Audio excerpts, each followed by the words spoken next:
gotta get really light. Because he's gotta.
Good evening. I'm Armando Cuellar, President of the Weslaco ISD Board of Trustees. This regular board meeting is being conducted in compliance with the Texas Open Meetings Act. Notice of this meeting has been posted online for at least 72 hours. The board is meeting by the use of Google Meets and telephone transmission, which allows two-way communication for members of the public during public comments. A recording of this meeting is being made and will be available to the public at a later date. The time now is 5:41, and I call this meeting to order. I will now begin the roll call, calling each board member by name, starting with Mr. Nieto. Present. Mr. Susaita. Present. Jose Trujillo. Present. Dr. Jaime Rodriguez. Present. Mr. Mark de los Santos. Present. Mr. Andrew Gonzalez. Present. Let the record show that a quorum of board members are in attendance. Item 3, opening prayer. Dr. Coronel. Board President and members of the board, I'd like to turn this over to Mr. Carlos Robledo, our Executive Director for District Communications. Good afternoon, Mr. Board President Armando Cuellar, Dr. Coronado, members of the board. I would like to introduce for our invocation this evening, Elva Ray, social worker from Weslaco High School.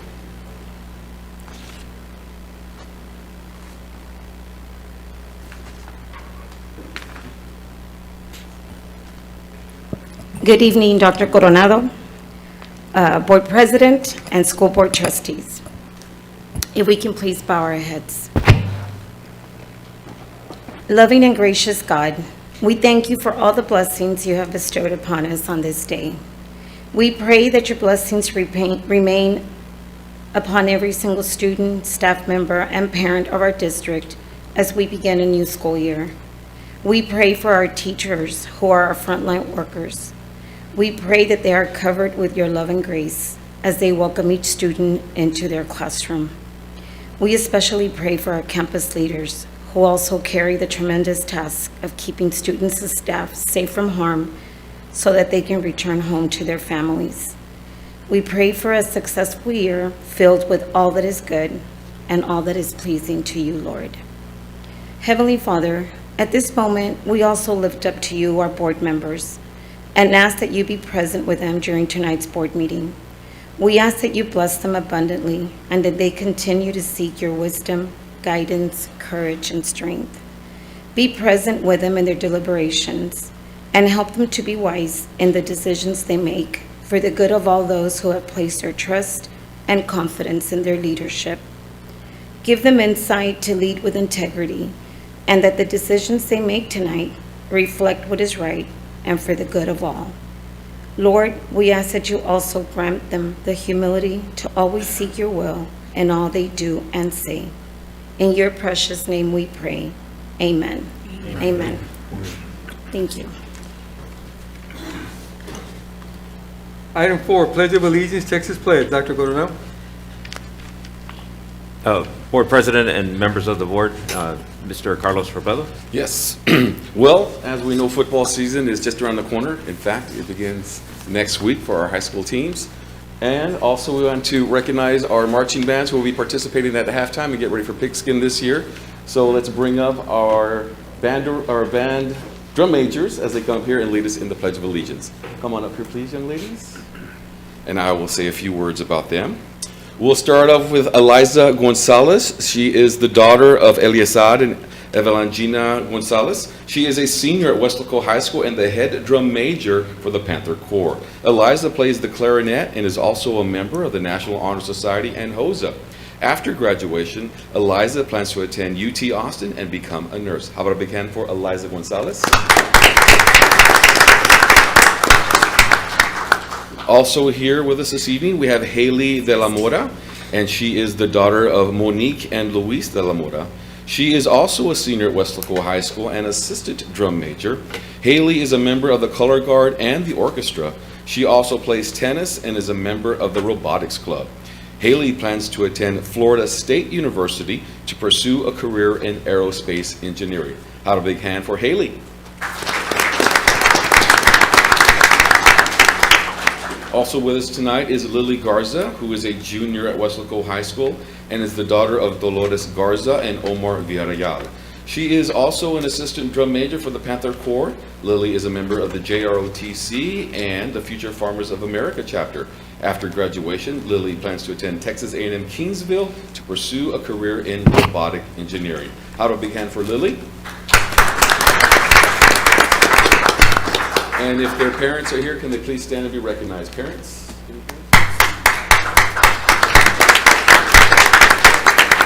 Will everyone please rise for the Pledge of Allegiance? Okay, ladies, whenever you're ready.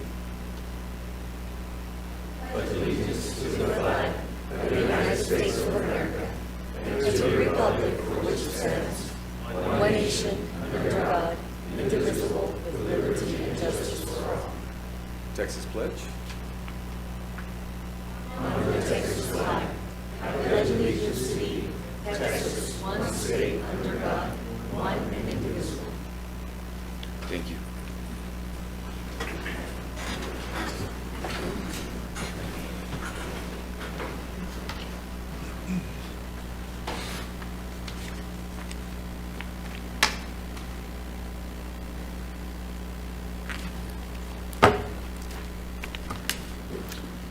Item 5, awards and recognitions. Dr. Coronel.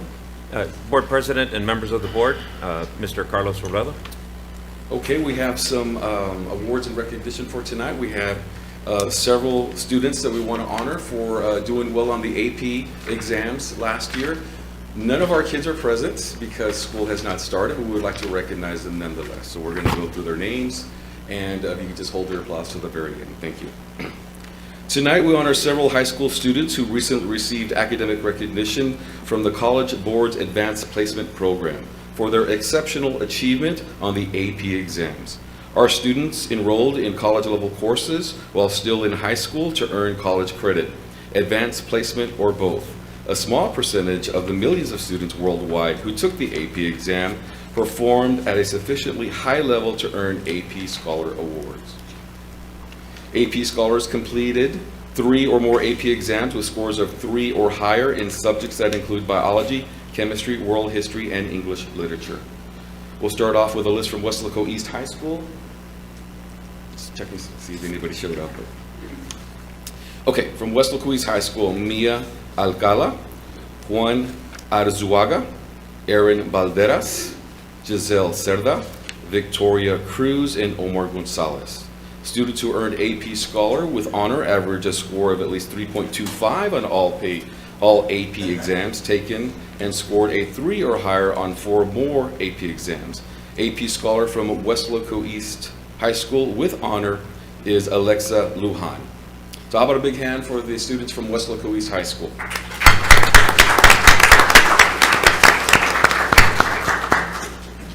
Okay.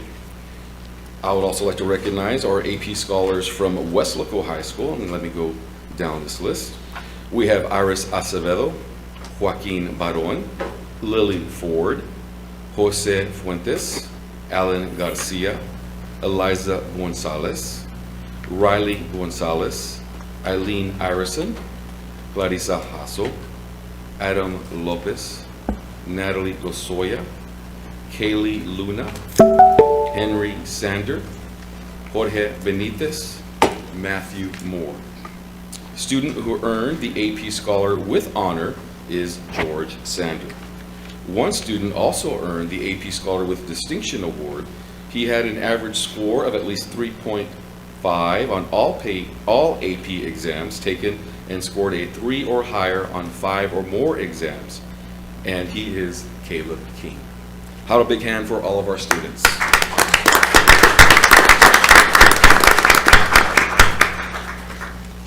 Okay.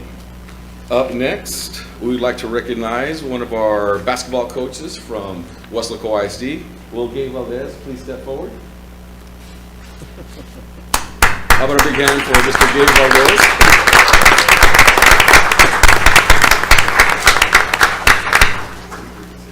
Okay. Where do you want to come up here? We have a plaque for Gabe. Tonight we want to recognize Weslaco High School basketball coach Gabe Valdez for his recent induction into the Rio Grande Valley Sports Hall of Fame.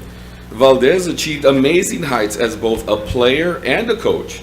He was an all-state basketball player for the Weslaco Panthers in 1987 and went on to be all-conference basketball player for Pan American University of the Bronx.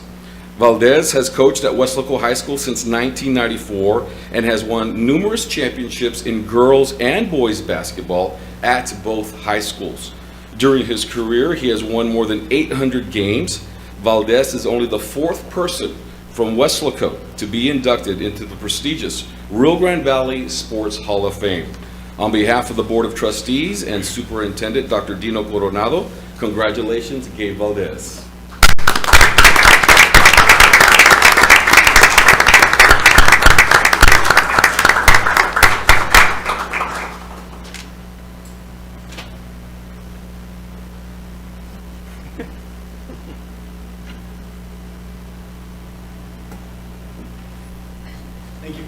Congratulations, Coach. Good job, Judge.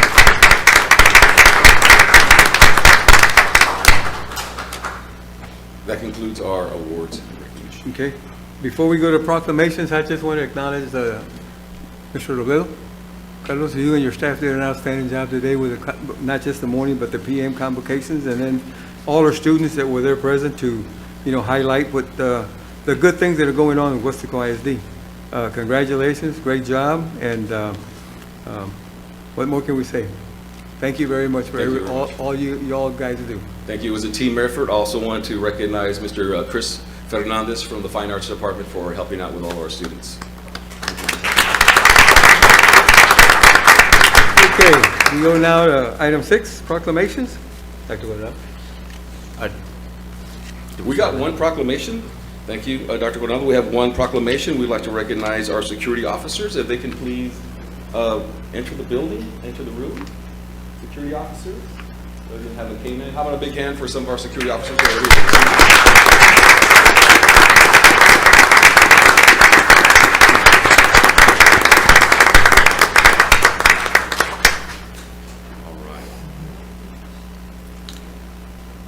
So whereas National Security Officer Appreciation Week will be celebrated at the Weslaco Independent School District during the week of September 18th through September 24th, whereas security officers are hardworking, highly trained individuals who are often our country's first responders, and whereas these individuals deter crime, lead evacuations, work closely with local law enforcement, and are constantly vigilant in their efforts to keep us safe. Therefore, be it resolved that Armando Cuer, Weslaco ISD School Board President, does hereby support and proclaim September 18th through the 24th, 2022 as National Security Officer Appreciation Week. Congratulations and thank you for your service. Thank you for your work, guys.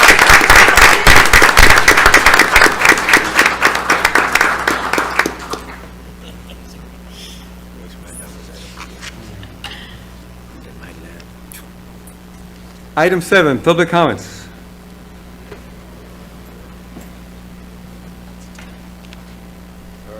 Diana Garza is the first one. We have 2. She's not here. Then the second one is Jules Valdez.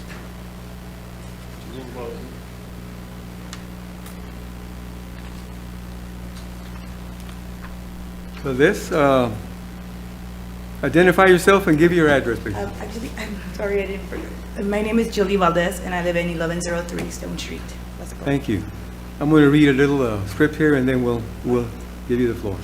Pursuant to the Texas Open Meetings Act, the Board of Trustees may not deliberate on any comment made by a member of the public on a subject that is not included on the agenda posted with notice of this meeting. As per the Texas Attorney General, the scope of board discussion for a subject not part of the meeting agenda is limited to only a proposal by a board member to place the subject on a future board agenda. Specific factual information or recitation of existing policy may be furnished in response to inquiries, but the board shall not deliberate or decide regarding any subject that is not included on the agenda posted with notice of the meeting. Audience participation at a board meeting is limited to the portion of the meeting designated for that purpose. At all other times during a board meeting, the audience shall not enter into discussion or debate on matters being considered by the board. unless recognized by the presiding officer. No public comment. No public comment. Presentation shall exceed 5 minutes. Any disruptive behavior by any speaker may result in the speaker's removal from participation in the meeting. Please be mindful of using names or personal identifiable information that, as there is no immunity from defamatory comments while participating in public comments. Ms. Valdez, you have the floor. You have 5 minutes. I actually didn't prepare. Last time I prepared it like a little, what am I going to talk about? So I'm going to go off script here. My comment or my public comment is in reference to last week's workshop. And I noticed something during the workshop as I was here, and I revisited in the video, and that was that there was a need to like point out deficiencies or something that was not properly done in terms of HR and the restructuring of the reassigning of jobs, but there was never really any follow through. I think one of the things that we asked one of the things I've advocated in the community is transparency. And yes, you're all doing a good job at that, but now it's accountability. And that's what I've been coming up here for, is accountability. What is going to be done about these positions that were just gifted? Because that's basically what happened. These positions were just gifted to certain people because of their, I'm not going to tarnish anybody's integrity, although you guys didn't question it, I will. You know, I will question the integrity that was involved. I will question the integrity that was involved in terms of this woman being reassigned that worked with people 22 years in this office. And she comes in with a cane. I no knowledge of this woman. I don't know who she is. I just barely met her that day. She comes in with a cane and she gets reassigned to DAP. We are all educated people here. I'm sorry for being critical, but how do you reassign someone that has limited mobility to DAP? Who thought that was a good idea?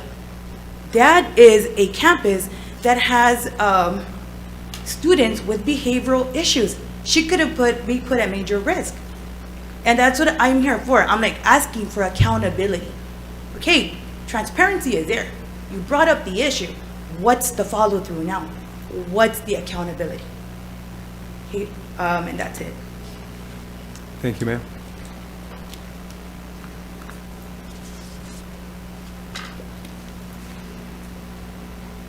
Okay. Okay, let's move on then. Dr. Coronado, we have a change in the agenda item. Board President and members of the board, in honor of their time, I would like to move up item 11A and B. Dr. Solis and board members from South Texas College are here, but these are discussion and possible action items for the board. If you could please do so and move this item up so that they can make a comment to these items, and then you can. So move to approve. Second. Okay, we have a move by Mr. Nieto and a second by Dr. Rodriguez to move item 11A and B ahead of the agenda, the regular agenda item. So is there any discussion? If not, let's vote to approve. Mr. Nieto? Aye. Mrs. Staita? Aye. Mr. Trevino? Aye. Dr. Rodriguez? Aye. Mr. Dos Santos? Aye. Mr. Gonzalez? Aye. Motion carries. Dr. Coronado? This is item B, and again, after a vote is taken, I would like to invite Dr. Solis up to the podium and his board members, if possible. Okay, item B. Discussion and possible action for the board to consider approval of memorandum of understanding between Weslaco Independent School District and South Texas College for training services on continuing education courses included in the Texas Higher Education Coordinating Board's Workforce Education Course Manual for the 2022-2023 school year. Dr. Coronado? I recommend that you approve this item, sir. I move to approve. Okay, we have a motion to approve by Mr. Gonzalez Second. and a second by Dr. Rodriguez. Do we have any discussion? Okay, let's take it to a vote for approval. Mr. Nieto. Aye. Mrs. Taita. Aye. Mr. Trevino. Aye. Dr. Rodriguez. Aye. Mr. Los Santos. Aye. And Mr. Gonzalez. Aye. Motion carries. May I introduce Dr. Solis? Yes, sir. Dr. Solis?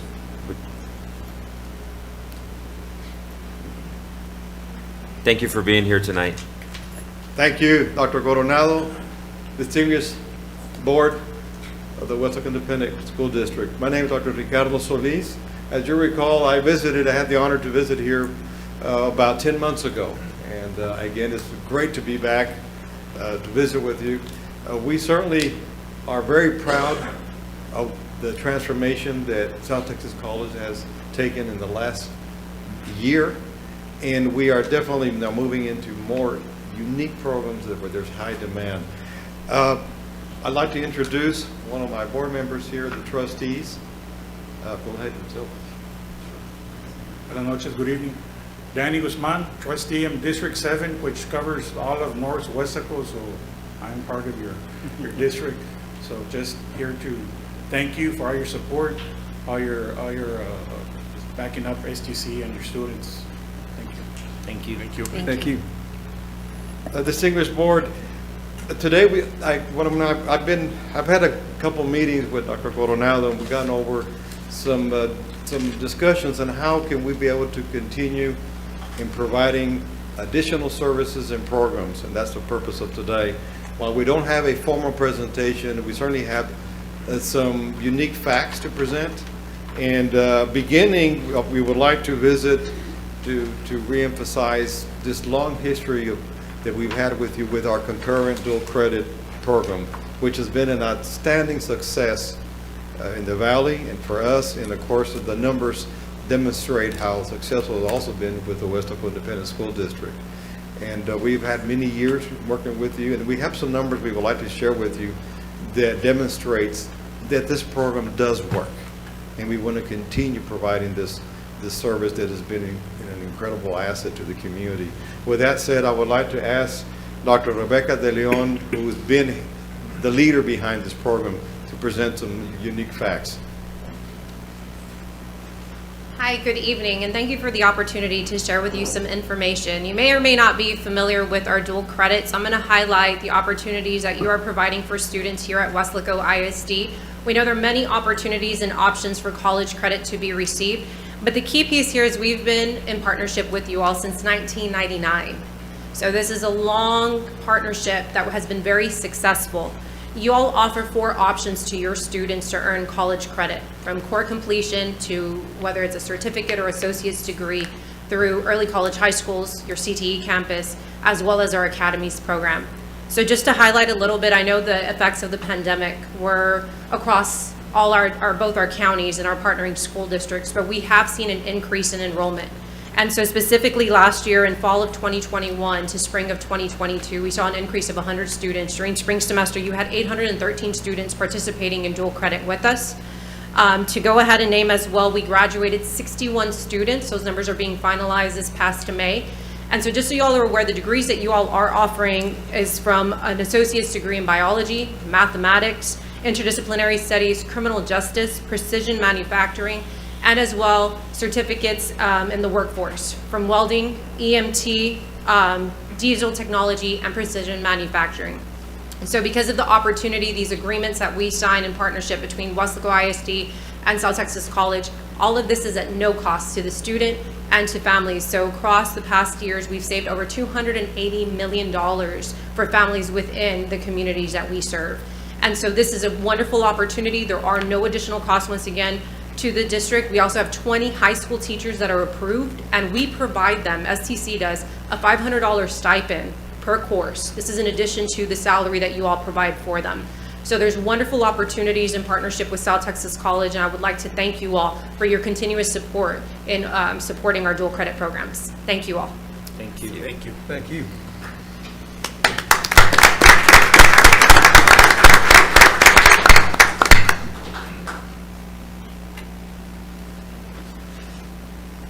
I don't know if y'all have any questions. We're very, very proud of this program. The concurrent credit has been, like I mentioned, quite a bit of success. Many students are throughout the valley, especially here, have really benefited, and we want to continue, and we want to augment and continue with this program that we have. Secondly, I guess we can go on to B, unless you have any questions on A regarding our program.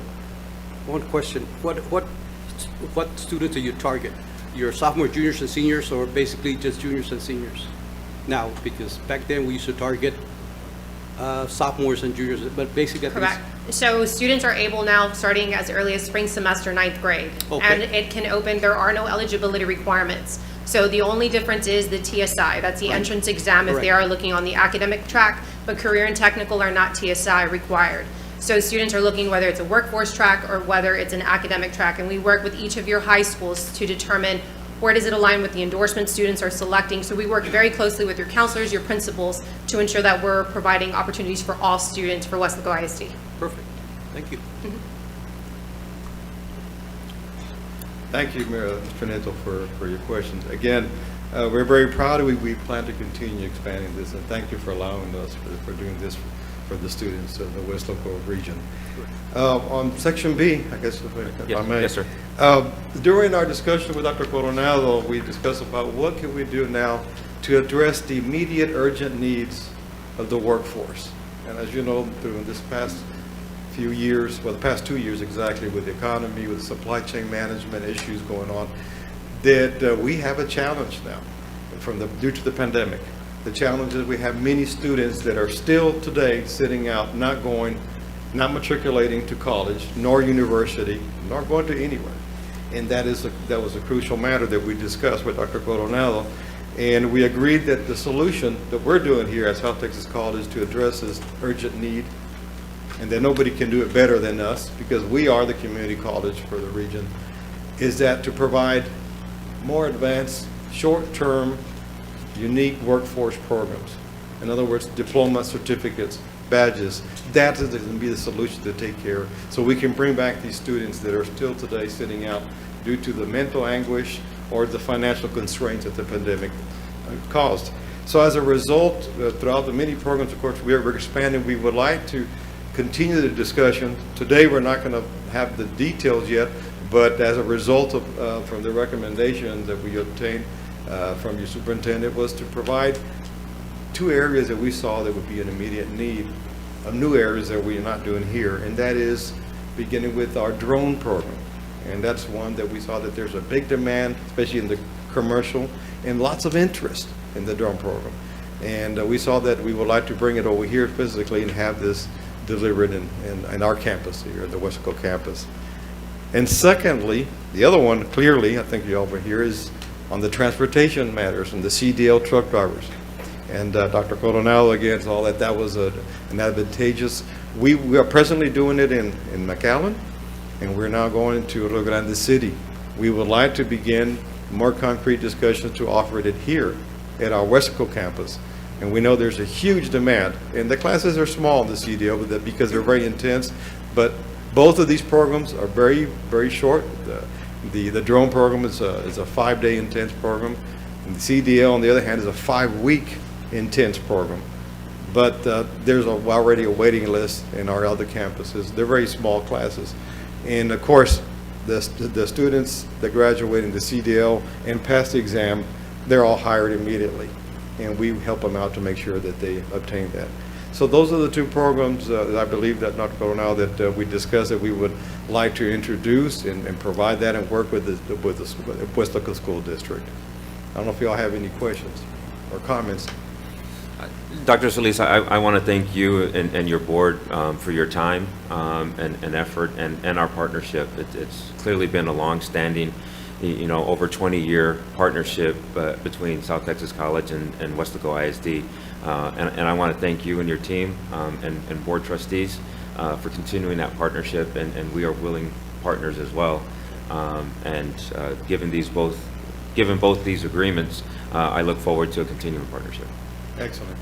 Well, thank you very much, and we look forward, and this is just the beginning with these programs, so we're confident by offering these here in collaboration and a partnership with the Weslaco ISD, we'll be able to provide success not only in these programs, but in others. We have many more that we would like to offer here. Thank you, Dr. Coronel. Thank you very much. Thank Board you. Trustees. Thank you. Thank you. Mr. President, I'd like to change the order of day to go back to item 8, if we are done with the discussion item. Okay, we have a motion by Mr. Gonzalez to change the order back to the starting point, which is item 8. Second. To the And a second by superintendent's Mr. report. Nieto. Okay, let's take it to a vote. Mr. Nieto? Aye. Ms. Feita? Aye. Mr. Trevino? Aye. Dr. Rodriguez? Aye. Mr. Dos Santos? Aye. And Mr. Gonzalez? Aye. Motion carries. Okay, let's go to item 8 then. Superintendent's report. Dr. Coronel? Board President and members of the board, I'd like to go over my superintendent's report. I'm going to go a little out of order than what's on the agenda, but I think I can cover everything.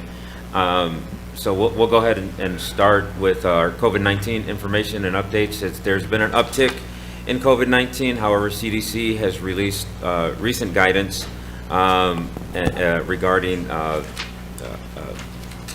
guess, being out, and then also the TEA also released some guidance on August 1st, and we do have, although there is an uptick in that, we're still taking precautionary measures.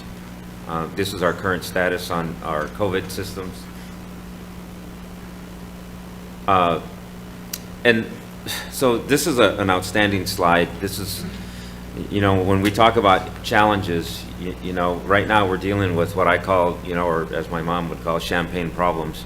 Right now we're looking at 14,239 students that are already enrolled and registered. If we count the students in our e-school that have rolled over, it's 17,039. It has been a long time since we have seen those numbers in Weslaco ISD. So I'm just really proud of our principals. I'm really proud of the district team and our marketing department and just everything that the hard work that we're doing. We do have a few schools that we are really looking at because they just they can't take any more kids. And so, I mean, again, these are good problems to have. So we're trying to develop some overflow systems, and so I wanted to go over where we're at with our current registrations in terms of our student enrollment. So this is a slide that kind of depicts our enrollment, and you can see that this particular slide, it kind of dipped down, but we're actually on a track to actually move way up again. So again, this credit actually belongs to our principals and our marketing. As you know, on Friday, our TEA accountability letter grades came out. This is just a roll-up that we received as a district. We're overall an 89, a high B, a B plus if you'd like, but it's a B. I do want to say that our elementary schools overall are performing very well. Actually, all the schools are performing very well. We do have some work to do in the performance piece. However, the growth piece which the focus was on for this year, this was, the effort was on growth and the teachers performed. And so now we want to continue that upward growth. We want to continue to work on performance. And as I was discussing with teachers, I basically said that every teacher is a reading teacher. And of all the things that we have on the table, I just want children to read. We deal with so many different things, but if we can just let us get behind one thing, and let's get behind a child's ability to read. I think that improves everything. That improves growth, that improves performance, that improves our district. And so let us, as a board and as a team of 8, just get behind that one thing. And that's what I'm asking for. Next slide, please. These are the distinctions. Again, Airport Elementary earned all 6 distinctions, outstanding for Airport Elementary. And as you see that the other elementary schools did very well, earning and mostly 5 distinctions. This is how we compared to the rest of the valley. We are right at an 89. Again, there are the Edinburgh, PSJA, Brownsville, Los Fresnos, McAllen and Sharyland earned A's, and then of course we are right in the middle of the pack. So not too bad, not too bad in terms of where we're at. This is our history. I didn't know this, but we've never been an A. We've met standard. However, you can see the growth. We've 86, 88, 89. So the pressure's on, right? I got to hit 90 next year. So, but no pressure, right? So you can see our trajectory. It is continuous growth. At least we're not slipping. Even despite the pandemic, despite all of our challenges, we have continued to grow as a district. And I'm really proud of all the staff that work here and put in that effort. So I had prepared a 100-day report. My 100th day was July 13th, and of course, everybody was off. But I don't think we're really off. I think we're always thinking about things and trying to improve things. And so this is what I want to do instead. Today was one of the most exciting days that I have ever experienced. So, and I say that because I've experienced a lot. But you know, when I first got here, Weslaco as a community and the district, and I said this, and it was even captured today, was it has been the most welcoming district that I have ever been in my educational career. And I stay true to that.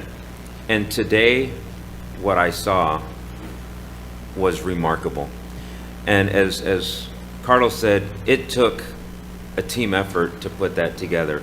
But to see the excitement led by the campus principals, right? Their energy is contagious. It is remarkable what they did today on both sides. And I didn't know that I was going to dance, but I think the students that were there and had fun with it as well. The students were amazing, and this is why we do what we do. But we're less than a week away from the official start of the 2022-2023 school year. And I want to recognize, rather than just go over this 100-day report and just, so I took it off, but this is what I want to do instead. I want to recognize and thank all of the people in Weslaco ISD, the greatest school district, you know, and as you see where I see the right choice, I think it's the only choice. We are a school district and we're the only choice for kids. By the way, IDEA didn't get an A either, so just putting it out there, okay? Just throwing it out there, all right? I'm telling you, we have a better idea. Come to Weslaco ISD, all right? But the daily operation of the school district is so vital to the success. There's so many things that go on behind the scenes in an effort to help our students succeed. And I want to recognize the following staff, because since I've been here, they have performed in an outstanding manner and have done everything that we have asked them to do. And you know, when you're the new guy on the block and you don't have the institutional knowledge, you ask a lot. You ask a lot of hard questions that they have to think about. And so, but they perform. They do it. So our transportation, right? As you saw this morning, right? You know, a positive news story on TV, right? That reflected our Z-Pass for our students. What an outstanding way for students and parents to know exactly where our students are at all times. And the transportation, they are the first face that a child sees in the morning that gets on that bus, you know, that our bus riders see, all right? And so we have to thank our transportation folks and their effort and all the work that they do. Our warehouse, I tell you, I've been to the warehouse, and even with the rain, the first day, I got up in the morning on Monday, and I heard the rain, and it's the first thing, my first thought, yes, I know the roof leaks. I mean, roofs only leak when it rains, but, you know, it rained, and so my first thought was the warehouse, right? And because we have so much inventory now at the warehouse because we're pushing out school supplies, we're pushing out materials and furniture. And so our staff moved the equivalent of roughly 4 semi-trailers of materials just this past Saturday, right? And they made deliveries of school supplies, equipment. Again, when I said no more school supplies, I'm thinking, just a few pencils. No, it was a lot of stuff. So, but they received it all, they shipped it out, and they continue to assemble furniture and do the hard work. Our maintenance folks, you know, one of the first things I said is that we need to dress up our campuses a little bit, you know, and I'll tell you what, our maintenance folks, they came through with, you know, and I have to give credit to Mr. Aguilar. We started this curb appeal project, maintenance, yard work, carpentry. I mean, just the amount of stuff that our maintenance folks did is, I don't know if you noticed, even in the boardroom, right? We got rid of the antiquated screens, right? We had to cover up, and we've got 2 brand new 85-inch televisions, you know, and so all of the work that they did here in central office, and just an amazing thing, and you know, carpentry, painting, plumbing, and so much more. They've done an outstanding job. Our energy management folks. You know, and they delivered every one of the air cleaners that were in the warehouse, and they're just trying to keep our buildings up and running to make sure that our air is safe at all of our campuses. Safety and security, as you know, there was an incident in Brownsville ISD at one of the schools today. Thank God nobody was hurt. It's always going to be on the forefront of our mind, safety and security. Our safety, and again, we recognized our 2 dogs and the other security folks. Some of our you know, 4 of our 56 security folks, we recognize them, but they stay visible, they stay vigilant, and you know, and they are very kind. You know, they're always there, making sure they're always on the lookout, and so I just want to kind of give my hat off to them. Our food services have been providing meals. They do the luncheons. They have been working so hard and so our students, you know, and staff have hot nutritional meals on a daily basis, you know, and those meals will just keep on getting better. All of our administrators, their patience, you know, for their leadership and guidance, you know, and making sure that our education and community and their school community is taken care of on a daily basis. My hat's off to the principals. I haven't, you know, I ask a lot of principals. I really do. But they have come through, and they have stepped up their game to take care of their campuses so that they can take care of their kids. All our professional staff, I can greatly appreciate our staff. It's an amazing, the level of professionalism that we have. From counseling our students to calling kids in when they're sick, to our medical folks, you know, just the stuff that they do. And this last week, you know, in the 5 days, I mean, you know, we don't give them enough credit because it's not an 8 to 5 job, right? I don't think anybody punched in at 8 and left at 5 last week because of all the work that is going on, and then our numbers reflect that. Our paraprofessionals, what I call the backbone of any school district. Our paraprofessionals, 99% of our paraprofessionals live in the community, and they work here, and we have to take pride, and they come here, their kids come here, their grandkids come here, so our paraprofessionals have always been the backbone of a school district. And finally, our teachers. You know, I know a lot has been said here in the last week or so for all of us, and I will tell you today, our teachers impressed me. They've always impressed me. Teachers have a hard job. They really do. We don't pay them enough, and yet we ask them to do the impossible, right? They sacrifice their time, their effort. They become parents, they become counselors, they become medics.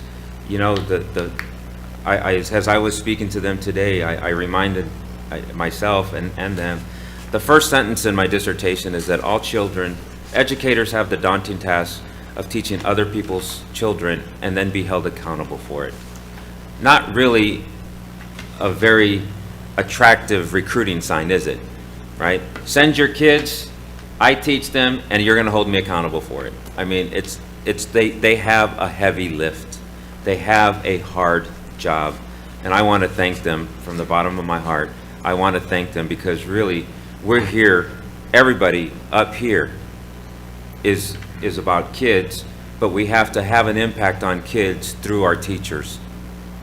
So later in the agenda, we will be discussing an item on there regarding an Esser stipend, and I'm just going to say this. We came back, we've been toying around this, and I have to give credit to my team because I don't know if I'm a good boss, you know, because I think of an idea, and right away I call Abel and I call the rest of the team. I said, hey, here's what I'm thinking, and I don't know what they think when I'm thinking this, but I said, hey, here's what I'm thinking. And so we crunched some numbers. We did so many things at the last minute, and we figured it out.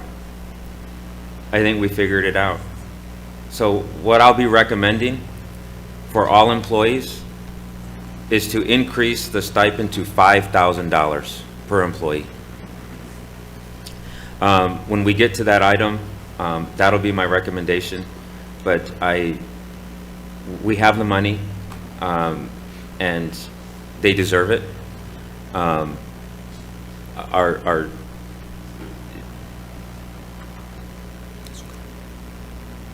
We need to take care of our teachers, and we need to take care of our staff, just as I listed. They do more for our district, and so that'll be my recommendation.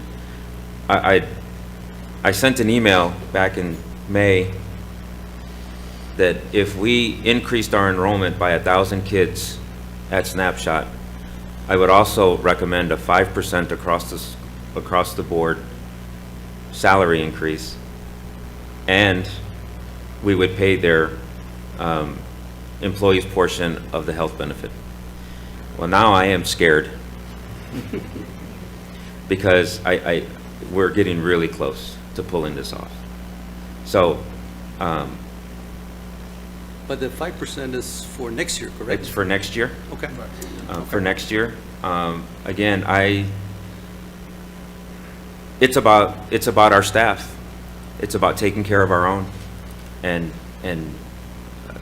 most of our teachers bring their kids here. They don't work here and send their kids to IDEA. They come here, and so we today was a great day.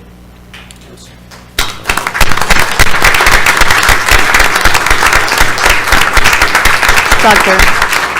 Ronaldo, you know, I I know we discussed this quite a bit last week, and thank you for to you and the team, everybody involved, and you're right, the energy that was out there today was amazing, and thank you to the principals for everything they're doing at their campuses there. But thank you for looking at the numbers, and I've always told you, if you tell us we can do this, you're going to have my support with that there. Thank you, sir. Thank you. I want to thank you also, Doctor, because I know we got a little, not heated, but there were, words in the newspaper even about retention stipends and him being dismissive. But I'm so happy that you're seeing what I've known all these years, being part of the district, growing up in Weslaco, being a student in Weslaco, teaching in Weslaco.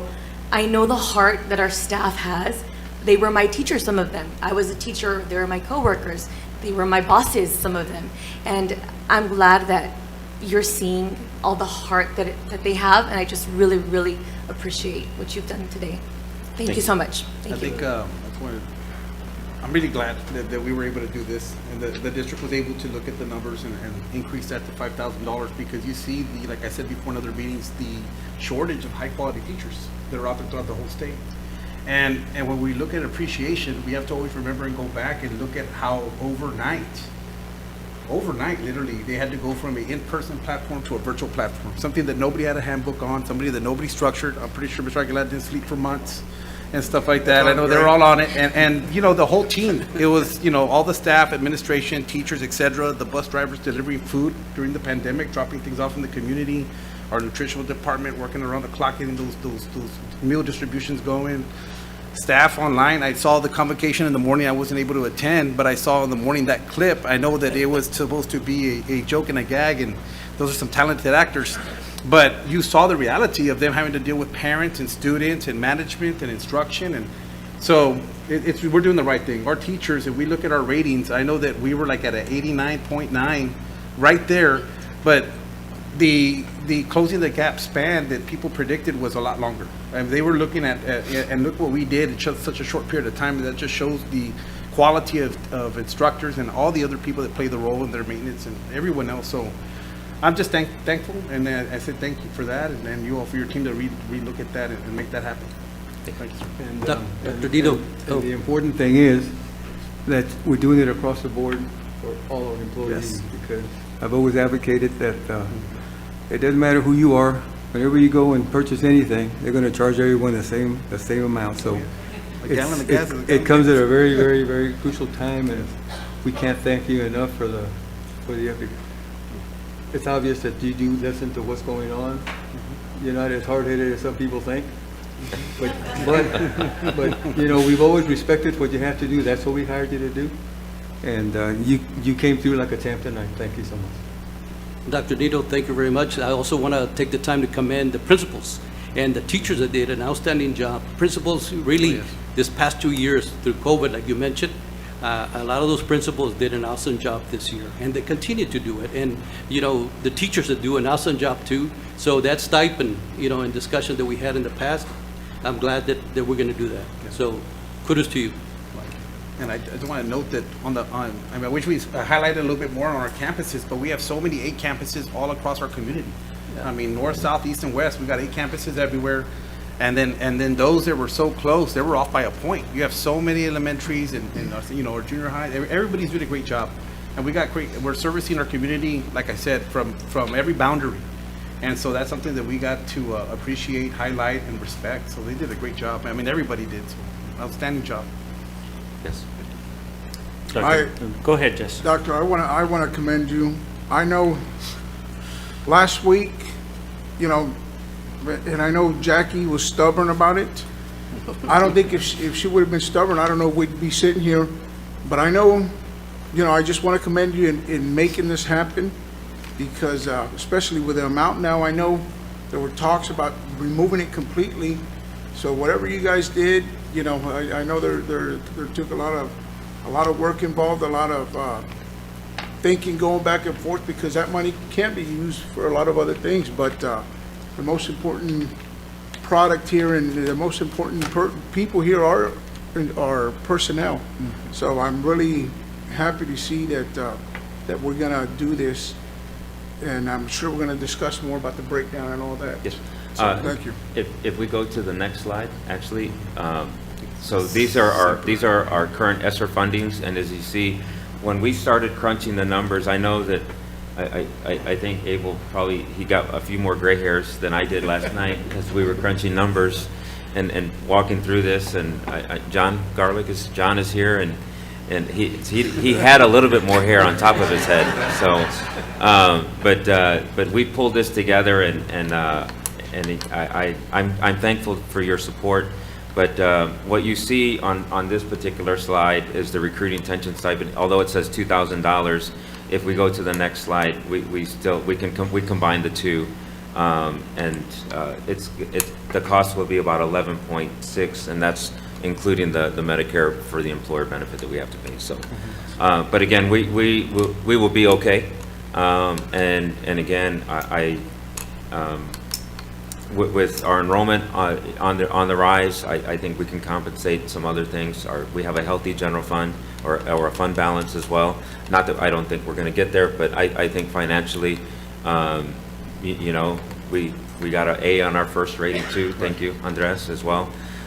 So we are in good shape. It's about focus. Let's all come together. Let's focus on one thing, and let's just move forward. You know, I just want to, before you close things down, I'll put you on the spot, but I know our districts, our campuses are going to do excellent this year. I know, I can feel it. I think they're just going to knock it out of the ballpark. They're going to do excellent. So thank you for setting the tone for 23-24. Okay. Doc, before we go off, again, when we hired you, all 7 of us, you know, we gave you a tough job to get us to where we need to be. However that is, within the guidelines that you are given and power given to you, and you've done that along with your team. Very, very grateful that my 3 boys will continue in our school district. Even though I went to my last convocation this morning or this afternoon, it was a blast. Unfortunately, I had to leave early, but it was a blast. And thank you. Thank you to your team, our principals, our teachers. Thank you very much. Hang on, one more thing. Did you know that we had a singer on the board? Great job. I knew she said. Great news. Subject to your questions, that concludes my superintendent's report. Okay. Thank you, Dr. Cornell. Thank you. Thank you. Okay. We now go to item 9, consent agenda. It's a lengthy one. I've seen some of you going through some of these items. Take a little time to... May I, Board President, with your permission, item L2, the no red ink by no red ink core. It's actually 6 through 12 writing, not 6 through 8. I just wanted to make sure that that was clear.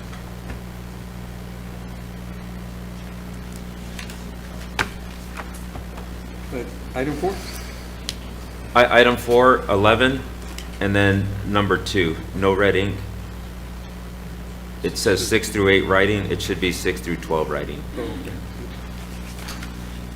I didn't want you to approve 6 to 8 writing and then it not be it, so. Thank you. Is everybody I'm good. of the understanding? Good. Okay.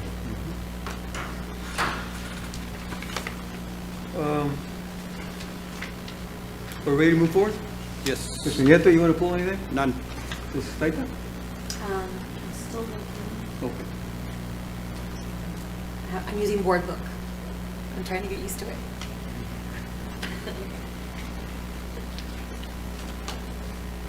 No, I'm good.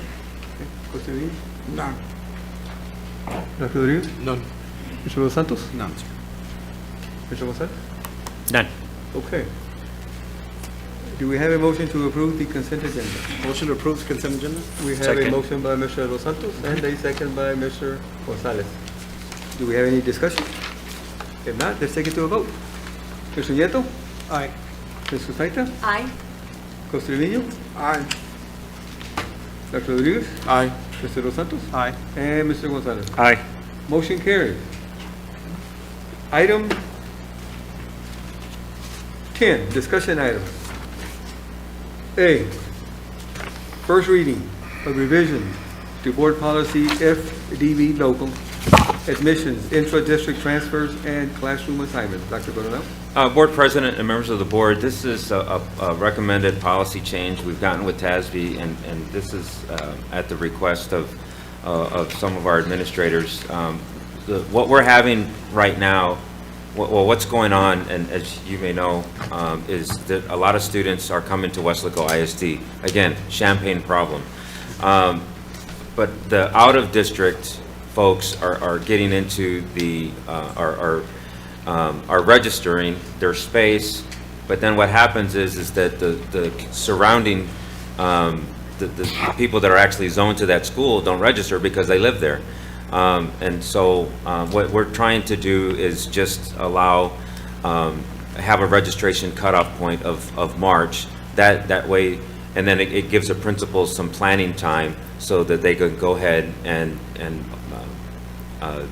just plan better and not react to like what we're doing right now. So we want to make registration just an earlier process. And I did want to ask, with accepting kids from that aren't zoned to their area, or accepting kids that that maybe are coming in from other communities, neighboring towns, which we want, of course, our doors are open to everybody. But principals do have the authority to accept and deny, correct? They can make the call themselves at the campus if they need to. Let's say they've had somebody that's from a different, that's not from that community, not zoned there, but is from another, another neighboring town. I don't want to say, just say Donna. And so they come on in, and say their behavioral issues. The principal has that authority to say, you know what, I'm sorry, we have a pack in place. They have the authority. They don't have to ask anybody else. They can make that decision. So that authority comes from your policy, from our current Right. policy. And so current board policy is that a principal can reject a transfer in the event, and I call it a rap sheet, but if a student has a long history of disciplinary issues, they do not have to accept that student by board policy.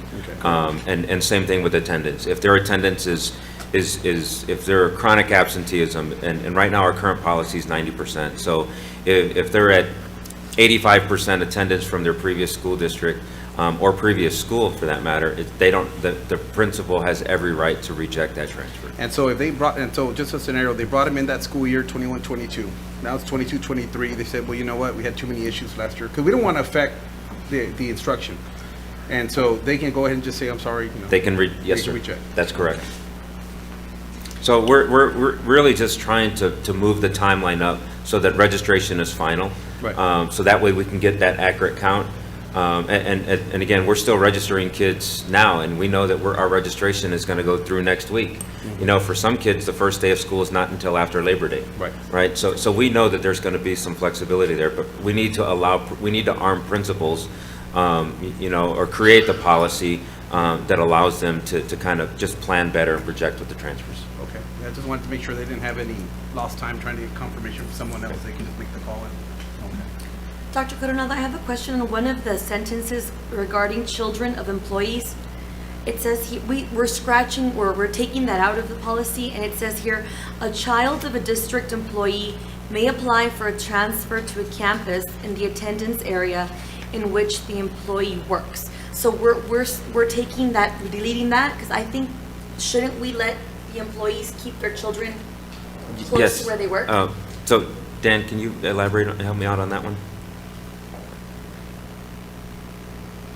Would you mind just repeating it one more time? Because Sure. I'm pretty sure I understood what you said. I just want to make sure I'm clear. Yes, I'll read it. It has to do with the children of employees. Correct. So it says, a child of a district employee may apply for a transfer to a campus in the attendance area in which the employee works. So for example, let's just say that you're in elementary age and you transfer, and I'll use an example. You transfer to Kleckler-Held Elementary and you're accepted as a transfer because you work in that area. Then you'll still have the option to attend B. Garza Middle School to go with those same students, because those are the ones that feed in that pattern. Right, we want to do that. Correct. So, but we're deleting it from the policy. Yes. So the recommendation by Tasby was, instead of putting it in the policy, was to put it in the regulation. Okay. So you'll see the regulation attached to that. What they told us over the phone is that with this policy, you really don't need that. Most districts don't do this with FDB. They condense it to what you see before you. She provided me with what most districts do. And she said what you would rather do, what would be a better practice, is to put it in the regulation. Okay. So you see the regulation in front of you, and that's more of the procedure. And that's the direction that we're looking to go for the majority of our policies, is to have the policy condensed or a little bit more generalized, so that we can then go back and in the regulation provide the procedures and the details that we would require as a district. Oh, I see. So we're adding a regulation to our Correct. policy, That's which was not there. I Correct. didn't realize that. Okay. Correct. Okay, thank you. Oh, can you hear me? Okay. Thank you.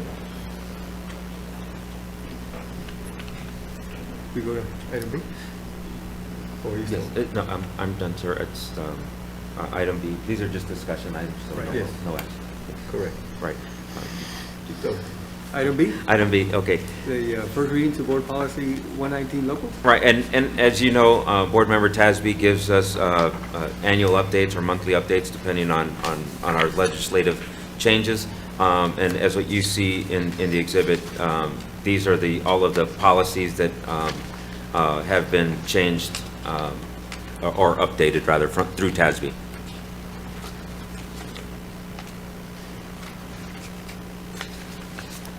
And again, this is just the first reading as well. Okay. Item C, interim financial report for the 10 months ending June 30, 2022. Yeah, it's just the financial report, subject to your questions. Board President and board members, if you have any questions. Do we have any?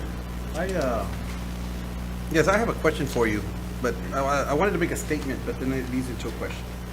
Okay? I know we had a workshop last week, and I'm not gonna go all back into the entire workshop, but we had a workshop last week, and then just want to clarify something as well too, because we had an article written in the Monitor by Matt Wilson, which really kind of calls into question. Yes. Yes, go ahead.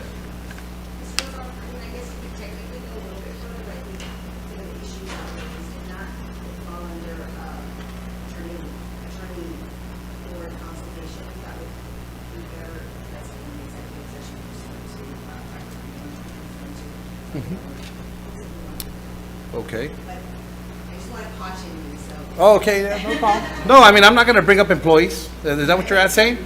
No, I just want to make a statement. I'd rather be proactive than wait till it's too late. Till it's too late that I said it? All right. That's just the way I operate. No, I'm just joking. No, and I just, so that article was written, and it really calls into question, that individual's journalistic integrity, because I never...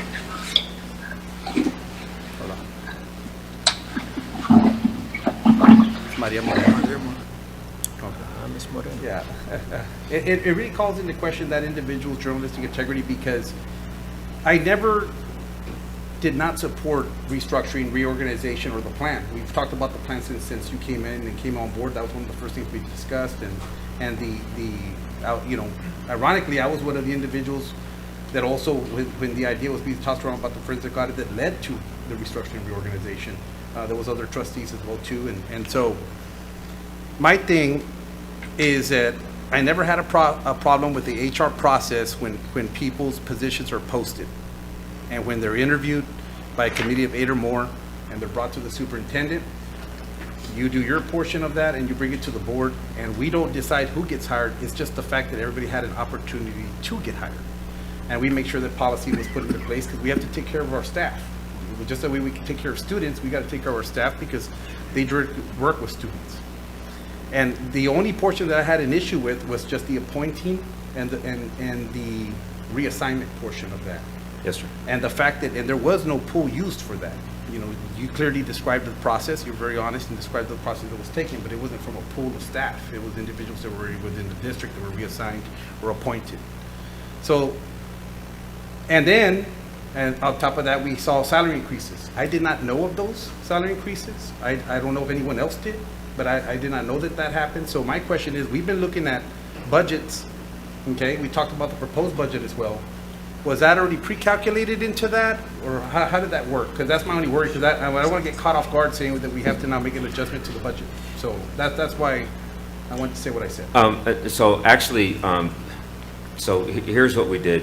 When Tasby did the pay study, as you know, they came in and did the pay study review, and we aligned the positions that we had. We aligned the positions to the pay, comparable or comparable to local districts. And so then, and the district previously had a compensation plan that was steps. And Tasby had suggested having a minimum, mid, and max. And so when we did that, and again, I want to be clear that when the district changed its fiscal year from September 1st to July 1st, you have to approve, and I'm not telling you anything that you don't already know. Right. So it had to be approved through on or before June 30th. And so when I got here on April 4th, I mean, your budget, and you'll notice your budget calendar, it's supposed to start in January. right? Because that's when you start your non-renewal process, that's when you start the renewal process. That, because 75 to 80% of your salary or 75 or to 80% of your budget are salaries. Well, I didn't have January, I didn't have February, I didn't have March. I hit the ground running in April. So we got the pay review study, and we didn't get it until the second week of May. So I had less than a month to prepare a budget. And so naturally, when in reviewing the budget, I overloaded I erred on the side of let's have too many salaries.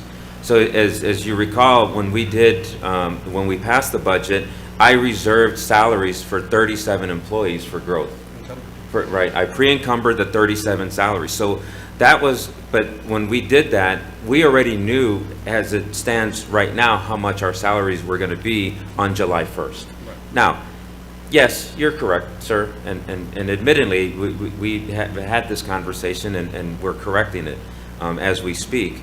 And to some of those salaries that you saw were overly inflated, and so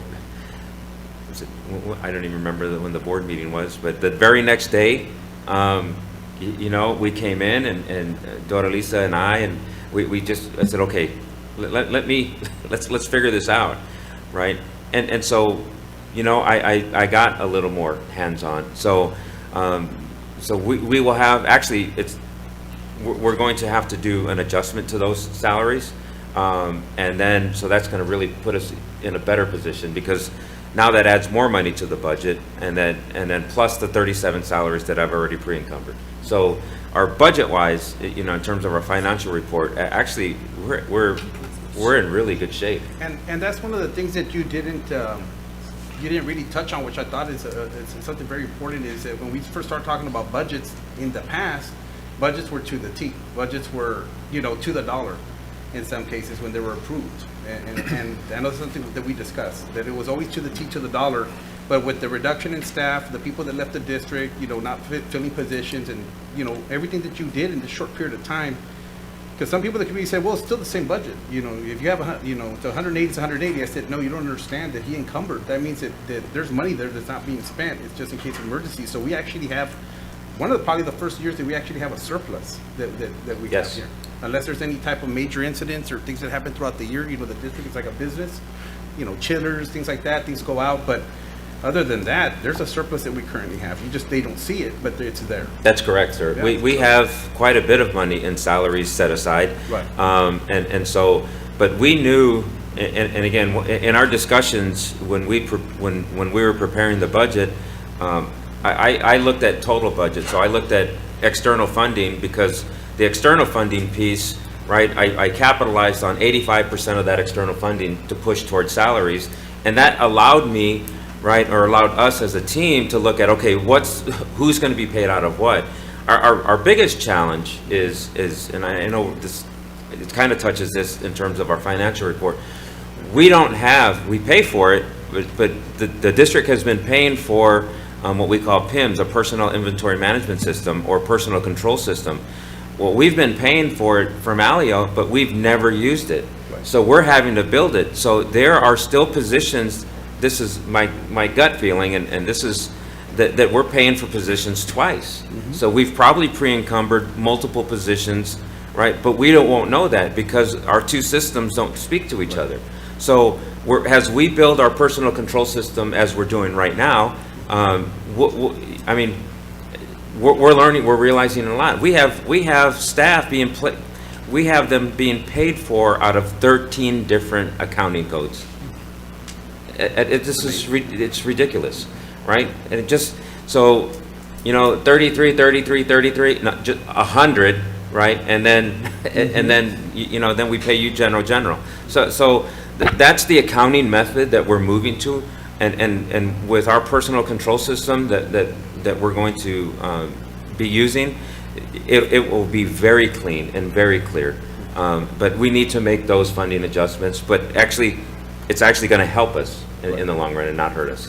Dr. Cornell, Thank you for sharing that. I wasn't here for the reasons that that you're aware of, but since then, you know, it's been a thing of interest, you know, and just for the sake of clearing the air and the way you're explaining this, are we going to address this in a workshop to better understand that the corrective actions have been taken and?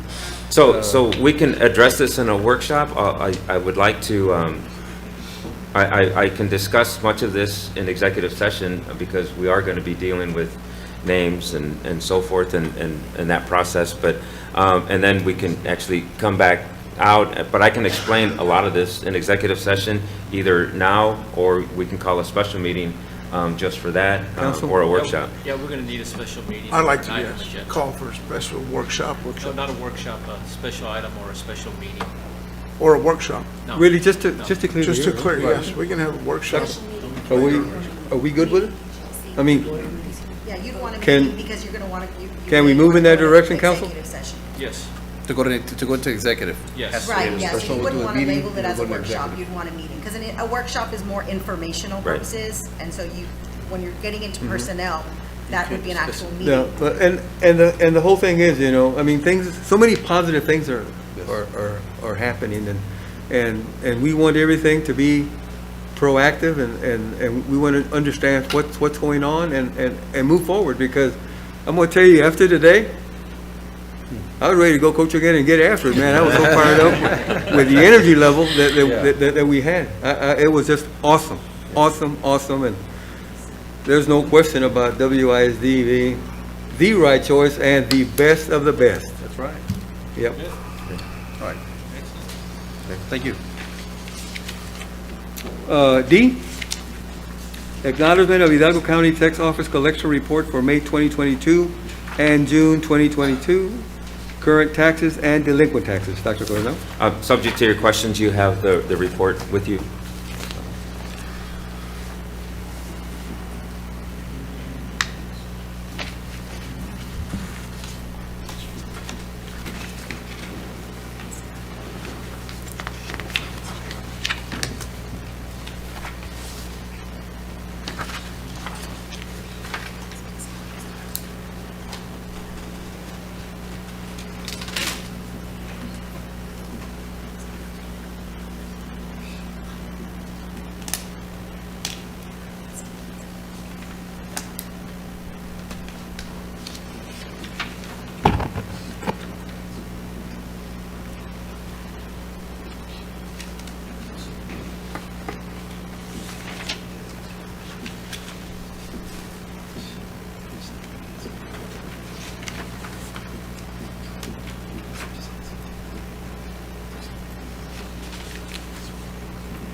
I have no questions, Coach or Dr. Dino.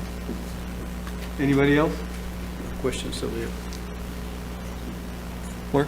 No, no questions. Okay, Dr. Coronel?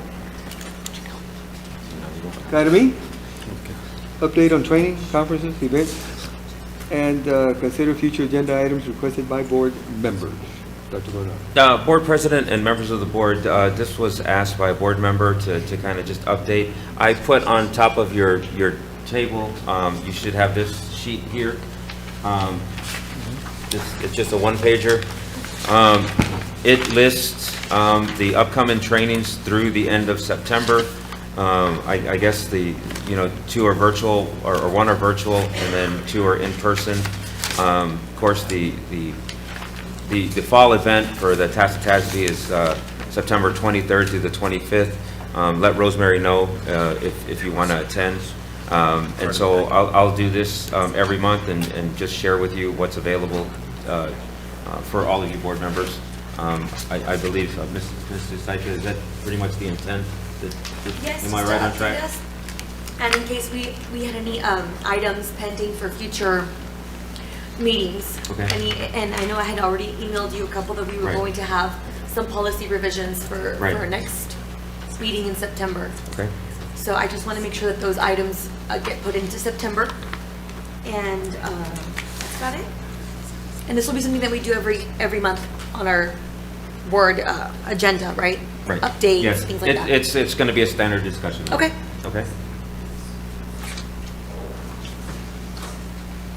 Okay. Move on. Okay. We go now to item 11. We've addressed A and B, so we go to item C. Discussion and possible action to approve an order calling for the November 8th, 2022 Weslaco Independent School District School Board election. Dr. Coronel? Board President and members of the board, this is for the upcoming school board election. Move to approve. We have a motion by Mr. Gonzalez to approve, and Second. a second by Dr. Rodriguez. Okay, we did do that. Do we have any discussion? What item are we on? We're on item C. C, I'm trying to follow on through the computer. Okay.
Are we ready to discuss anything? Good. Good? Okay, let's take it to a vote. We're on item C. Mr. Nieto? Aye. Ms. Saita? Aye. Jose Miño? Aye. Dr. Rodriguez? Aye. Mr. Los Santos? Aye. And Mr. Gonzalez? Aye. Motion carries. Item D, discuss it and possible action for the board to consider approval to designate a delegate and alternate representative to serve on the 2022 Tasby Delegate Assembly. Dr. Coronel. Board President and members of the board, this item here, it came down to if you wanted to, I guess, vote on a delegate to send to the Tasby to be part of, to represent the board, rather than all of you go, then just. Okay, we currently have Mrs. Sustaita and I won't be Jose Miño as attending an this alternate. year. I won't be attending this conference this Okay. year. So I don't know if anybody else would like to volunteer? Somebody who will be attending? I'll be attending the conference in San Antonio. So, Would you like to represent as a delegate? yes. Okay, Mr. Nieto will accept the position of a delegate. Correct. I won't be attending. You make a will not be motion? attending? Okay.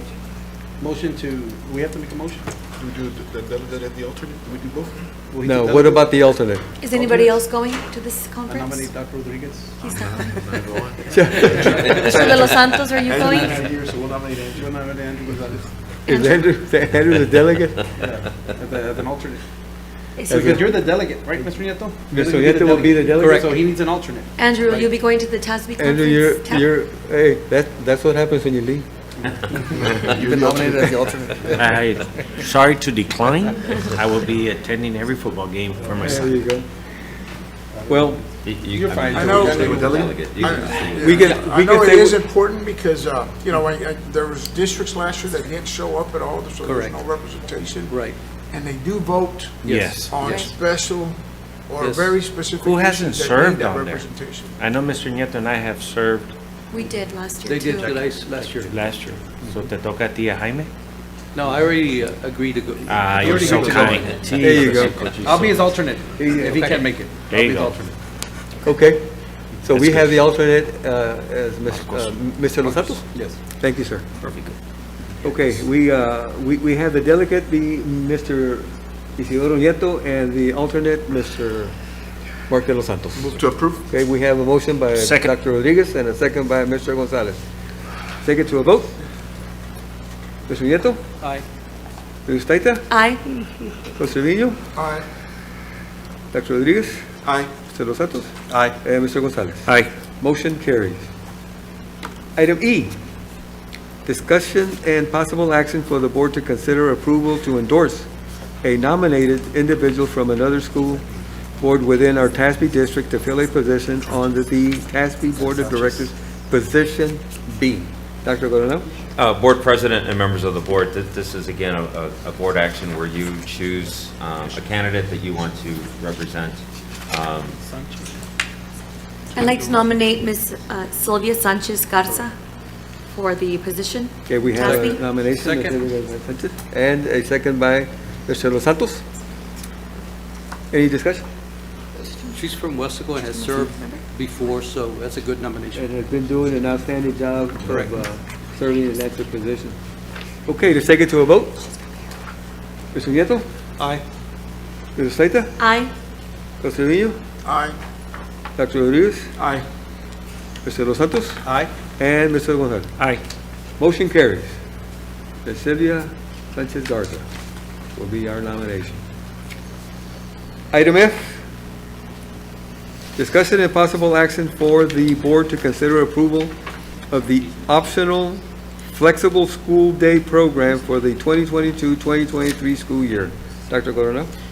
Members, board president and members of the board, this is a requirement for TEA for discussion and approval. So I'm recommending approval, but there's a presentation that has to be presented on this, and I'd like to call up to the podium Dr. Raul Cantu.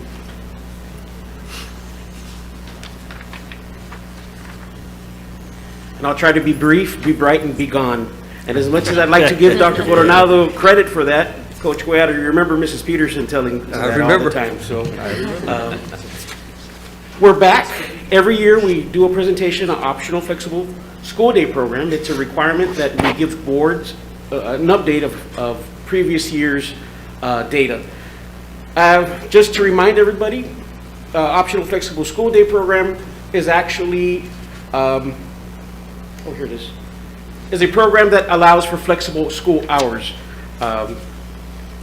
It's really for students that are looking at dropping out, they're attending high school with an early college designation, they're at risk of not graduating, and most importantly, and how we have come to utilize it quite a bit here at Weslaco ISD, it will be for students that will be denied credit for one or more classes in which students has been with excessive absences, I'm sorry. So if students have excessive absences, they're at risk of not getting credit, and this program actually helps them with that. The history of OFSDP, we've actually had it in the district since 2010, 2011. It's been 11 years now that we will be having it.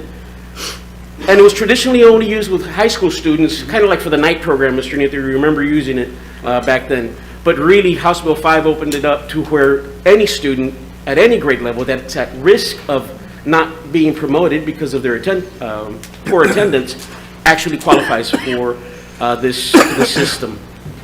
In 2018, we went ahead and offered it to all Weslaco ISD campuses, and last year we had over 1,700 students that participated in the program for the 21-22 school year, so that's quite a number of students.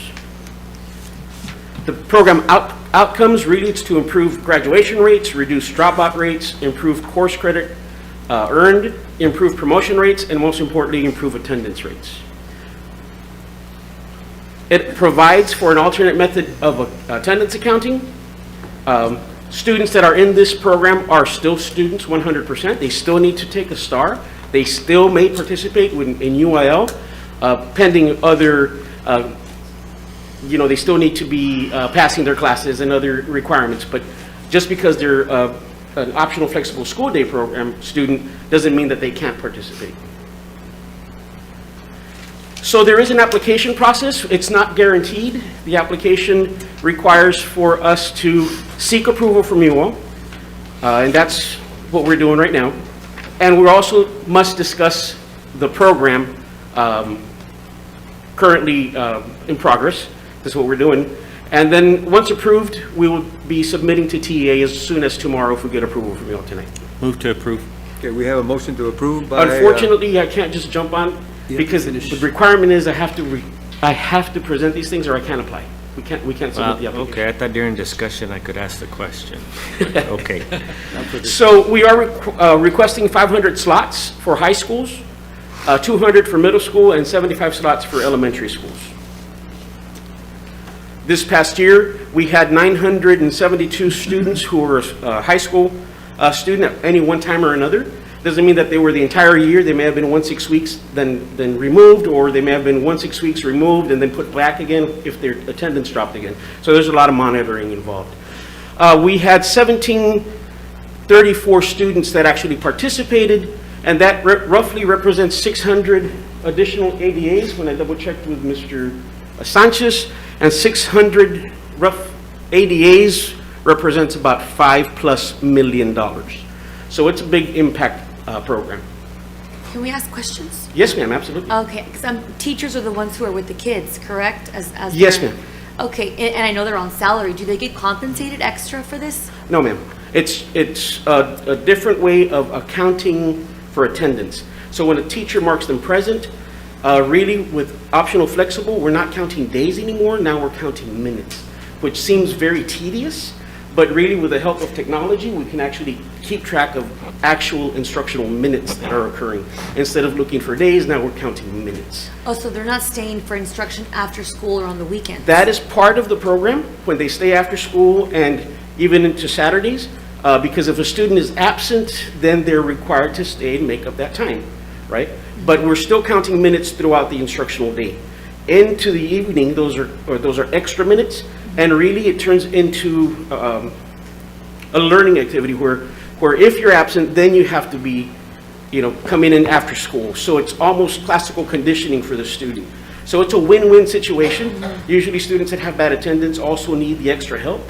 So when we're telling them, well, you were absent, now you have to come in, you're staying after school, you're getting the help that you need, you're actually recapturing not just those instructional minutes, but the lost learning. So it's a win-win-win.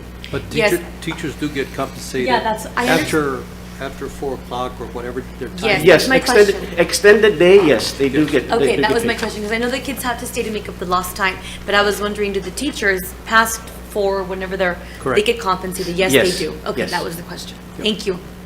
So we also had some students that actually graduated that were part of the optional flexible school day program. We had 25 students that graduated from Weslaco High School, 185 from East, South Palms had 37, and CTE Early College had 3. Total, we had 250 graduates that at one time or another were able to recapture their credits because they were part of this program. Correct. And now we have questions or comments, and if no questions, you're on. Yes, the following slide after I moved to approve, I wanted to see how many of our children had taken advantage, and so I saw the 1734 plus an additional 5 million through the 600, so. So it's a big impact program. Thank you. And we've had it for the last, like I said, 11 years, but really we started doing this way, 2018-19. Right. Thank you for the information. Move to approve. Okay, we have a motion by Mr. Gonzalez to approve. Second. Second by Mr. Nieto. Do we have any discussion? Okay, take it to a vote. Mr. Nieto? Aye. Ms. Staita? Aye. Mr. Trevino? Aye. Dr. Rodriguez? Aye. Mr. Los Santos? Aye. Mr. Gonzalez? Aye. Motion carries. Thank you all. Thank you. Thank you. Item G, discussion and possible action for the board to consider approval of proposal award for pharmacy benefit management services for the district self-funded employee benefit program, RFP number 23-08-05. Dr. Coronado.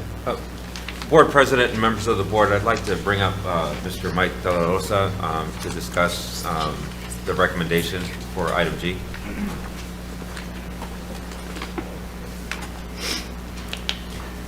Good evening, Dr. Coronel, Coach Guayab, members of the board. I'm here to present the recommendation for the proposal for pharmacy benefit management.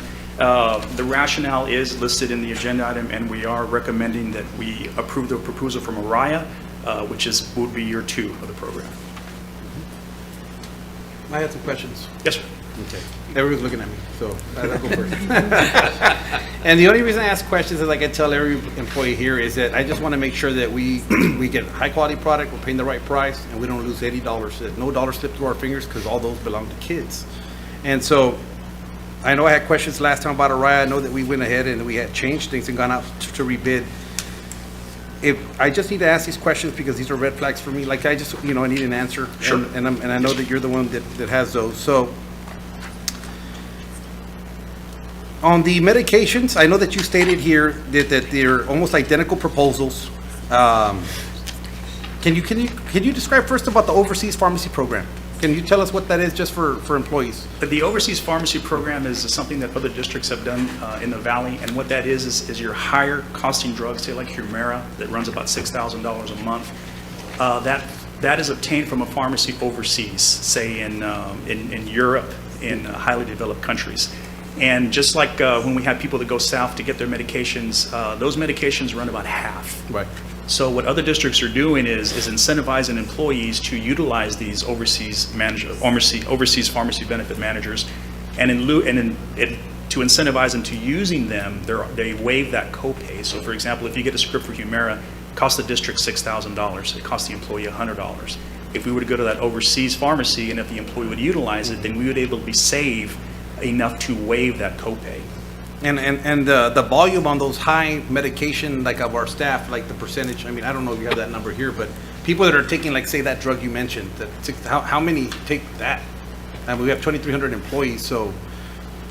I have some data that was done. I didn't bring it with me today Okay. because that would be a separate agenda item to bring that to the board and approve an RFP or an RFQ to have that overseas pharmacy benefit management program.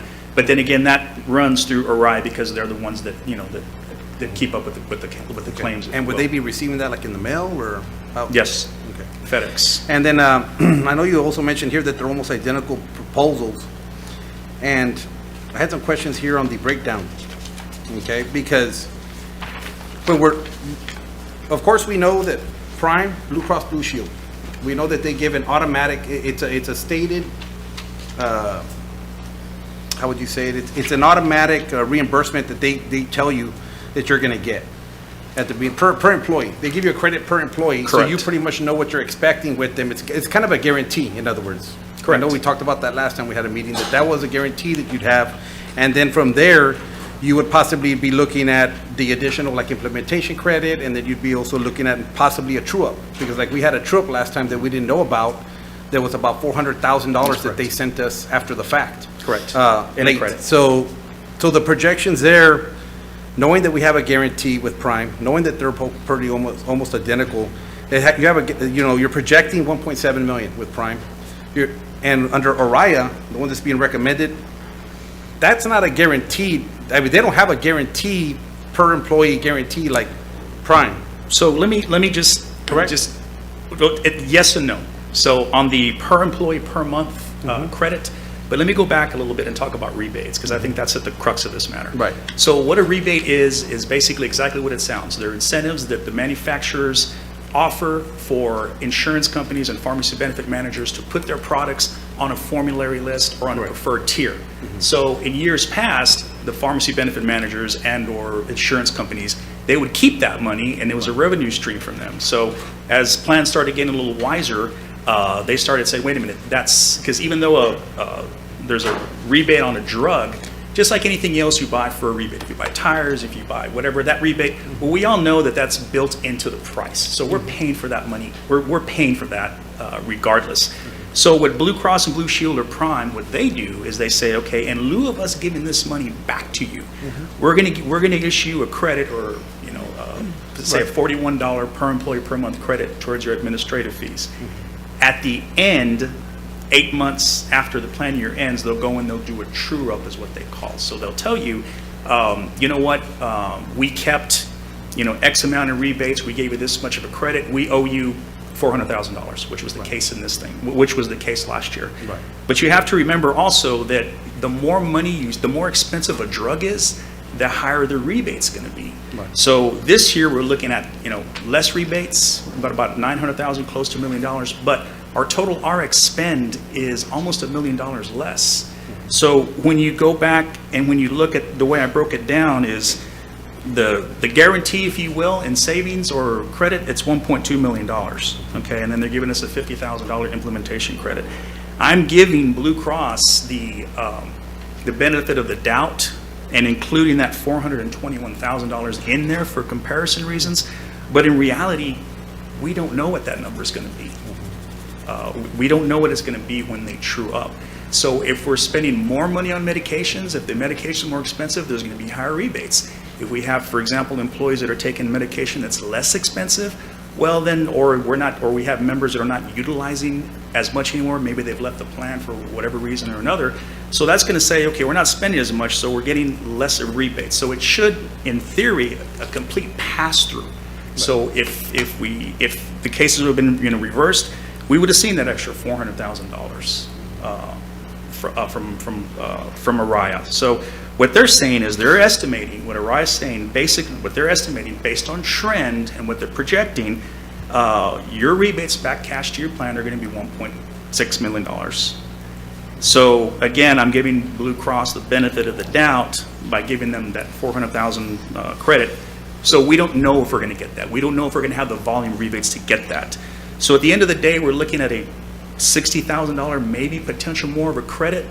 That being said, a $60,000, guesstimated, because it's not guaranteed, is not worth the disruption of changing everybody from one PBM to the other. Because we've only been with Araya, this is the first year. We're with Prime for 2 years. But the districts had Araya before, and then they got rid of it. Well, there's a lot of, stories behind that, but regardless, it would be prudent we were 2 years with Prime, let's stay another year so we can truly have a good comparison. And because when you intermingle credits, then you kind of fuzzy up the true cost of what you're paying for pharmacy drugs. And I think that's what we're all about here, is looking for that transparency. So yeah, because I remember in 2020, 2021, I forgot the meeting date, but because you stated that going into 21, 22, we were going to see less costs because people would be back at work, would be back on campus. So they, less. In one of the meetings, we were talking about potential savings, and because we had gone over, and we didn't have it budgeted, and you said, well, I think it was like I forget, well, he wasn't here, but it was we had to move monies back into the medical plan because you had a certain amount that you needed. I think we're at 21, we had to go to 23, but you stated, well, because it's 2020, 2021, people are at home, they're working from home, they're going to the doctor more, but we're going to budget less for 21, 22 because people will be back at work and we'll be, face to face again. And so you won't see those additional costs, and then we'll see a drop. My only worry is this, is the breakdown is you're saying that we had less, last year with Araya, we had less prescription costs, about $1 million less. That's what you're saying, right? Yes. And then you're adding in the $1 million credit, so you're saying more or less we saved $2 million with Araya? Or how does that work? No. So right now, as far as what we're going to save, the cost is, the jury is still out because, we still got the rest of this month to go, and then it's going to take about 4 months to get all of the rebates that were credited back to us. So what was the third one? Because I know that last time you presented, it was the first quarter for Araya was 75,000. The second quarter was 90. No, it was, well, we just got the second quarter rebates, and that came up to about 253,000. 253. So okay. When you total everything up, and we're being actually Araya is being very conservative with their figures. So total cash back to the plan is going to be right under $1 million. It could be more, then again, because they're still out there processing. So it's going to take us a while. It's going to take at least a few months after this plan year ends to give us a true comparison of where we're really at. So 900 to $1 million is kind of the spread from last year having Araya as a guaranteed rebate. What is a rebate? What I mean, it's guaranteed rebates is because whatever we get, they turn over and cut us a check. Right. They're not keeping anything. They're not commingling funds here and there. So it's whatever prescriptions that the plan dispenses. If there's an applicable rebate, we're going to get that rebate. Okay. So it's hard. It's hard to tell. The only thing the only reason, like I said, I ask again is because Prime Blue Cross Blue Shield for the 21-22 year sent us that spreadsheet, or you did. You provided it to us when we had the other individual here. and they had a guaranteed rebate, and I know it was like 1 point something million dollars. So I just said, you know, Prime is a one of the 6 largest PBMs in the country. So I just wanted to make sure, I know that our staff is still getting quality drugs, but then we also want to look at the business side of it and say, okay, they're getting the service and the quality drugs, but we also don't want to give away a few $100,000 because that's staffing, that's money that we could possibly go to lower costs and things like that. So that's my only question. So I just want your professional opinion. Who's going to be in the best interest of the district financially? Because we know that both of these companies can provide quality medications. Oh, yes. We have a very, very rich pharmacy benefit plan. So Okay. There's a lot of plans that say we'll only prescribe from a formulary list, and that's it. So if you're taking something that's on a non-formulary list, too bad. But we do have a very rich pharmacy benefit plan. Mike, is there anybody else here from your committee? Not from the Employee Benefit Committee, but Mr. Elad is here from the initial review, Ms. Zavala, and Mr. Butterman was in the initial committee. And then we met with the Employee Benefit Committee via Google Meets. So yeah, that's my only question, because I saw like that, because the scripts, you know, as well too, we're paying the $4 per script, and I see some of the other fees. I see the dispensing fee, you know, the $1.10 for Araya, and it's 60 cents for Blue Cross Blue Shield. So I'm just kind of adding up the numbers, thinking, I'm looking at it at the business side, saying, okay, one's charging lower fees, one's giving you a possible larger return, and both are offering the same product. So that was just trying to get, you know, whatever you say, I'll support it 100%. What we're paying for with the Araya is transparency. And that's hence the higher per transaction fee. So you audit it, or how do you audit that? Because I know about the transparent PBMs, and I read about it, right? The transparent PBMs, and traditionally, so, and I understand the whole thing between the manufacturer, the PBM, put it in the stores, and then your employees. So my question is, how many times have you audited, or who audits that, or who goes back? Because it's transparent, so we're actually taking advantage of that somehow, right? So who's actually going back and checking that? We haven't done a thorough actuarial audit. Okay. I go in every month and I spot check stuff to make sure that, you know, because literally there's, you know, 45,000 claims processed in a year, roughly 5,000 a month, more or less. So Right. you get the report and you look, okay, you know, and I'll spot check. But as far as a thorough audit, no, we haven't done that yet. But maybe that's something that we can look at the end of this plan year, or maybe at the end of next plan year, because those audits, Right. they're expensive. But I would think, yeah, you'd want to do it because we're rolling the dice here with them, and it's only because of transparency. So if we're going to roll the dice on whether we're going to actually get a return or not, or whether we're going to get a rebate and save money or lose money, I would assume that the whole point of it being transparent is that somebody's going through and auditing. God bless you. The PBM. Bless you. The Araya contracts fully supports any audit. So if we decide to do one, we can do it. Then again, it's just, you know, there's a financial component to it, and, you know, that's something we'd have to bring to the board for approval. Mike, on the overseas program, how quickly can that be implemented? As soon as we, if this is approved, we can start to work on it and bring it to the board before the end of the year, and hopefully have it by a January 1 effective date. So that's quite a bit of potential savings for employees. Yes. On co-pays. But you said by the end of the year? Well, because it is a process to get it done, so I would have to research it, and that's my target if it's gone. But if we implement the overseas by the end of the year, won't we already have a few months and be coming up for another renewal?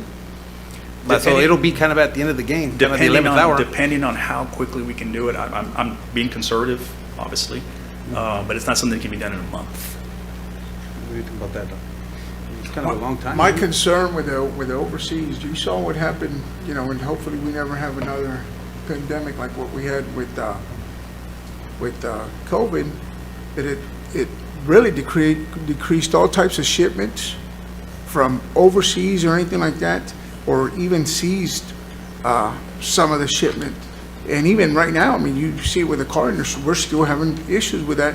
So why would we put that type of on overseas? I mean, to me, that just seems it's just an option, Mr. Trevino, that we can pursue as a cost-saving measure for the district. For example, you know, some of your higher cost medication, I'm looking at, you know, Trulicity. Trulicity is $1,200 a month, you know, more or less. But we are blessed to be right here next to Progreso, less than 5 miles away, where a lot of these people do take advantage of that. Sure. They are cheaper there, yeah. Yeah, it's going to be cheaper. I mean, we see people coming across. Mine's actually cheaper. Mike, but that wouldn't be the But I have only way insurance. they would get their medication. That would Oh, just no, be- no, that- it's they just can an still- option.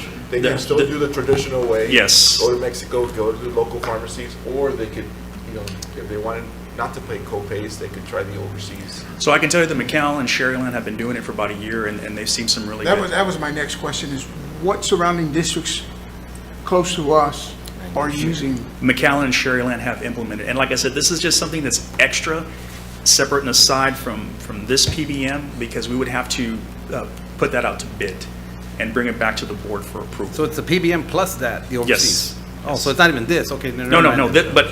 No, I thought it was part of this. Oh, no, Okay. no. But Araya will assist in the administration of it. Well, no, the only thing to me is just that. My question is looking at it at money sense. Araya is charging $4 per script. They have dispensing fees that are higher than Prime. They don't have a guaranteed rebate. Their projected rebates are also lower than Prime. And that's kind of my concern. And that's the only thing. I don't see how I'm waiting for somebody to sell it, I guess, as far as that, hey, this is a better deal. I believe that again, like I said, mentioned, the jury's still out as far as, what makes more sense. I'm confident in the fact that if they're telling us we're getting the full rebate for this drug back to you because they fluctuate. But you're going to audit it this year. I mean, you're going to audit the because it's transparent. So we're rolling the dice.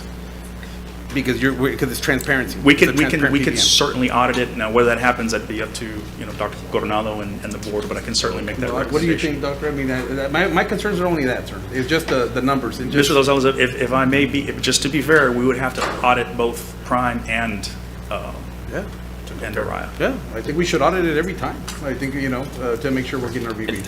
And we really haven't been with Araya as long, because it's just a renewal. So so the jury's still out because we haven't closed the cycle yet. Right, and we haven't really seen the third and fourth quarter. That's correct. I just see lower numbers. That's all I see. The option number one has the lowest numbers, has the highest fees, and it's not a guarantee. And so, but whatever the board decides at the end of the day. I mean, I just wanted, a guarantee from you, but you already stated that you don't, it's hard for you to guarantee. It's kind of, and you've stated that in here too. Mr. Aguilar, if I may, and Ms. Zavala and Mr. Butterman, since y'all were on the committee, and I know it's, and then from y'all to the rest of the committee, y'all like the plan, and I'd just like to know. Everybody. Sorry, got to throw you in there, Ms. Fajardo. Don't hold it on my Jason. But listen, because it's big. It doesn't affect us because we're not part of y'all's PBM. But in what y'all saw and what y'all evaluated, are y'all all comfortable? Because I hate for Mr. De La Rosa just to be the one taking everything when it's not just him, it's all of y'all that sat on part of this committee. So my question to y'all, do y'all feel comfortable with the renewal of Araya? Yes, sir, Mr. Gonzalez, and we did sit down and we did ask several questions. The questions that are being asked tonight, we did ask those questions. I know we were actually going into breaking down in the contract details, the acquisition fees. That was all that we were taking into account. And if you look at that, when you look at that, that's where you start looking at the cost difference as well. So, we did have those discussions through our meetings, and of course, Ms. Fajardo can share what they had in their team as well, and others as well, whoever wants to share. And I think Mr. De Los Santos and Coach Cuellar, Dr. Coronado, those are the same questions we asked Mr. De La Rosa. He was giving us kind of an education as we went through, and we went through each one. Because again, we were saying, well, look at this number. This is a lower number. I mean, that's what we saw. Right. And as we vetted it through and it became a little more clear to us, then we felt very comfortable with it. Okay, we saw that too. Yeah, well, that's what I'm saying. I'm seeing higher fees, less return, but. We were asking the same question. Okay.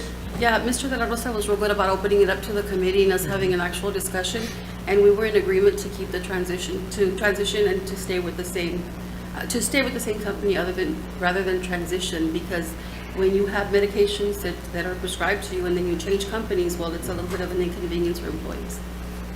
Okay. No, and I saw Thank you. that the committee said that the transition was the issue.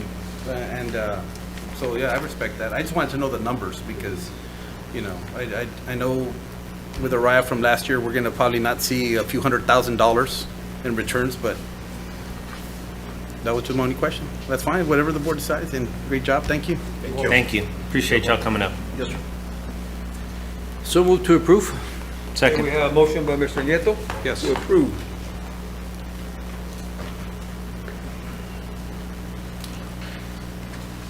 Do we have a second? Yeah, Mr. I did. Gonzalez? Okay, a second by Mr. Gonzalez. Is there any more discussion? Nope. Okay. Then let's take it to a vote. Signify your approval, saying aye when I call your name. Mr. Nieto? Aye. Mr. Staita? Aye. Costeño? Aye. Dr. Rodriguez? Aye. Mr. Los Santos? I'm going to abstain. And Mr. Gonzalez? Aye. Okay, motion carries. Item H, discussion and possible action for the board to consider approval of proposal award for specific and aggregate stop-loss insurance for the district's self-funded employee benefit program, RFP number 23-08-06. Dr. Coronel? Board President and members of the board, this is a renewal, and so I recommend that we renew. So moved. Okay, we have a motion by Mr. Gonzalez. Second. Second by Dr. Rodriguez. Do we have any discussion? Okay, take it to a vote. Mr. Nieto? Aye. Mr. Staita? Aye. Costeño? Aye. Dr. Rodriguez? Aye. Mr. Los Santos? Aye.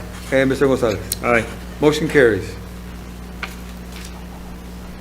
Item I, discussion and possible action for board to consider renewal of the district's employee voluntary insurance products, or authorize the administration to solicit proposals for same RFP number 21-010-08. Dr. Coronel. Board President, members of the board, I recommend a renewal of this rather than an RFP. So moved. Okay, we have, Andrew motion. okay, Oh, yeah, we discussion after. yes, Right, discussion we have the after. motion by Mr. Gonzalez and a second by Mr. Nieto. Second. Okay. Excuse me, Now, Coach, real quick. yes, sir. Mr. De La Rosa needs to address the board on that issue, please. Okay. On the prior item, Dr. Coronel, it wasn't a renewal, it was a proposal award. So the motion has to be to approve the proposal award. My bad.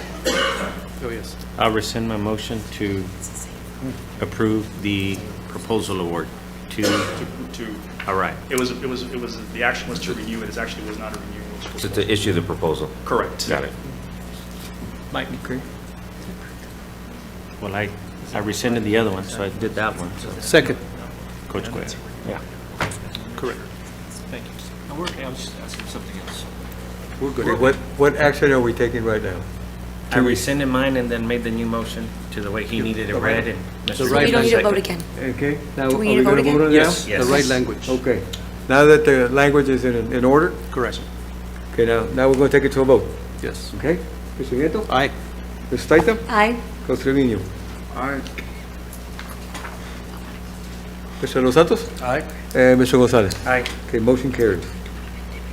Now we're on item I, Correct. Yes, sir. and that, did we have a motion? I motion. Andrew? You Yes, have the sir. motion too? Yes, sir. And a second by? Second by me. By Mr. Nieto. Okay, do we have any discussion? Now he's discussing. Did you motion to renew? Oh, Jesse was. Or you were going to discuss? I had a discussion, or I wanted to open this up to solicit for proposals. You know, it's been 2 years now since we've been here, and we continue doing the same. I'd like to see what's out there, what options we have available for our employees. You know, I see, you know, I would just like to open it up and have that, give our employees that option instead of just going with the same. You know, there may be cheaper, less expensive products that offer more for your money, and we won't know that if we just keep renewing things year in and year out, so. And just to add what you're saying, the last time that we got a proposal was in 2020, was the year of the pandemic, when we were going through all that. So I know the prices, you know, go up and down all the time. So I'm just wondering if now, 2 years later, whether it's these people or new people or who can give us a better price, people with the better price are going to get the award. So I just want to see what's out there because it's been 2 years since the pandemic. It was in 2020. So I would also prefer to go out for RFQ. Okay, so the initial. I could add that this is just the final year of the renewal. That's what I was gonna say. In other words, so, Okay. so this is Next the year final we'll- year, correct. so next year, we have no choice but to go to an RFP. I've had Okay. some questions too from the So community. why would they word it Voluntary like products, that's the one that has all the different stuff, right? Volunteer. It's the add-ons. All the different add-ons, It's right. the add-ons. So in other words, somebody, So- if I'm out of turn, let me know. But if they can choose to select or not select the particular items. The common term is a cafeteria plan. Is there anybody, I know, because there's some agents out there in our community, we have a lot of them, right? And we've had this discussion a long time ago about that, even through the levels at a workshop. I said, but is there any of them out there, because there's concerns that, is there anybody that's not on this list that goes onto campuses and sells products that you No, sir. know of? No, sir. No one else? No, sir. Only these individuals, these servicing agents here are the only ones that go onto campuses and sell products to staff? And that's only during open enrollment, and that is only these products that the board Okay, approves. just want to confirm that, because, yeah, there was accusations that there was some people that were not on this list going and selling products on campuses Now, to staff. years I ago. just want to confirm that so people stop saying that. Pre-pandemic, there were individuals that would be able to apply for what was called a letter of introduction and through the business office. And once that got cleared through the business office, they could go on campus with the principal's permission outside of working hours and say set up at the teacher's lounge and sell annuities or sell jewelry. But mostly the insurance product was annuity. But that was all, directly, the employee directly would pay for it. These run through our cafeteria plan or our Section 125 plan, which is most of these products are tax exempt. Do you ever monitor, like with these, do you monitor that the, like how do we make sure that our employees are getting the best price or product? Are you in charge of checking that as far as, do you see like a list and say, okay, you know what, your rates are maybe too high, or, those, is there any type of oversight? The last Checks time, and balances. the last time we did an RFP and these products were selected, they were evaluated by the consultant at the time. They were brought forth before the committee, and they were the most advantageous plans for our employees at the time.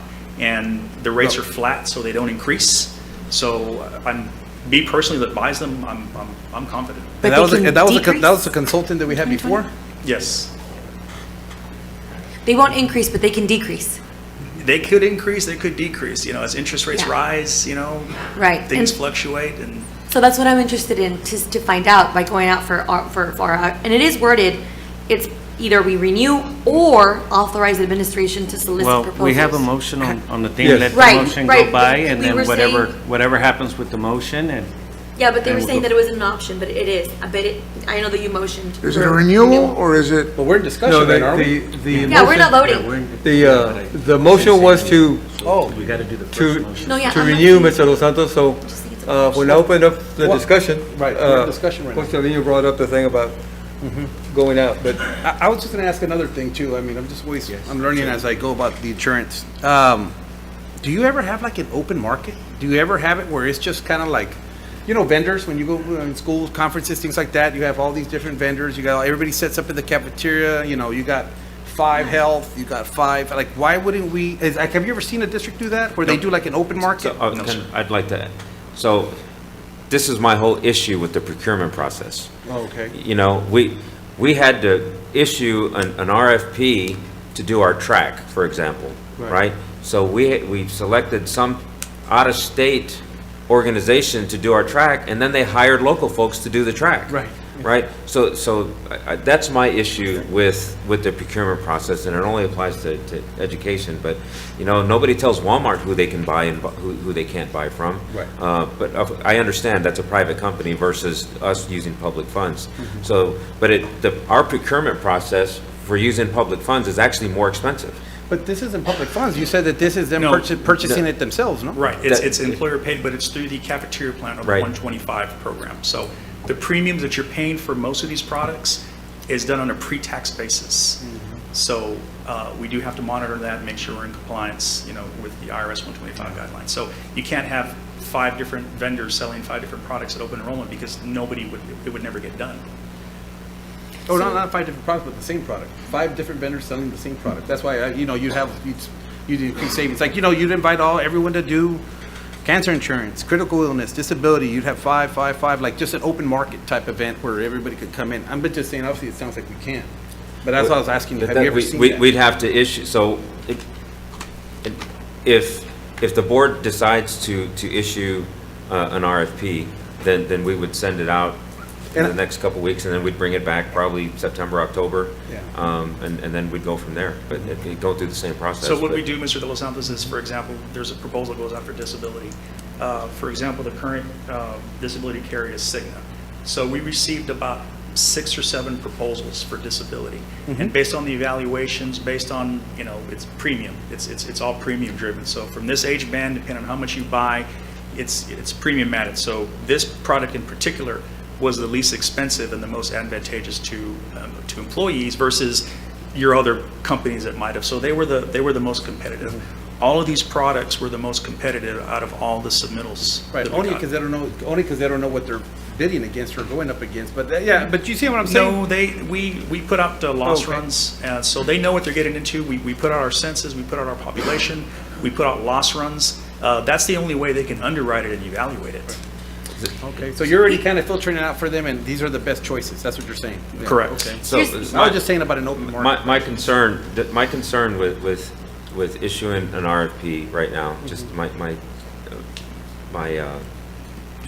view is that issuing an RFP right now, if we have a number of employees voluntarily paying for term life or vision insurance, and then we bring in an RFP, we select, and now we have a different carrier, right? And so now, whether it's high or low or the same, so there's got to be a transition point from one carrier to the next. I've done that before, even with my employer, where they've come in, they brought you in, and then they switch you over and transition you. They sit you down, they switch you over to the new company. I've been through that process. Yeah. Yes, If you're telling me as a teacher, you're going to transition me maybe for a possibly lower price, I don't mind a transition if I'm going to be paying less. Yeah, they did it right I there. would just like to know, because it's been 2 years and maybe they still have the best product. We don't know. But we're assuming that we're going to get something lower. We don't know. No, that's what I'm saying. We don't know. That's the risk you take when you go out. That's why we word it, the way the purchasing procedures work, the purchasing laws. We can extend 1 year, one every year. Now, if I got a renewal back and said, hey, your disability premium is going up 15% across the board, then I would bring that to the board and say, this one we need to go out to bid. Correct. In my opinion, Well, but since it's a flat renewal. We have a motion on What the are your table. thoughts on your insurance? Let's vote it in, and Okay, then, so Marcos is asking me, so we have a flat rate, and let me put it in something that y'all probably see every day, your home insurance and your auto insurance. We complained to the insurance agent, my rate went up. Everybody's rate is going up. Your homeowner's rate, they're going up. The values on your home, they're going up.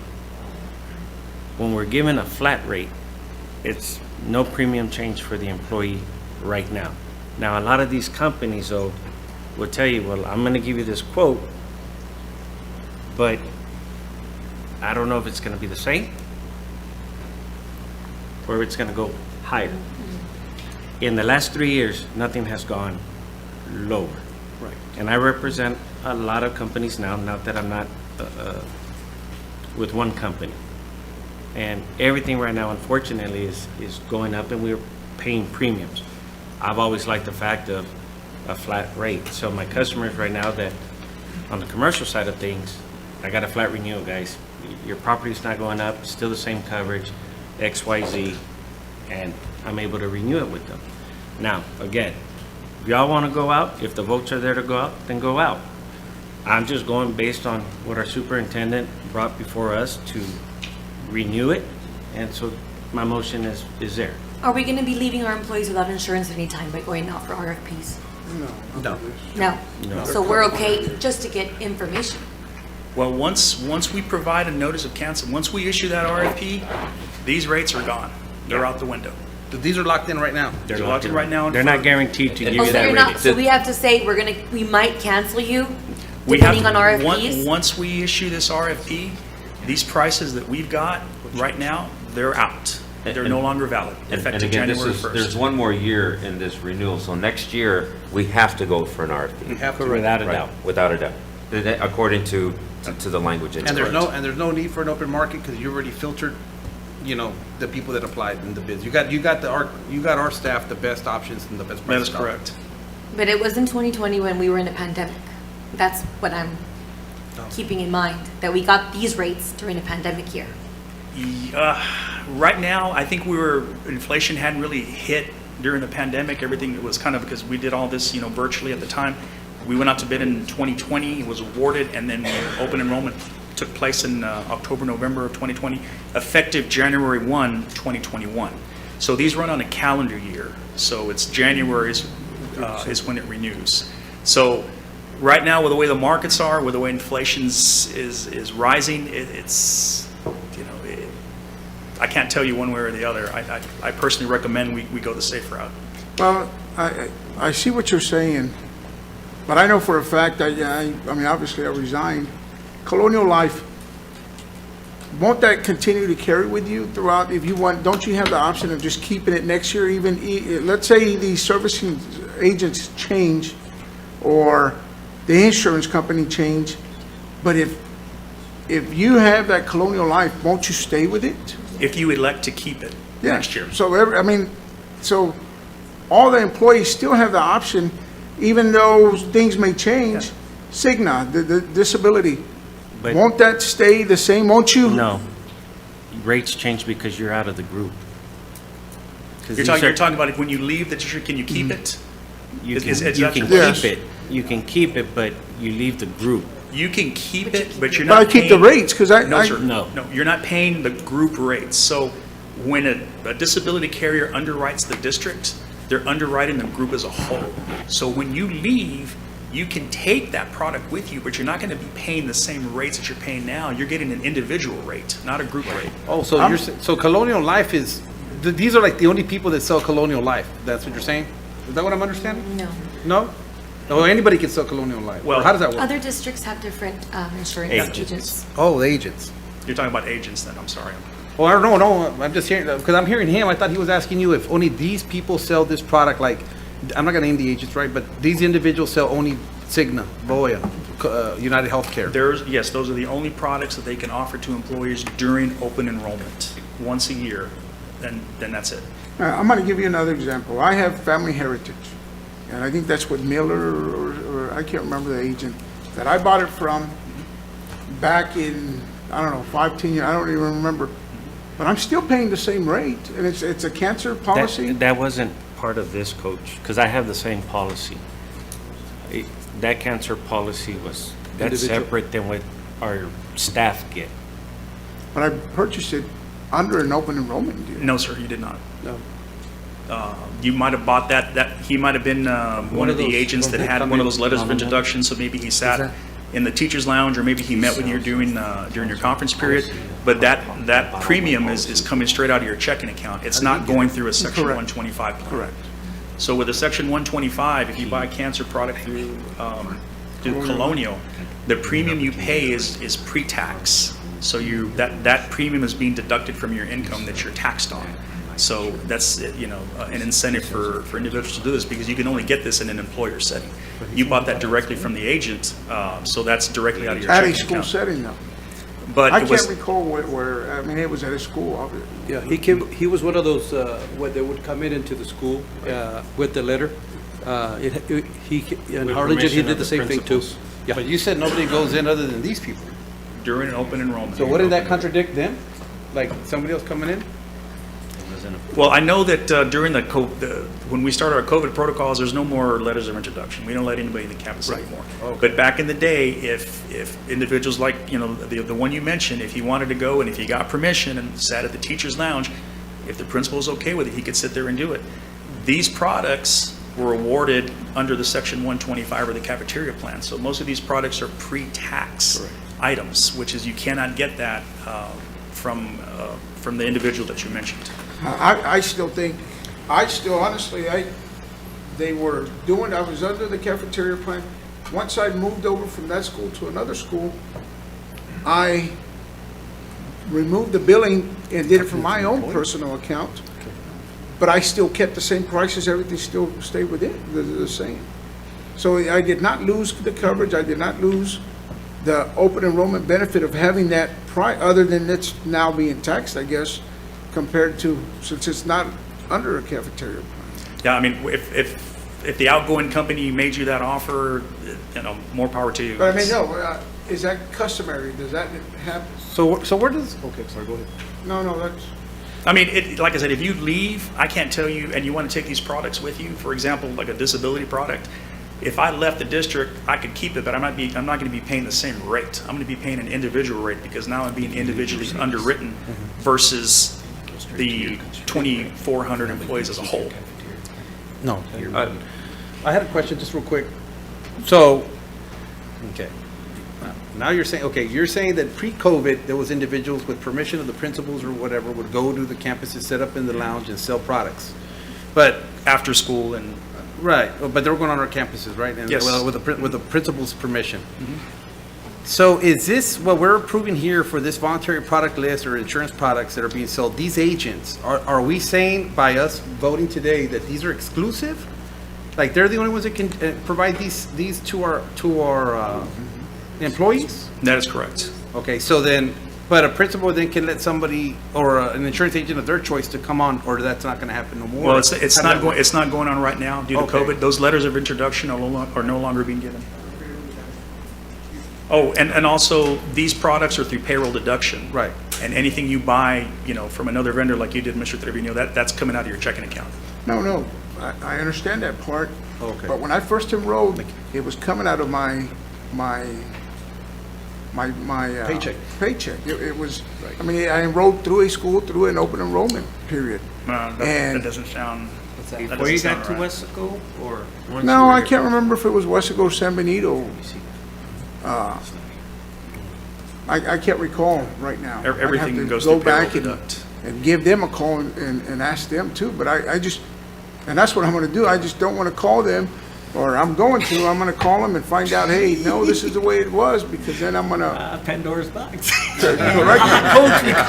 Like I said, that's not our practice. Sir. That's never been our No, practice. okay. Insurance is Mr. a De trick. La Rosa, I'm reading the rationale here, and it says, I'm trying to understand, when we went out for proposals in 2020, we requested that they give us the additional one-year terms and then a minimum of a two-year guarantee were applicable, Yes. right? So this is our final one, this is our third year, right? And that's it. So we don't get the guarantee because it says minimum, with a minimum of two-year guarantee. We don't have even if we go out for a proposal, we don't have the flat rate guarantee. We do for year 3, yes. Even So if we go out for when we go out for proposals, we issue that language that we're asking for a minimum 2-year rate guarantee, okay? So if year 3, for example, this year, if they say, no, it's going up 15%, we could recommend, okay, well, let's go and see what's out there. Let's go out to bid. That would be the recommendation. Because you don't know what the market's going to do, as far as, so we give the insurance companies, we're asking for a 2-year rate guarantee. If you can give us 3, great. But in this case, they did give us a rate pass for year 3. Do we have a lot of employees with voluntary products? Quite a few, yes, sir. I don't have the exact numbers, but But there are a number of them. Oh, yes. I just want to thank you, sir, for the information on the different items. And I just want to say also that, you and your committee, we know that you're doing the best, what's in the best interest of the district for our staff as far as products and also the district financially, our taxpayers. So, Thank you. thank you. Thank you. And we'll wait for the outcome. Okay, let's take it to the vote. We're voting to renew. Correct. Okay, Mr. Nieto? Aye. Mr. Staita? no. Costa Trevino? I will abstain. Abstain. Mr. Los Santos? Aye. Mr. Gonzalez? Aye. Okay, motion carries to renew the product. Now we go to item J. Discussion and possible action for the board to consider renewal of the district's employee whole life insurance product, or authorize administration to solicit proposals for same RFP number 21-10-15. Dr. Coronel? Board President and members of the board, this was, again, same situation. This is a renewal, and the recommendation from me is the renewal. Move to approve. Motion to approve by Mr. Gonzalez, and a second by Mr. Nieto. Second. Okay, do we have any discussion? Mike, are they able to purchase more? I just want, I know the answer, but They can't purchase additional, but it's rated. yeah, it's rated, but they do have the option Yes. to purchase more. Yes, sir. And it's still under the group rate. These are group rates. Okay. Correct. Thank you. Thank you. Let's take it to a vote. Mr. Nieto? Aye. Mrs. Taita? Aye. Coach Trevino? I'm gonna abstain. Mr. Los Santos? Aye. And Mr. Gonzalez? Aye. Okay, motion carries.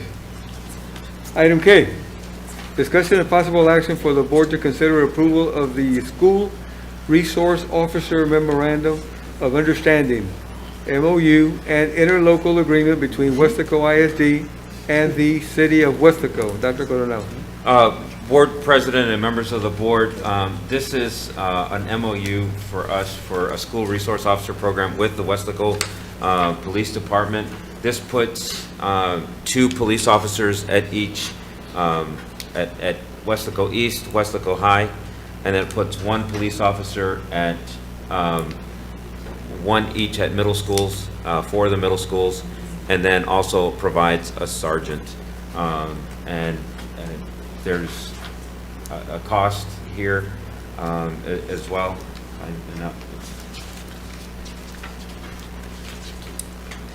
So my recommendation is to approve the MOU with the Weslaco PD. Move to approve?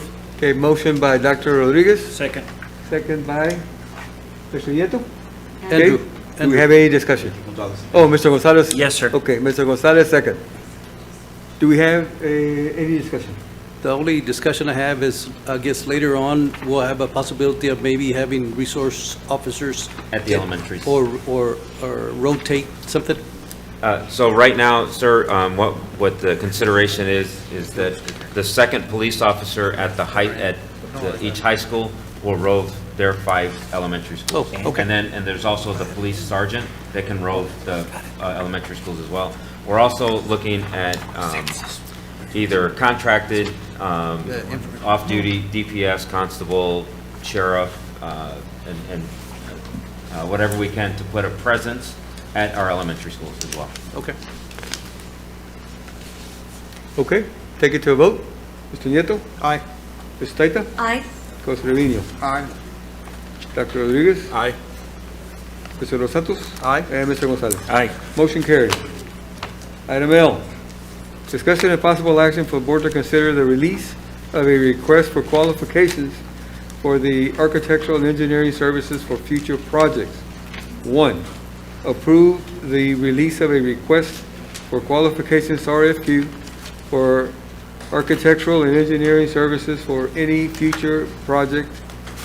And 2, approval of the criteria and points to be used to rank the qualification statements to be received. Dr. Coronel.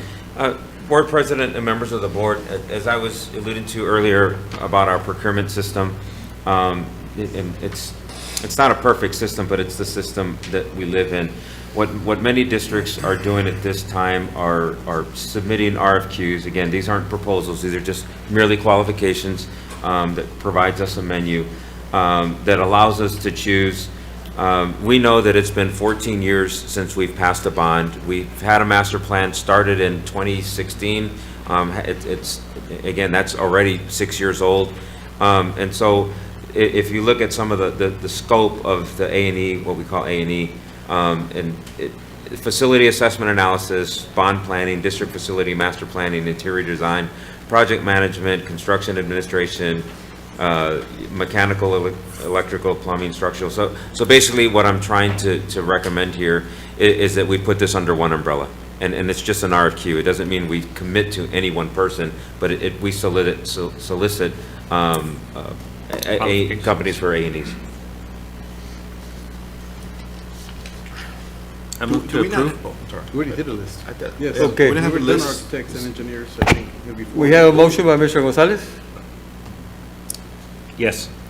We'll discuss it in discussion. We- Well, Discussion if on somebody it? wants a second, No. I mean, I'm not gonna second. Because but we already maybe have someone this. wants a second. So we don't have, they're separate. We don't have, correct me if I'm wrong, Plumbing, right? We don't have it under one umbrella.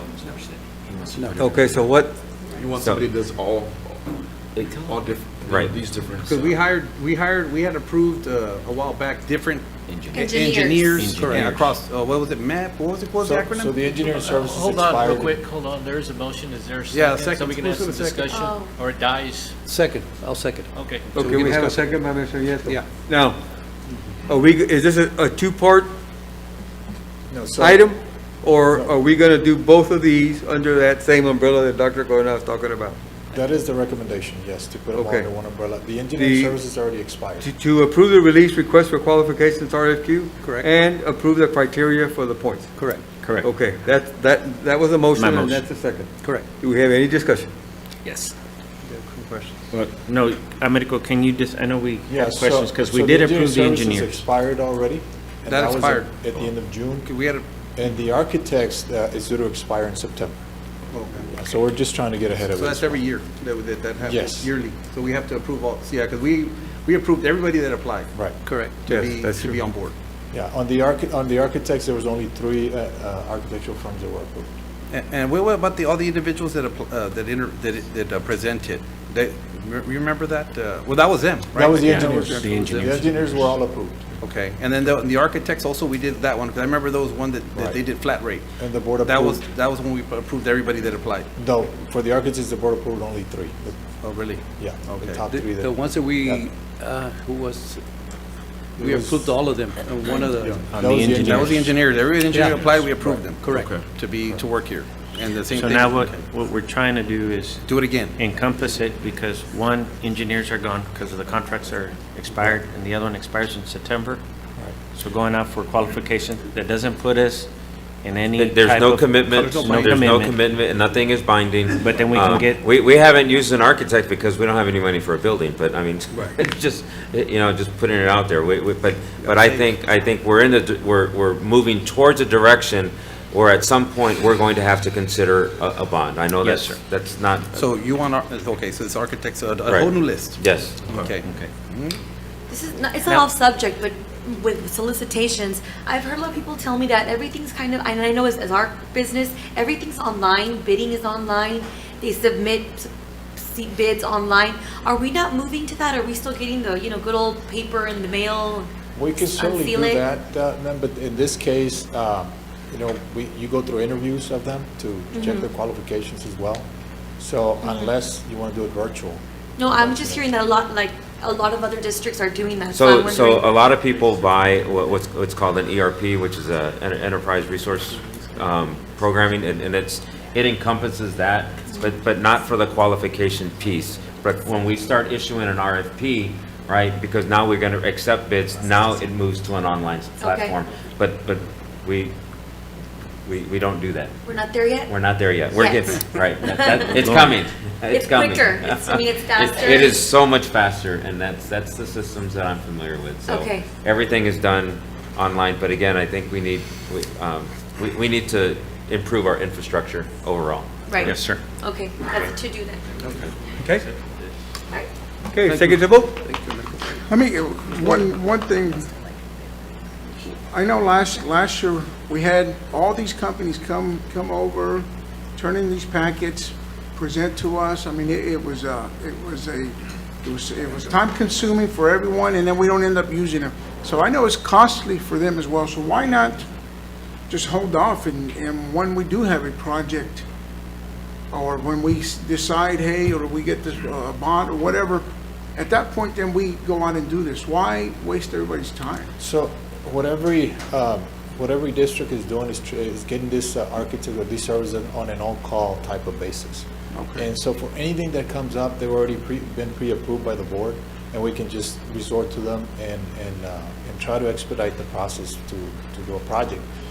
In the past, as you're saying, if a project develops or comes up, then we have to wait until there's a board meeting for us to be able to get approval by the board to get the engineer or go through that process, the RFQ process for that project itself. So it is delayed. But if it's delayed, it's in all essence, it's only delayed 30 days till we have the next meeting. And I mean, when depending on, or anytime you're dealing with construction, the time is really, it's. And here's the argument to that, is the law requires that any MEP, engineering services, mechanical, electrical, and plumbing, be hired or procured whenever the cost of the project is going to be or exceed $8,000. So that's relatively a very, very small project. Any air conditioning unit for a regular classroom is about that cost right now.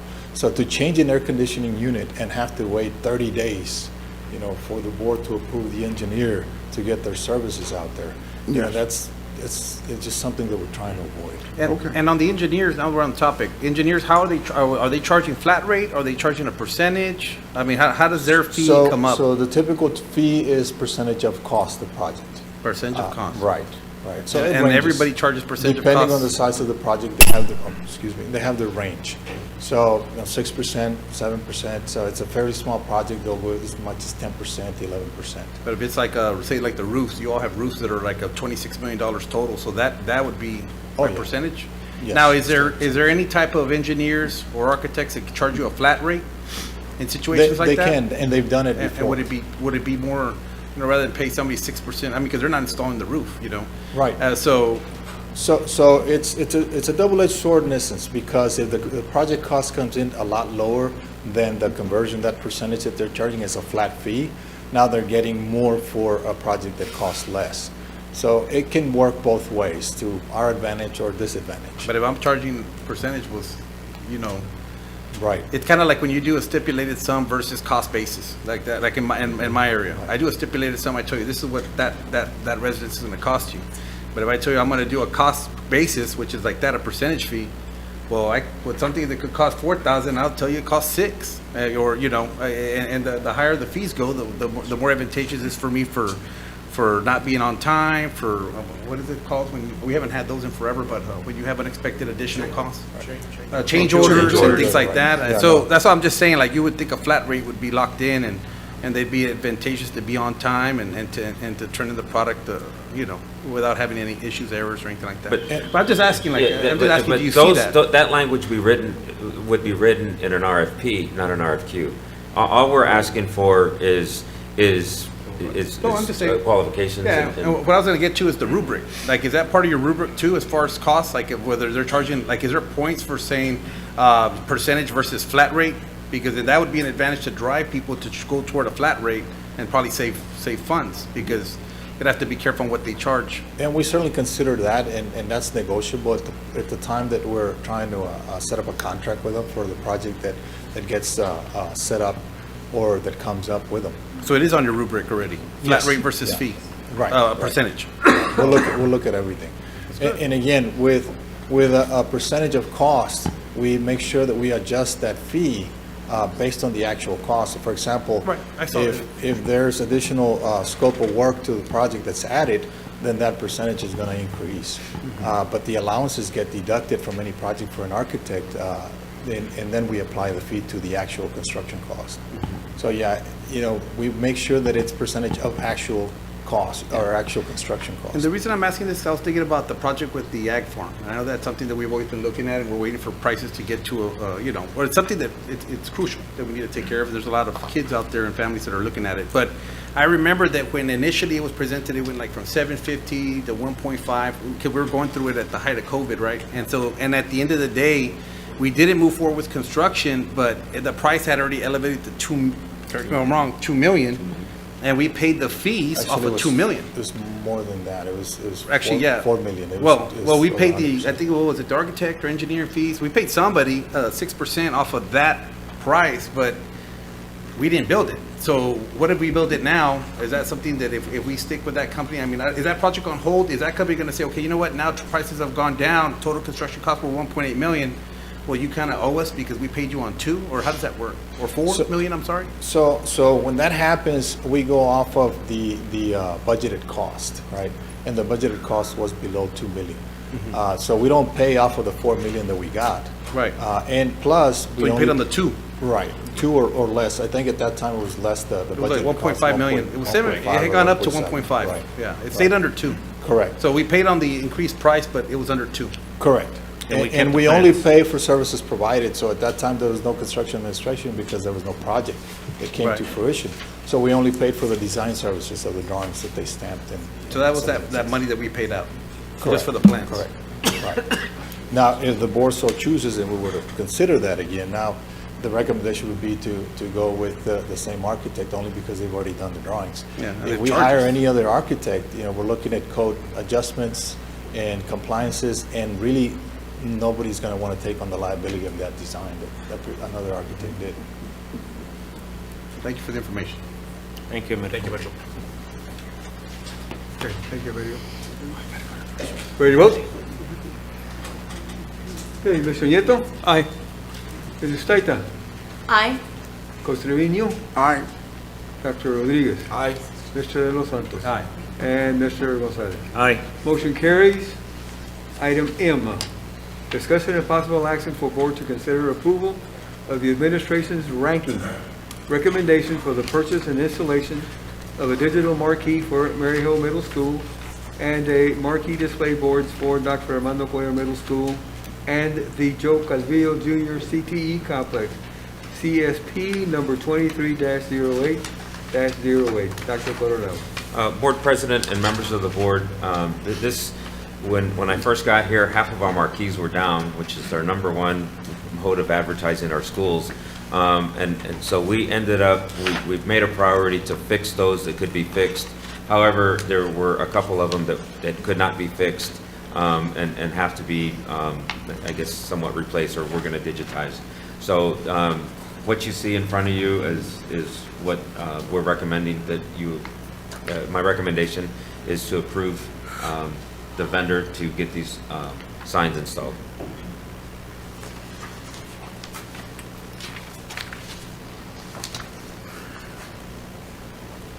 So moved to approve. I have a motion by Mr. Nieto, Second. a second by Mr. De Los Santos. Do we have any discussion? Yes, I have a question. I'm looking at the vendors, and I see that 3 of them did not submit, or it says not evaluated or ranked. And I know that I'm pretty familiar with these because they're from the Valley. Right. And I'm wondering why they did not submit a bond. Doesn't have. It's because of the bond, submitted bid bond? Is that the only reason why? Did somebody notify them? I mean, since Yeah, they're did we local. notify them?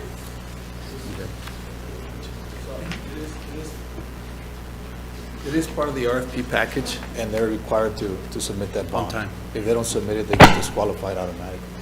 Okay. I know there's been a lot of projects where we work on where the bonds are sometimes, they're waived or for whatever reason because of the work experience you have with, have we used these Valley companies before for Weslaco ISD? Not to my knowledge, not to We install haven't. marquee signs. Okay. It's a good one. Oh, yeah, AAA, I wasn't involved in that project, but I'm being told Donna? AAA was Yeah. used on Margot marquee sign. Okay. That was a long time ago. And- One of the first ones. no, go ahead.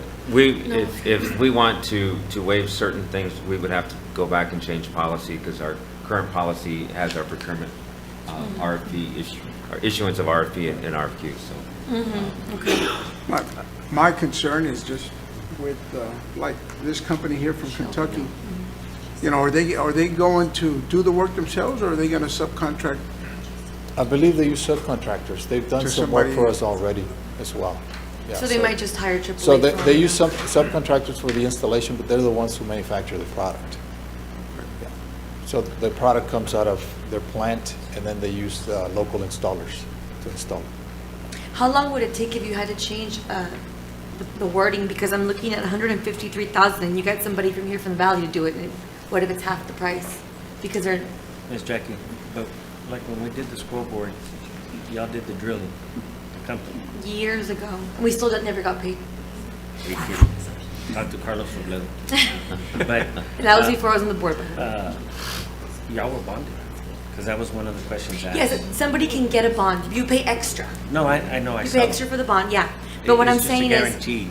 You're right, It's a and guarantee. anybody can get a bond from their insurance agent, and you ask them, can I have a bond?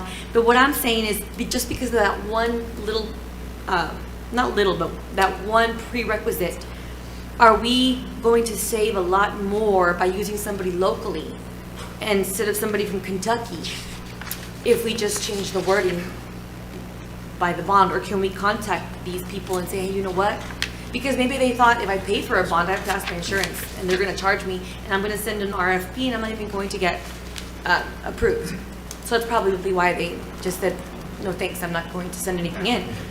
So what I'm asking is, how long would it take if we would take that requisite off? So if you change the policy, it's 2 readings, so it would take at a minimum of 2 months. 2 months. 2 meetings, 2 meetings. Okay. I had a question. This is for Mr. Robledo. You're good, sir. I don't have any, I don't think that's for you, but no, I was telling Mr. Robledo, one time we were talking about marketing. We've been doing that a lot, and he's been, they're doing great things over there. Social media, different types of forms of media that they're trying to get the word out, rather than just print, newspaper, things like that. The marquees, I know that, remember we talked one time about, I know that these are digital, but there was marquees where they were actually, like Billboards. like all those videos you make, we could be playing Sure. for campuses day and night, and what people. Well, are we'd driving love to by. have some digital billboards, and we did talk about that several years ago. The price has gone up since back then, but we would have to come back and revisit and rebid that out. What about eye level? I know that, Yeah. I'm not talking about but I'm talking about the ones that are eye level. I would love, that would be a great marketing tool, Right. especially in the downtown area where there was a lot of traffic, where we can do some videos and we can do some digital marketing with our graphic artists that we have here. Yeah, while So while I think people- that's something we should definitely explore. Yeah, I'd when be all people for are that. passing by the schools It'll at be on here night, in during the September. day. Sorry? And I got the idea, like I said, We I can put was. it on in September. I had never seen that before. Well, then again, I only go to the mall once or twice a year. But I took my daughter in outside of the store. You're a brave I'm not man. promoting it, so I'm not gonna say You're a anything. brave man. I was sitting at the Starbucks. I just told her, "Call me when you're ready for me to pay." But I was waiting for her outside the store, and they had a large digital screen playing, and they had commercials going. And I was thinking, you know what? I've never seen stores do that at the mall, so that Correct. was the one I saw. And then I said, if we were to do that at school with our marquees, instead of just be digital and dates and times, but actually have commercials running, and because you all do a lot of great products, you really do. I remember when we went out for that marquees on every campus, that was the one question I remember asking, like, are we, well, no, because the cost at the Right. time, and now you're saying it costs even Yeah. more, but that was Something that to was one look of the at questions. because Absolutely. the investment, because I'm driving by Sam Houston, I'm driving by all these great schools, and I'm actually for a minute getting a glimpse of what they're offering inside. Right, Return and on I'm investment. not sure exactly which digital billboards we're going to be getting for these marquees. I know that there's different options where you can run videos on them, but I don't think that pricing on there, medical? Are we at that level for the pricing for these marquees, or are these just going to be static? Yeah, so these will be for video, so we'll be able to start to do that with these new marquees that we're upgrading. Okay, great. Good deal. Mr. Garza, I just saw the second page here where it does have the price of the other ones. It does. And I don't know if I can disclose this publicly or not. Can I? I can? Because I'm seeing here, the cheapest one was actually somebody here locally for $135,000, right? Even though they did not submit the bid bond. And the one we're going with is $153,000, which is almost $20,000 more. So because they didn't have the bid bond, we're gonna spend $20,000 more on somebody who Yeah, but that's you've part of never the worked with. procurement process. That's what I'm saying, so can we go, he's saying it's gonna take 2 months to go back and, excuse me. So, but we've had all these years without these schools not having a marquee. No, So they've 2 had a months or marquee. 20,000, They have a marquee. or fixing them, the marquee signs, these three Here's- campuses. I'm just looking not at the sure, numbers. again, I'm not in this business. I don't have the expertise that Andres and Americo have. But to me, to have a no bid bond, they didn't have a credential that we were asking for. Right? I mean, I think that's a risk that we don't want to take using public funds. If the, granted, local company, then then if we want to do business with a local company, then they still need to meet the criteria. We want to hire local teachers, but they still need to be certified. And so I think what we're asking is that they have the necessary credentials so that we can do the work. I wasn't aware that all our projects require a bid bond. Do all our projects require a bid bond? Construction projects. Construction bond. Okay.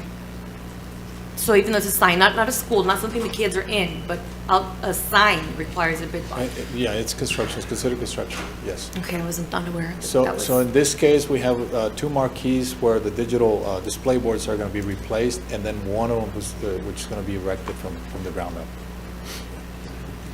Here's one thing, I mean, I know we're not gonna change procurement process, but the company that has it won right now is giving us 180 days after permits. The other company is saying they're gonna do it in 90 days, complete it. That's a big difference there.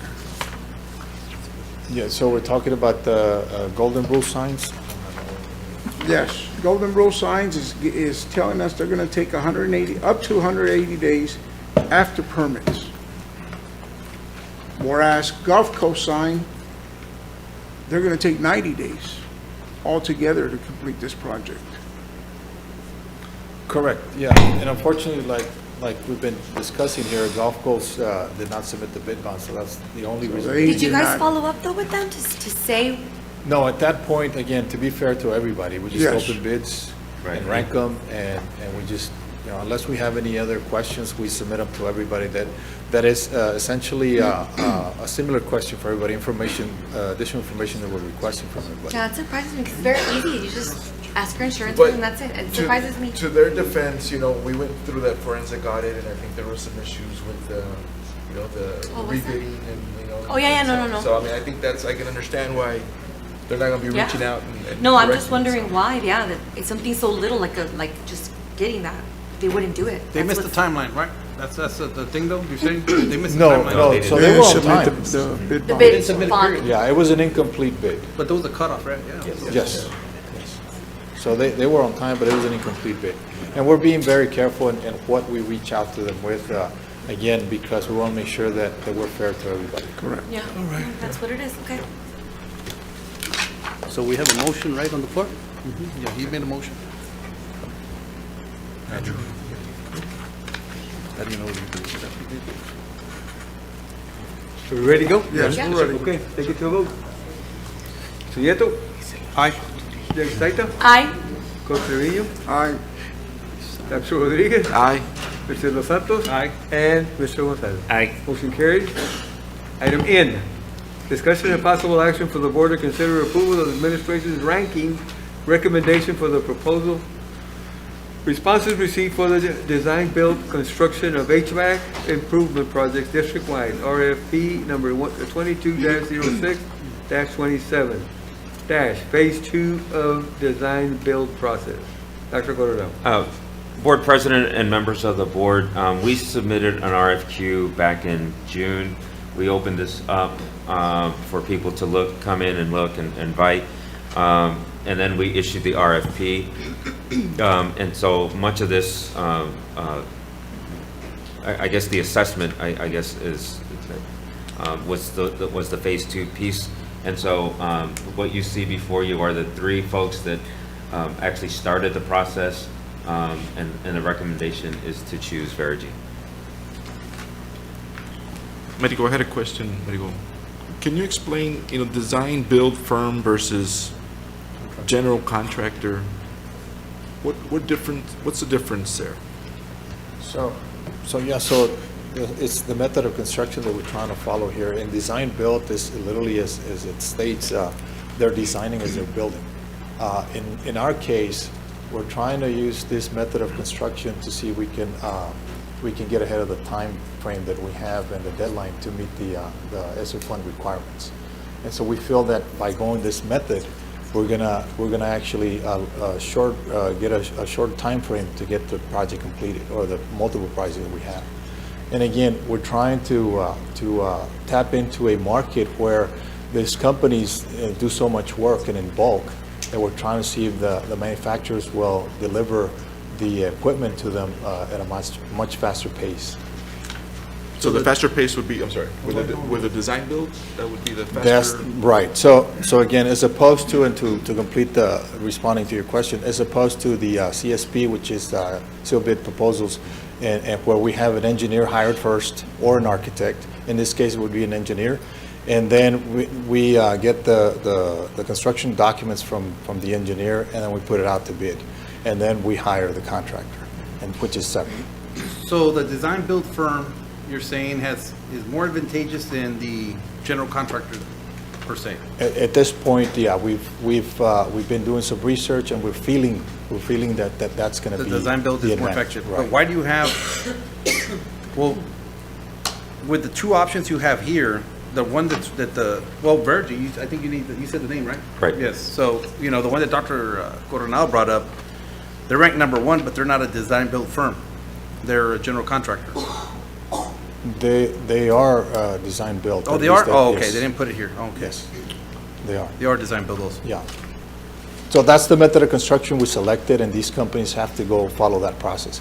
So for example, the company that did not submit a bid for the RFP, the second phase of this process, There was three, wasn't there? Right, and they didn't, Leaf Engineers is the one that didn't submit a bid. Right, I remember They're strictly an engineering company, so they would have to partner with a contractor to become a design build. So they're designers and builders as well, not just a designer that we hire separately from the contractor. I'm gonna be frank, you all can have discussion, but I think I'm probably gonna have to abstain from voting on this item, okay? Because there's some red flags I don't feel comfortable, okay? And I want to make sure that my reputation and my professional reputation is in place. So I'm just gonna go and abstain from this because of some things that I see that are kind of red flags, okay? I have a question on I'm looking at the criteria, and the question is, how many listed projects were done for school districts in the past 5 years? And E3 had 80 plus, more than 80, and Verigy had 20. So it's a lot less, but we're going with the one who's a lot less inexperienced. So in that area, we looked at also the size of the projects that they were doing, and Verigy was doing projects that were over $15 million, $20 million, and in some cases, $50 million and so forth. So at that point, you're thinking maybe doing bond type of work. So that's considerable. It's a huge amount of experience that they have also under the belt with the size of the projects. So we considered everything, not just the number, but also the size of the projects as well. And did E3 not have big projects they worked on? So most of the ones that they listed on there were 12 million. I believe they were under $15 million. I have a question, just for my own peace of mind, and I'm gonna let you know what my red flags are. But I probably should ask you because I don't have another chance, just to make sure I'm doing the right thing for myself. These 15 items, was that your rubric? Like, because it's asking as far as are they a design build firm? How many years? How many projects? Is that kind of the point system? Yes. Okay, Yes, so there's 15 items on there. There's 5 people on the committee, and every single person has the exact same score. And that's we've been on ranking committees, we've been on hiring committees, and I also work with federal programs. And so you see when there's things that are just too common. So 15 line items, 15 point of it, so that means a 15-point basis on there. And you have 5 individuals that are committee members, and everybody has the same exact score. It's not like 60, 68, or 72. There's no fluctuation there. It's exactly across the board. So I'm not calling into question anybody's integrity, but that for me is a red flag. And so, it's kind of like a time and effort sheet for those that work in the school district. You don't work 8 to 12 and 1 to 5 every single day when you're like split funded. It has to fluctuate and it has to vary. Here you have 5 people, 15 different line items for rubric, and everybody has the same score across the board. And this is a huge, massive ticket item. We're talking about federal funds, Esser funds, and millions of dollars. So that's my, unless you want to, if you want to describe that, but that's my red flag, and that's why I'm abstaining.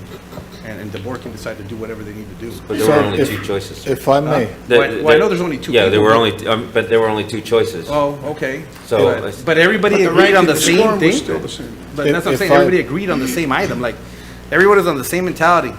That's my worry, you know.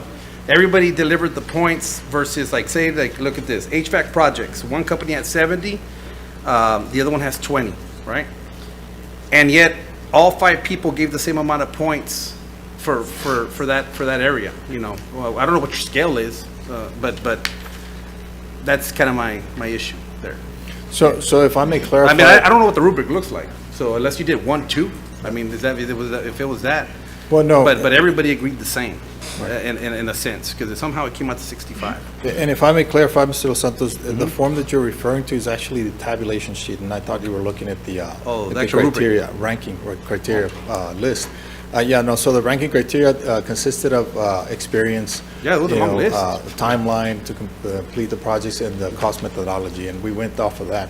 So what you're seeing is a tabulation sheet where we try to get the information that they provided and compare, you know, do a comparison, a side by side of the companies to assist us in doing the ranking I itself. remember that in the meeting, you all provided that as far as all the questions that you'd be looking at. And it was a good amount and a series of questions. Because I remember I asked, I said, well, is it just this? You said, no, turn the page. Remember that last meeting? Right. You said, turn the page, and then I saw all the different questions that you'd be looking at for the companies, for the 3 companies. And you said now knock down to 2. But that was a large number. And so it's kind of rare to see everyone kind of put their points exactly the same in every single category. And that's just something for me that I feel uncomfortable with. I'm not calling anybody's question, it's just I feel a little uncomfortable. This is a massive, you know, agenda item, and that's why I'm abstaining, because that's what I see. And what we do and the way we rank them is by committee, and we're discussing the items, and we come to a consensus as to, for example, the number of projects. And since we didn't list, you know, you have to have 5, you have to have 10, then we say, okay, we say that they have plenty of experience if they have, you know, 8, 10, or we pick a number at the time, based on the size of the company. But again, we do check the project scope of the projects that they've listed under their experience, and we also check the project size as well. So we consider all of that. Yeah, because like, I mean, just things like one company has 14, the other one has 0. You know, it's just kind of those also too, just even the resume kind of, it's just, you know, I've had other questions already in other items, and now I have questions on this, and so I'm just gonna, you know. Well, Mark, if you feel uncomfortable, you can, you know, you can go with the other vendor, you know, because there's no prices on here, correct? No. I mean, I was staying. Everybody can do. And then I'm seeing Well, also I think that, I'm sorry. 14 to 0. No, go ahead. I was looking at the number. So this is a big ticket item. Earlier, you had asked, and I shared with all of the HVAC material, how much money we've spent on maintenance, the age of the units, and so the challenge is that, you know, one, as the administration needs to feel comfortable with who we're working with. 2, that we have a very strict timeline, because much of this is going to be paid for through Esser funding, and it's going to run out. I know Americo and I have had this discussion, and we've had companies just say, yeah, good luck getting the units. You know, I mean, so it's a very competitive market as well. So I just want to reiterate that, you know, we have needs. I mean, just as an example, this afternoon during the convocation, it got a little warm in there. Again, we're still dealing with issues, and I always ask, since I've been here, when does it start getting cold? And so it says it's not, and so that tells me that our ACs are running year round. You know, so this is a time-sensitive issue. We've gone through the process. You know, we started this back in June, and so you know, again, so I'd like to support you know, the team's recommendation and move forward. But that's my recommendation. I asked for the project cost for the 2 applicants, but I only see 1. That's phase 2. Huh? That's another phase, right? But that's part of the thing, it said here projected. I'm sorry, projected. It's on a projected cost. Right. Correct. And I just wanted to add, Mr. De Los Santos, and good questions on that. We did have several discussions, with the committee on there, really asking the questions on the cost methodology, going back and forth. And so as we were going through that, we were looking at everything when you're looking at the wages, subcontracts, markup costs and so forth. Those were extensive discussions that we had going back and forth. And then we would question it, and we wanted to make sure that we were getting accurate information. So a lot of that is when we were having those discussions in the committee. So we were completely open and transparent with everyone there, what we were doing. But again, it's based on that 20 million cost estimate. On the, it's a lot. Yeah. It's a lot of money, and saying that for me was a red flag when everybody points across the border exactly the same. And so yeah, and that just, again, we were cost having of this those open discussions as a ranking committee, because we had a lot of questions, with the cost methodology, to going back and looking at the details. And we did spend a lot of time on that, going back and forth with it, through the committee. And so, the companies were pretty similar as far as experience, timeline, they were stating that they would deliver completion of the project. What set them apart was actually the cost methodology, with one of them coming in at 20% markups and the other one coming in at 15% that we told them out on the cost methodology. 20% versus 15%. on markup. On markup. Yes. Yeah, and that's pretty much what we have to rank them by. Because again, it's cost methodology. We're not asking them for a fixed cost yet, because they still need to finalize their assessment to make sure that we have a scope of work defined. That's part of the procurement process, and that's the law itself that requires that we don't get fixed costs under procurement, design, built procurement method of construction. We have to get in rank based on cost methodology. So a lot of those questions with the methodology, we wanted to make sure that we all understood. So we were asking a lot of questions through the ranking committee when we were trying to break everything down, going back and forth and doing the comparative on what we were looking at. So we did spend a lot of time on that. And we did have that open discussion. Just wanted to be open. Americo, would it be? I'm glad you're being honest. Yes, sir. about it, that you all had discussed it. And then Yeah, you went yes, back sir. and Yeah, that's why- because we that's had a why- lot of questions in the methodology. So we just wanted to make sure, is this the way you're looking at it? Is this the way we're interpreting it? Does everyone understand it? Do you have questions? So we kept going back and forth within the committee. And I believe, and correct me if I'm wrong, our own HVAC personnel were involved in some of this process as well. And so, again, our own employees, were active participants in this as well. Because clearly, they're a huge piece of this. Have we used Virgin before? No. In the previous years? We've never used them before? Have we used the other company? Yes. Yes, we have. We have. How did E3 do? What was the work experience with E3? Right. We had good experience with them. It was back in 2014 we started the project, and it was a $12 million project on HVAC and controls district-wide.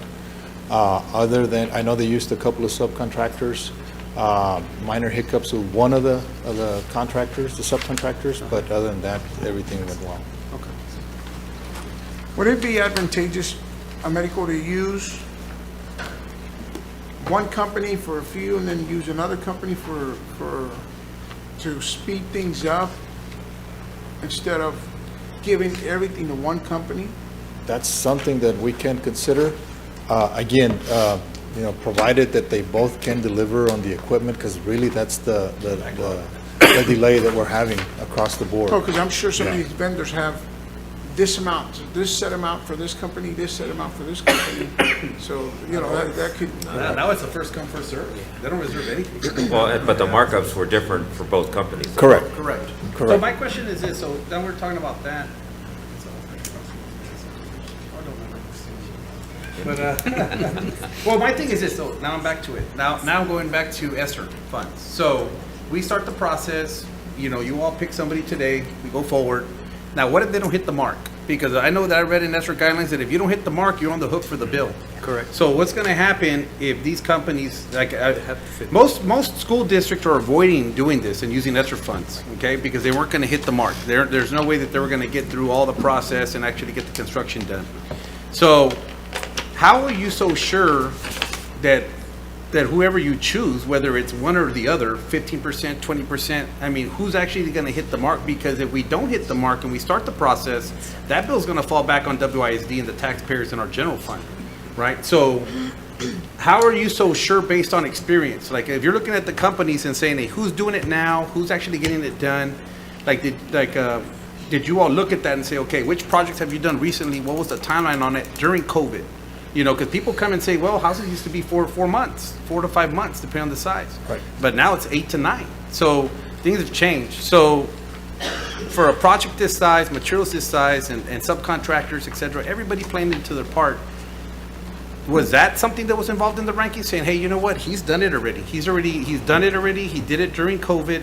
Like, did these companies, is that something you all looked at? Because I don't want to, I don't want the district to be on the hook at the end of the day with a $20 million bill, and they didn't finish any of the projects. That was a deep conversation that we Yes. had, because we Absolutely. got Mr. John Garlick involved in this well. I'm pretty because we had to make sure that we had to hit the mark because of Esser. That's why if in terms of paying for this, we're using a combination of Esser 2 and Esser 3. So the way, the strategy that we're using to make this happen and to pay for this is very clean.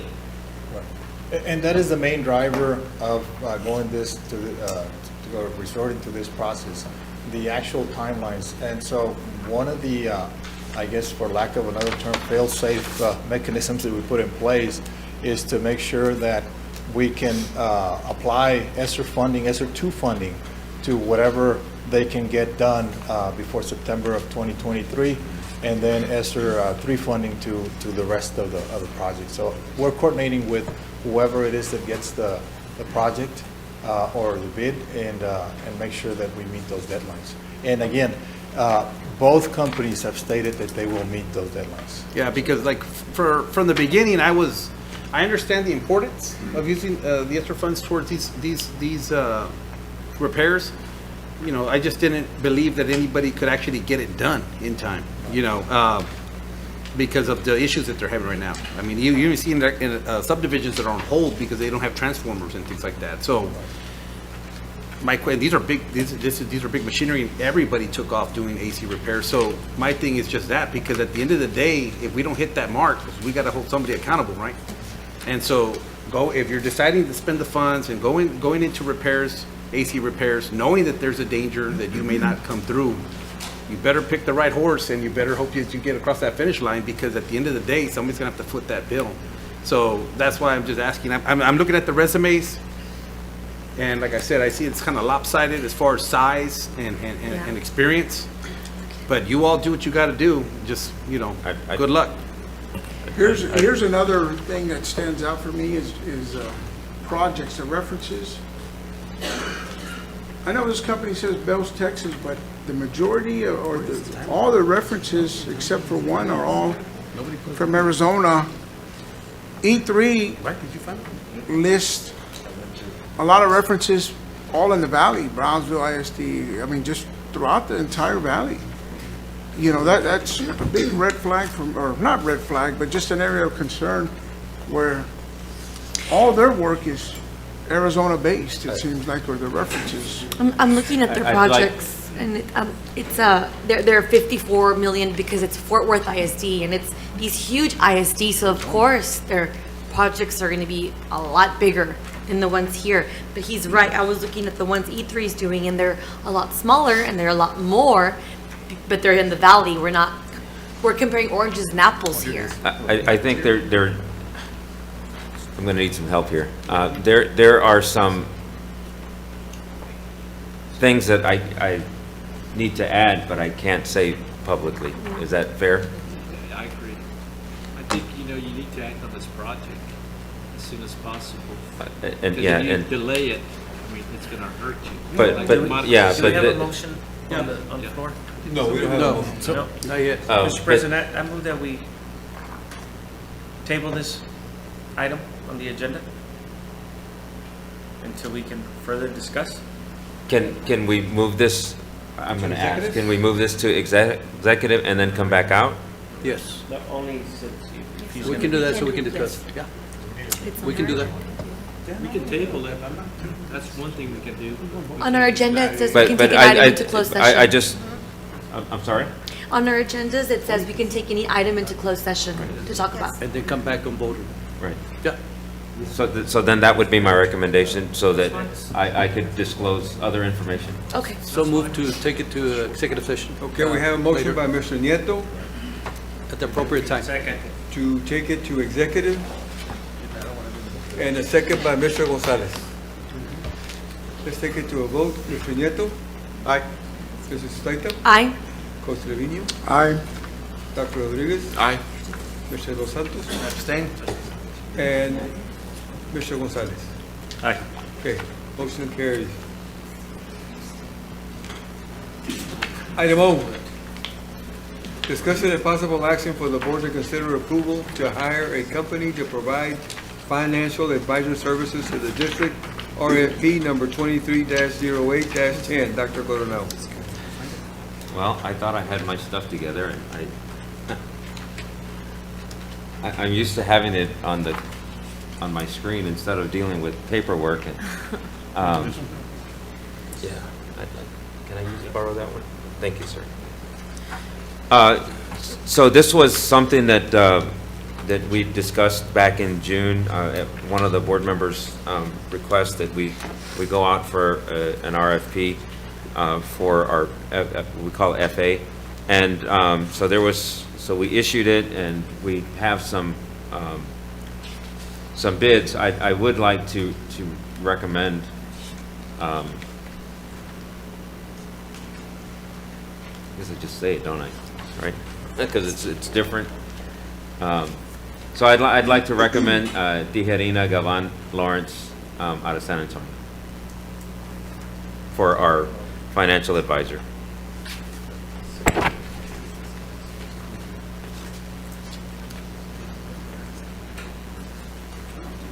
I'm gonna make a motion to accept Estrada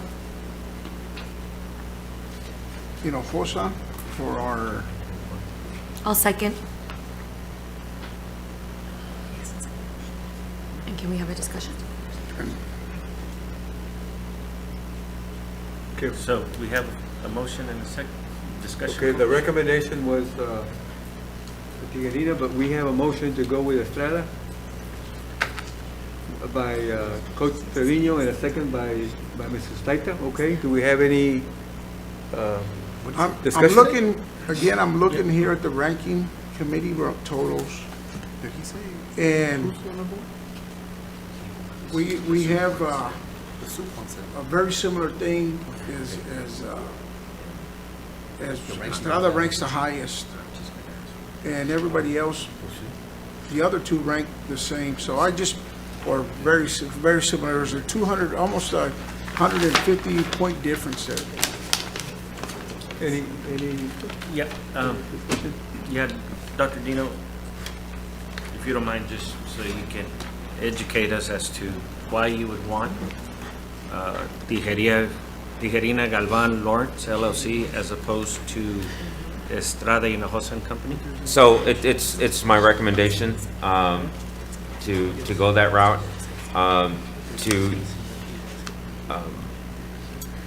I guess to make a point regarding committees. There was a situation with this board who chose a different firm than what was recommended based on a committee. When I saw this, I reached out to legal counsel to ask if I could change or my recommendation. And so, of course, that's my recommendation. I feel comfortable with my recommendation, and I'd kind of like to just stand on that. Okay. I mean, you make a decision, and I have to carry it out. Yeah. And I'd rather carry it out with something that I'm familiar with, or something that I feel comfortable with. So you're gonna, I know you're giving me the keys to the car, I get it, and it's still your car, I get it. But it's my recommendation. You know, and the only thing, because I'm bird catching up, but, I mean, this is the creme de la creme, as you say, of your cabinet here, that's ranking, you know, and this one has 1, 3, 4, Well, we can go 5, back to 6, what happened 7. last week, so. Well, yeah, you know, yeah. You know, I You mean, said it, I didn't add it. and nothing against them. Right. It's nothing against my team. You know, and when it comes to finance, and operations, I feel more comfortable in making my recommendation. Now, if Ms. Gomez tells me we want this program, I mean, go for it.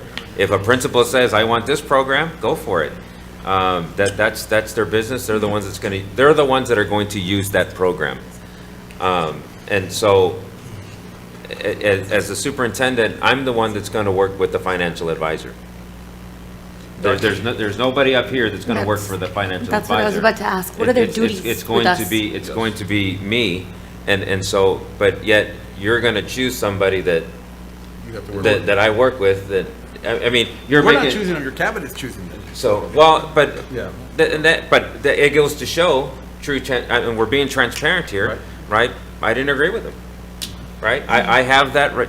They know that I have the right to change my mind, and I have a few times. Clearly, I just made one earlier in my superintendent's report, but that was, they went based on a rubric, and they graded accordingly, and I did.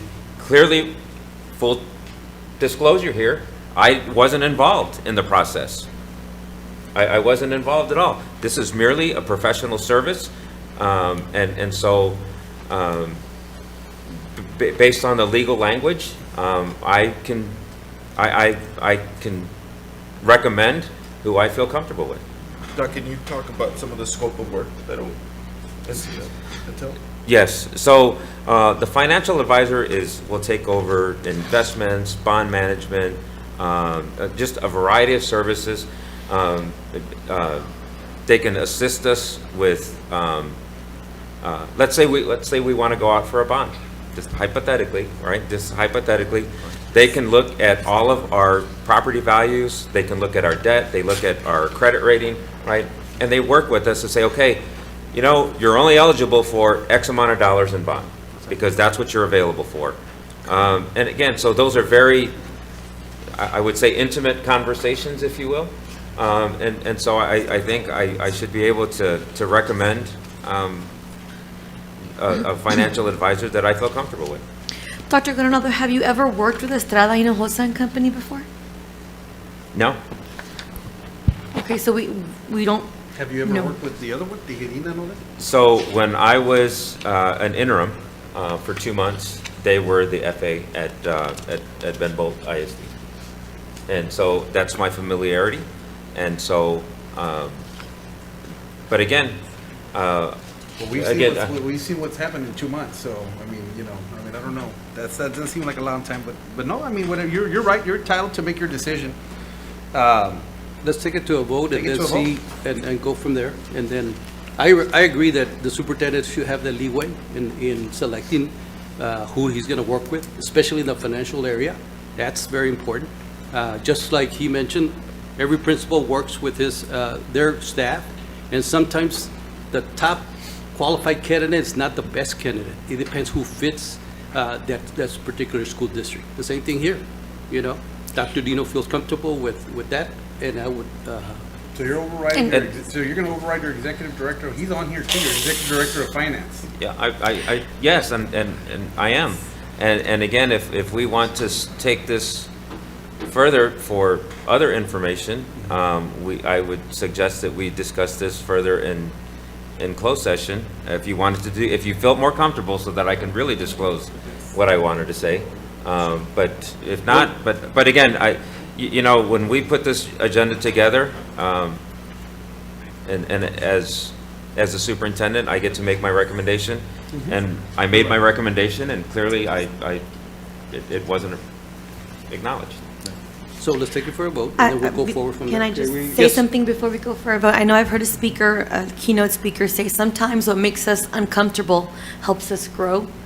And being a leader and going through educational leadership, and we know there's all different types of staff and kids that we have to work with, and sometimes we're uncomfortable, but we don't know that eventually you might feel that, you know what, I don't like this, but it might make you grow later, but I don't know all the details. I don't know what, you know, the other disclosures, but I know that we hired a superintendent who can face any challenge. And I know that if it comes to being uncomfortable, I know that the situation will lead to growth, as what I've heard from, you know, the leadership theories. But I guess we can take it to a vote. Okay, we have a motion. I just look at this company, they've worked here in the valley before. They were with similar school districts. The other company has not worked in the Rio Grande Valley. So, I mean, that's an area of concern, just throwing it out there. Okay. Are we ready to vote? Ready? Yeah. Okay. The motion and the second was for the Estrada de Hinojosa? Yes. So let's vote on that. Mr. Nieto? No. Mr. Staita? Aye. Costeño? Aye. Dr. Rodriguez? No. Mr. Los Santos? I'm going to abstain. Mr. Gonzalez? No. No? Okay. Motion carries. I move to go with the recommendation of the superintendent. Second. With Tejerina Galvan Lawrence from San Antonio. Okay, we have a motion to go with Tejerina Galvan Lawrence. Coach Cuellar, just for the record, what's your vote on this? When motion carries, I support the superintendent, so for the record, I vote no. Yeah. So now we have a motion on the floor for Tejerina. Yes. Is there another motion? I second it. Here we second. We have a motion by Mr. Nieto. Correct. And a second by Mr. Gonzalez. Yes, sir. For Tejerina Galvan Lawrence. Any discussion? Okay, take it to a vote. Mr. Nieto. Aye. Mr. Saita. Aye. Costeño. No. Dr. Rodriguez. Aye. Mr. Los Santos. Taking a safe bet, abstain. Abstain. And Mr. Gonzalez. Aye. Aye. And I vote aye, so motion carries. Item P. Discussion and possible action for board to consider approval of the second reading to policy DEC local, compensation and benefits, leaves and absences, effective date September 1, 2022, for monthly staff and September 5th, 2022, for bi-weekly staff. Dr. Coronel. Board President and members of the board, this removed the $40 and $20 for substitutes, so this is just the second reading. Motion to approve? Motion by Ms. Plaita and a second by Coach Trevino. Any discussion? Okay, take it to a vote. Mr. Nieto. Aye. Ms. Plaita. Aye. Coach Trevino. Aye. Dr. Rodriguez. Aye. Mr. Los Santos. Aye. And Mr. Gonzalez. Aye. Okay, motion carries. Item Q, discussion and possible action for the board to consider approval of updates to the 2022-2023 compensation plan. Dr. Coronel. Board President, members of the board, this adds the athletic game workers pay schedule, and we wanted to make sure that they received an increase as well from previous years. And then again, we wanted to make sure that the language, even though we went to an hourly rate versus a per game rate, we did add that no paraprofessional will be paid less than 2 hours regardless of the game duration. So if the game lasted an hour, they'll still be paid the 2 hours. So that's, so I recommend, it's my recommendation to approve the athletic game workers pay schedule. Motion to approve. Second. We have a motion by Mr. Gonzalez and a second by Dr. Rodriguez. Any discussion? Are we just looking at the athletics schedule or also the special ed and everything else in there? Oh, did I mess that up? Because I screwed that up, yes. Yeah. 'cause It's the whole thing. It's the whole Okay, thing. not just So, athletics. yeah, sorry about that. I had Okay. I had one page, and again, all this paper here, I Board just. book, third time. But, you know, But you can't look I, at- so, well, I yes, wholeheartedly my- agree with Mr. for some reason, Stipes. I have a computer malfunction. Oh. But Dr. Coronado, on the stipend, it has 2,000. Do we want to make the change there because you're approving all this? Or wait until we actually approve it? We actually have to approve, we actually have to approve the stipend first. Oh, So then we're so gonna then we have to- can't approve this. So we can approve this, and then. Pending- Then we would amend. Okay. Then we would amend it because, Perfect. You can't amend that without approving the stipend. that's correct. So Right. we would amend the compensation plan, which we're going to do anyway, given the workshop from last week. Correct. Okay. Correct. And if sorry, who's gonna go first? You gonna ask another question? Go ahead. I, No, I'm finished. Mine doesn't Oh, relate to okay. stipends, it relates to the compensation plan, question. but I'll let you all finish the stipends first. Jackie, I would next like to talk about the special ed stipends, because I know a lot of people that have told me about this special ed, and I've seen them, the resource and self-contained are both hardworking staff. But I just want to be clear, because it's quite a bit of spread. Resources going from 1,000 to 2,000, and then self-contained from 1,500 to 5,000. So we're increasing resource by 1,000, and then we're increasing self-contained by 4,500, or 3,500. So my question is, how many kids do resource teachers service, and how many kids do self-contained teachers service? Because I know self-contained teachers, they have the paras with helping them, correct? And the resource, they have their students who are assigned to them, and they're in and out of the classroom. They have their set assigned students also. So I just want to kind of level the field a little more here.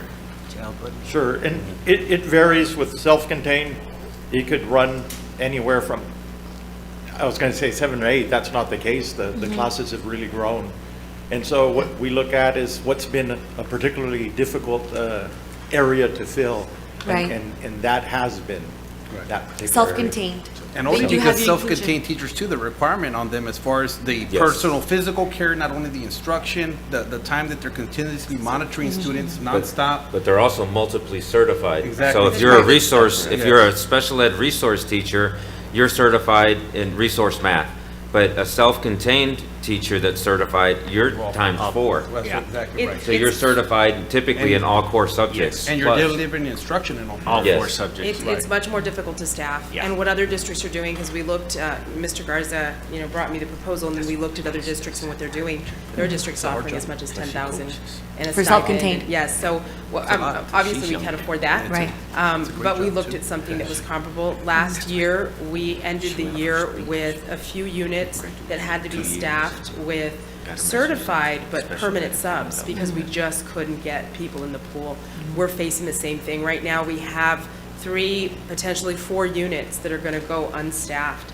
So this is not just a way to compensate those teachers for not only what they have to do to become certified, but also what they have to do in the classroom, and then to draw them in, because our pool is dry. There isn't anybody Self-contained. applying for this spot. Well, and perhaps also to potentially bring some of the resource inclusion, perhaps That lure them might over want to to move self-contained. over. That's right. We do have a few that are certified in special ed that also have the certifications, but they're reluctant because resource, let's face it, it's a little bit easier than having to be in a self-contained classroom. So perhaps that might entice some of our currently employed staff who hold the certifications to maybe make the move and come over and support these units.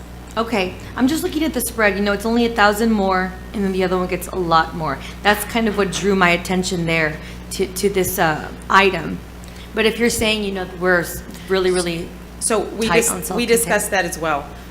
We have 36 units in the district, so that 5,000 would go to 36 different teachers, self-contained teachers. We have many more inclusion teachers, so one of them we had to consider was affordability. What can we afford? We know we want to boost for our resource in mainstream, because we know that they also are enduring quite a bit when it comes to supporting that population.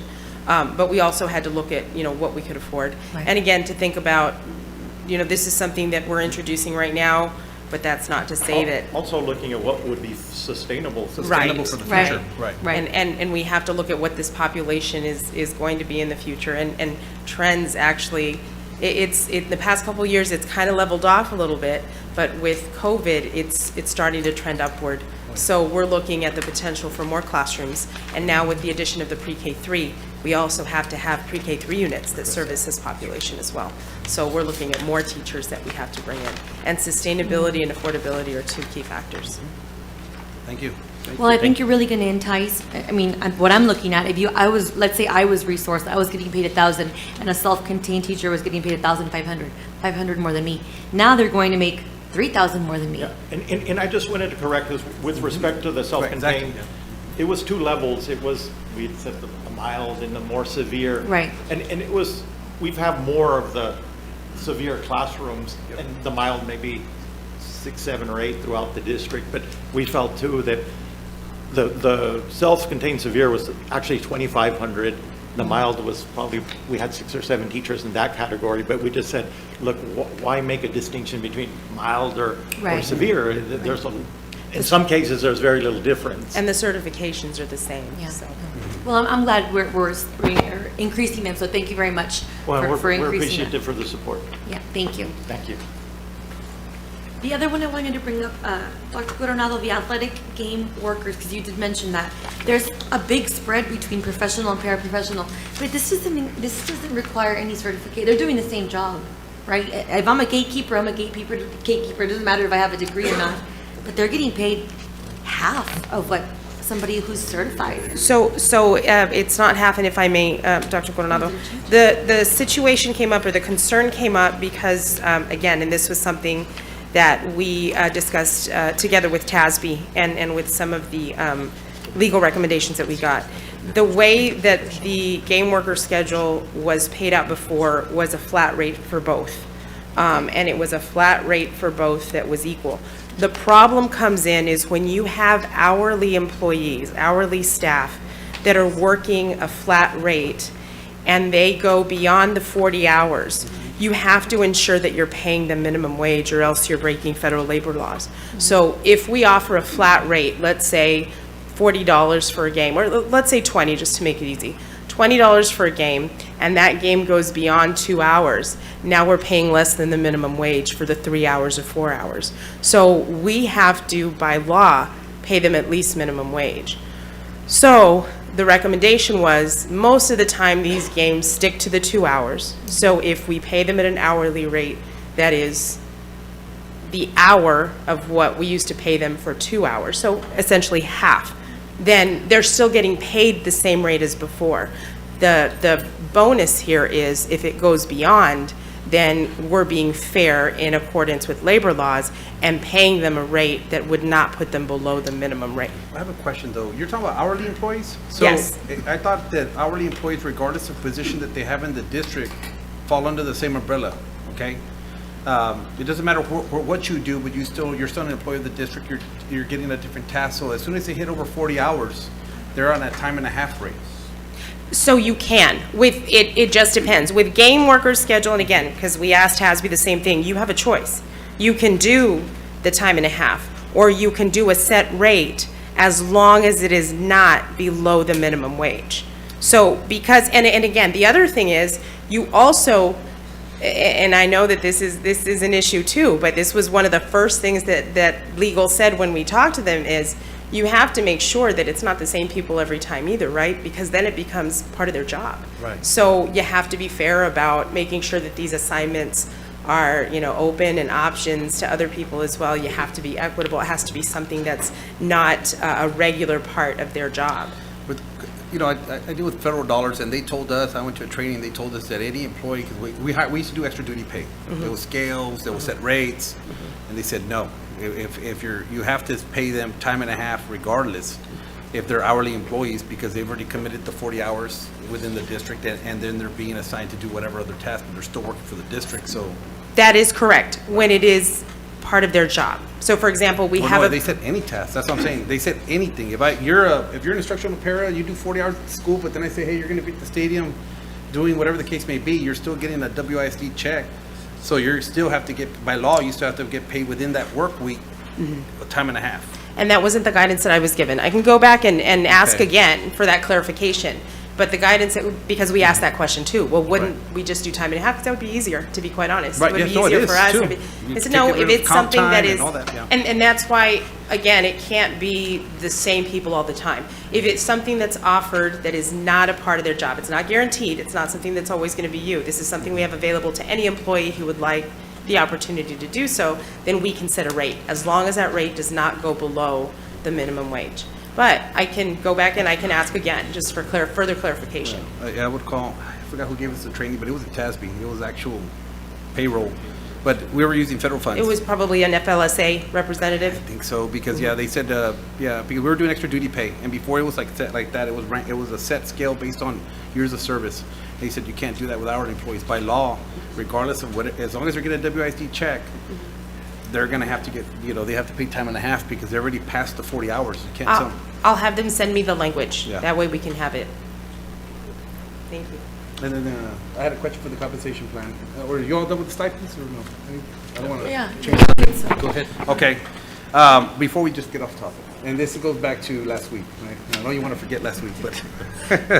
No, last week. Yes, sir, I do. No, last week, we talked about, I had asked you and told you that I had a large outcry from staff. These are not the individuals that were moved out of central office. These are not these are individuals that are in just different departments. And I stated that they came back and they said, when I came back this year, I still have my position. My department wasn't affected at all. It wasn't part of the Tasby study or downsized in any way. But I got dropped down, okay, on the scale. I guess what would be the proper term? They got bumped down. On the pay grade. On the pay grade. I still have my same title, but I was at 300, now I'm at 200. I can't grow anymore, I'm already locked in. What was the purpose of that? And I said, I don't know, I didn't know that happened, and I said, I'll find out. But I had quite a few in different departments, I don't want to name departments, right? But they said, I even asked with my supervisor. My supervisor told me that I wasn't gonna get a raise because I'm already locked out. So these people were like out, in the previous scale that I was in, I had room to grow. I still had room to grow, but I come back now and now I'm locked, now I'm in a lower scale that locks me out. So they felt, that was one of their complaints was like, well, what am I getting, like a little signal here to leave? Or I feel like I'm being pushed out because they're telling me I'm locked out. So I can answer But I don't know some of how, that. but I don't know how true, like I said, there's a lot of things still in play. So, that's what I'm saying. So okay, what's the situation? so we never, well, I can't say never, right? I think that when we redid the compensation plan, we had an across-the-board change of pay grades by title. So in other words, when Tasby came in, as a district, we were very fragmented. And so what we did was we had, based on their study, based on like districts, based on multiple data points, but if these are the titles, right, or this is the job or the task, then this is the recommended pay grade and this is the recommended salary, right? That was what their guidance was. So we had to take a square peg and put it into a round hole. So we had to say, okay, like here's an example, strategist. I didn't know what that was. Right? I just flat out didn't know what a strategist was. I didn't know what a SIF was, right? And so getting here, it's like, why don't I just call it what it is, but then let's reclassify, the title, and let's just reclassify the pay as well. So we had to do this not only vertically, we had to do this horizontally as well. So, so what one of the things that we did wrong was office clerks, administrative assistants. So rather than, so with administrative assistants, for example, they were classified by who they served, which I don't agree with. What should be is, and we've had this discussion in terms of part of our corrective action plan based on last week, was that if you're an office clerk, you're here. If you're an administrative assistant level 1, regardless of who your boss is, right? This is your salary, right? And then you're a level 1 for, and I'm just gonna make this up, right? Right, we have to study this a little bit more, right? So if you're a level 1 for, let's say, 7 years, and then you move up to level 2, and then you move up to level 3. So it's not based on, well, you went from serving, I'm an executive director to serving an assistant superintendent versus, oh, now you're somebody else. So is that how some of them went from like 38,000 to 61,000? That's correct. So that's what we're correcting. Right, so. And that was some of it. Some of it also was, if you remember the compensation plan that was published before Dan and I came on board, you had pay series where you had multiple ranges within one series. So for example, you might have, let's just say, a job grade 101. But within 101, you had the different positions listed, which we still have. We have our 101 and we have the positions listed. But 101 is a minimum of this, a mid of this, and a max of this, all exactly the same. What was in the previous compensation plan was, if it's this job, then this is the minimum, mid, and max. If it's this job, then this is the mid, and max. And the difference between the job, there wasn't much difference. And it was Tasby who pointed this out to us. It was Tasby who said, I don't understand why you have, in this same job, you have this clerk and this clerk and this clerk. They're in the same job grade, but this clerk has this range, and this clerk has this range. So what they did is they came back and they standardized anyone who is a clerk is going to be in this range. And so we just took their recommendations to standardize all of those. You know, and the reason I was asking is too is because, like, if you look at like one of the employees, they were an office clerk, 38,000, and then they became an administrative assistant, 61,000, right? You look at our zero teacher starting this year at $53,000. You know how many years it's going to take them to hit 61? A lot. Yeah. So and then you had some that went from a certain amount to over $100,000. They're almost making it less. You know, well, I'm not going to go there, but and again, all of the positions not people. All of the positions were aligned with the ranges that were recommended by Tasby. So when Tasby came back and said, just like Dr. Coronado was saying about different administrative assistants, right? This is the position that aligns with that pay grade.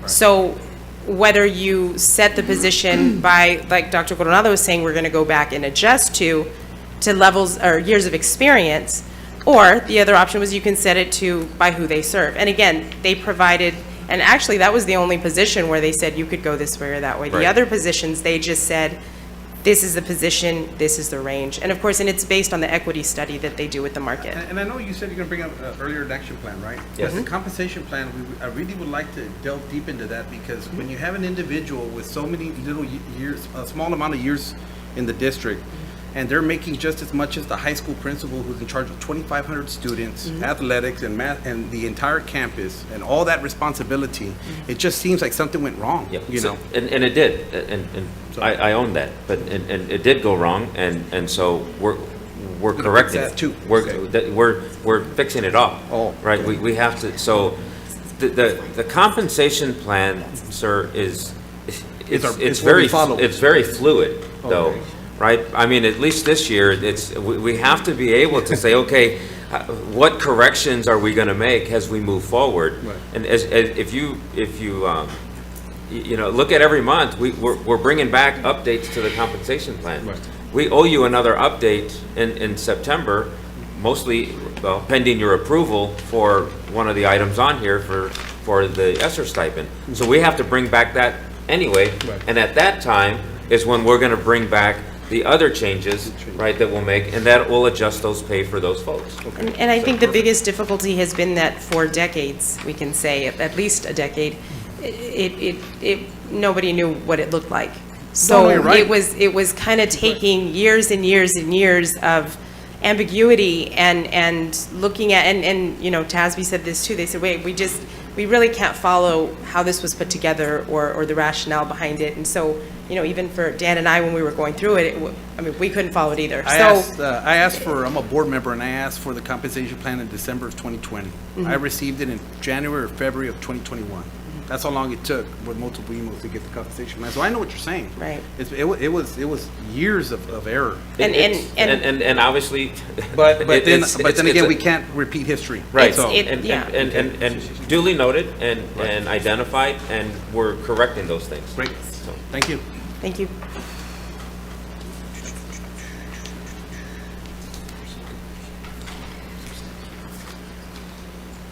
Any more? I'm looking at one more, performing arts. And we've given a lot to, well, a lot more than what they used to have to some of these directors, but I'm looking at the mariachi director because head high school and middle school, they're the only one. It's one person for both high school and middle school.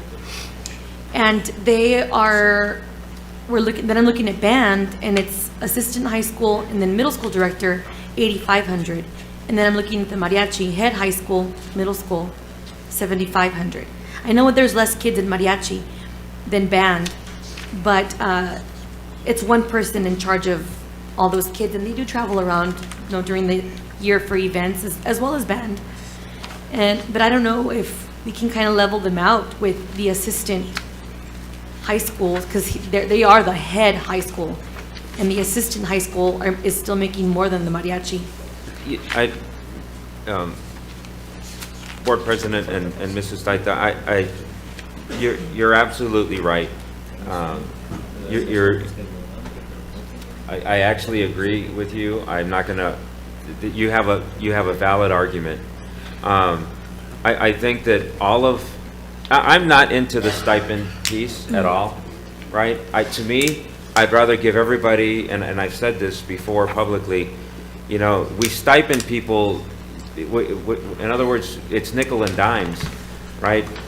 If we spend $7 million in stipends, yet 1%, if I remember this correctly, Andres, correct me if I'm wrong, a 1% pay raise is $1.2 million, right? But yet we spend $7 million in stipends. So I would rather, if it was up to me, I would just rather pay our teachers more money than stipend them and nickel and dime them with stipends. So I agree with you. And if we need to categorize our compensation plan to clearly identify certain positions, then we did this with our athletic trainers, right? They were getting a $25,000 stipend, right? An athletic stipend for being a trainer. Well, just give them the $25,000 and make it their salary. So I don't know why we stipend our way to a pay raise, because then you have teachers and staff fighting for a stipend, when if we just elevated their pay raise, they'll be okay. So if you're the mariachi teacher, well, here's your salary. If you're the Algebra 2 teacher, here's your salary. But we don't do that. And we'd rather just say, well, if you're this teacher, here's your salary, and if you're math, here's a stipend. If you're English, you don't get one, because I don't know why, but Well, why don't we fix that? Well, because I've only been here 5 months. I think it would be also difficult too, because if you're thinking, okay, say you're mariachi, or whatever the case may be, a fine arts teacher versus a core content teacher, extremely critical areas and upper level. When do you start to, now, if you were to do that, like you said, I'm gonna set a salary, well, if I am a core content teacher at the secondary level, I'm in charge of, responsible for EOC testing and whatnot, and I'm gonna say versus, and I'm not saying there's any, but you get into a discussion, okay, where's the value as far as athletics, fine arts, et cetera, and then core content. Yep. And then so you just get yourself caught up into a kind of whirlwind. In a stipend, you kind of get yourself an out, because not everybody has to be a mariachi teacher, but there's the position, there's the availability. You're stepping up to the plate, you get the stipend for it. But I just kind of see that as being a future problem too. And this is the reason why I bring it up, Mark, and I don't know if I can say it or not, because it doesn't deal with personnel, but we had the mariachi position open.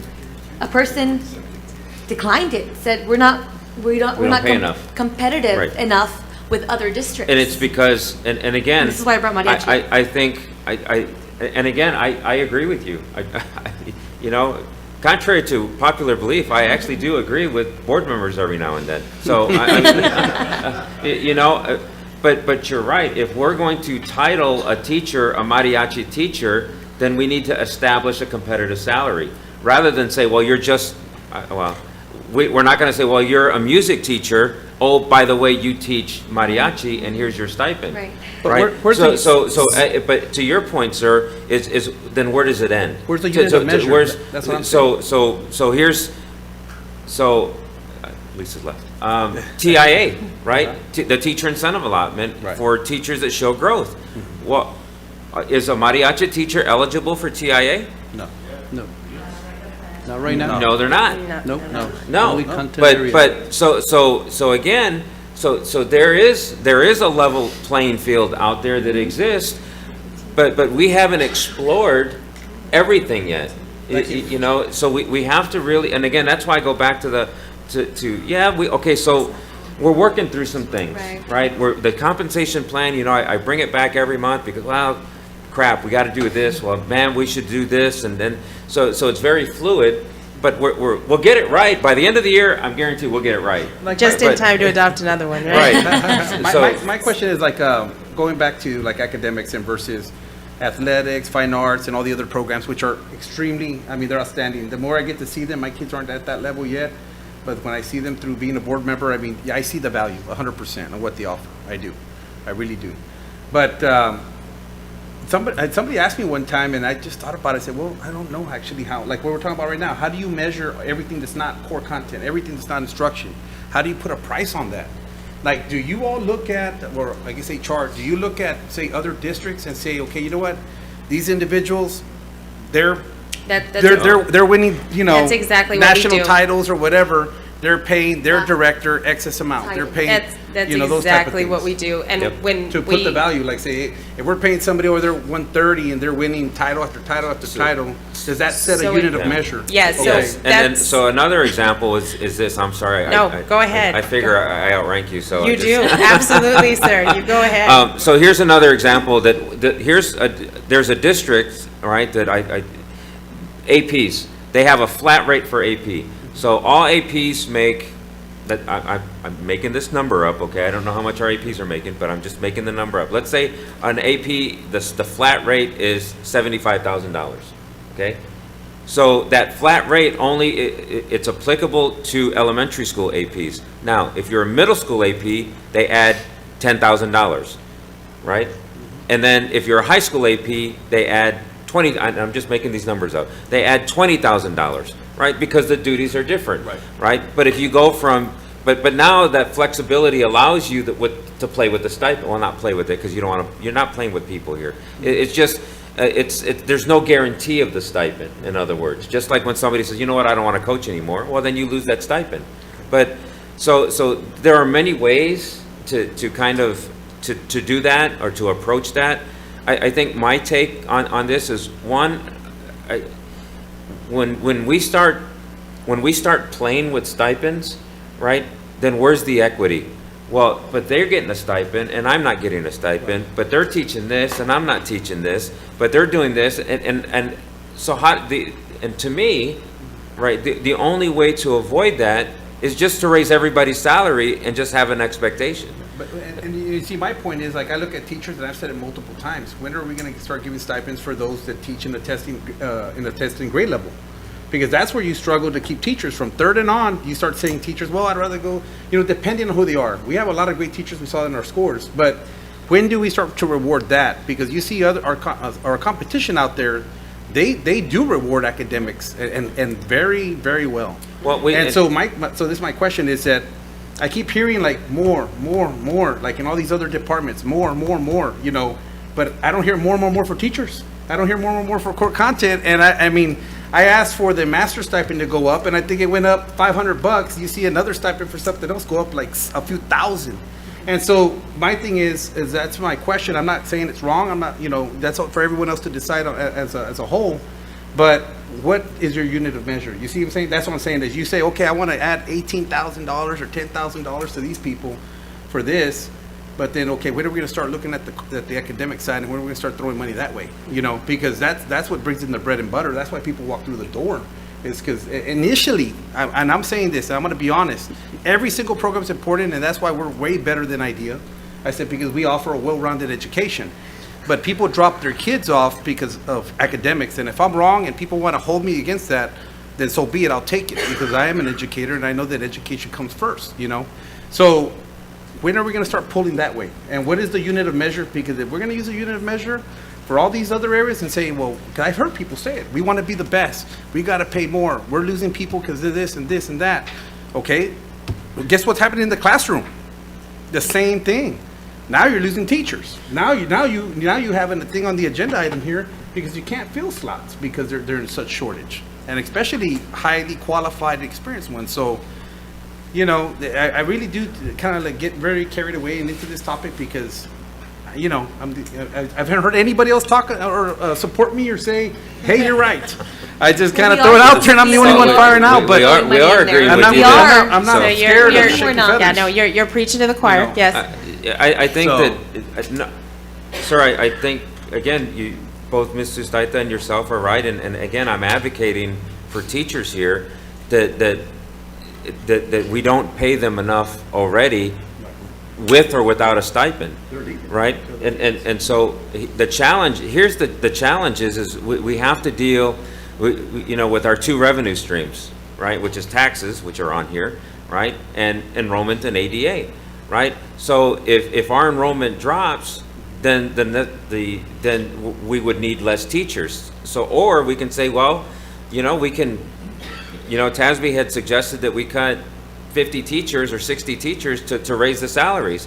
Well, we don't want to do that either, right? So we have to, there is a balance. You're correct. There is a balance, and we have to find that balance. You know, we're losing kids at the elementary. Our high schools are doing well. People come back, they want that high school experience. You see the Right. between, Right. and I'm going to say it, you see that, just like last year, when you look at the mobility, you saw that we had certain amount of kids go to IDEA, but then we had a positive return. Right. So you're seeing that They come back to us in high right, school. they come back to us, yes. Right, and so what we have to do then is, then how do we entice the elementary students to come back, right? And you're right, we have to increase the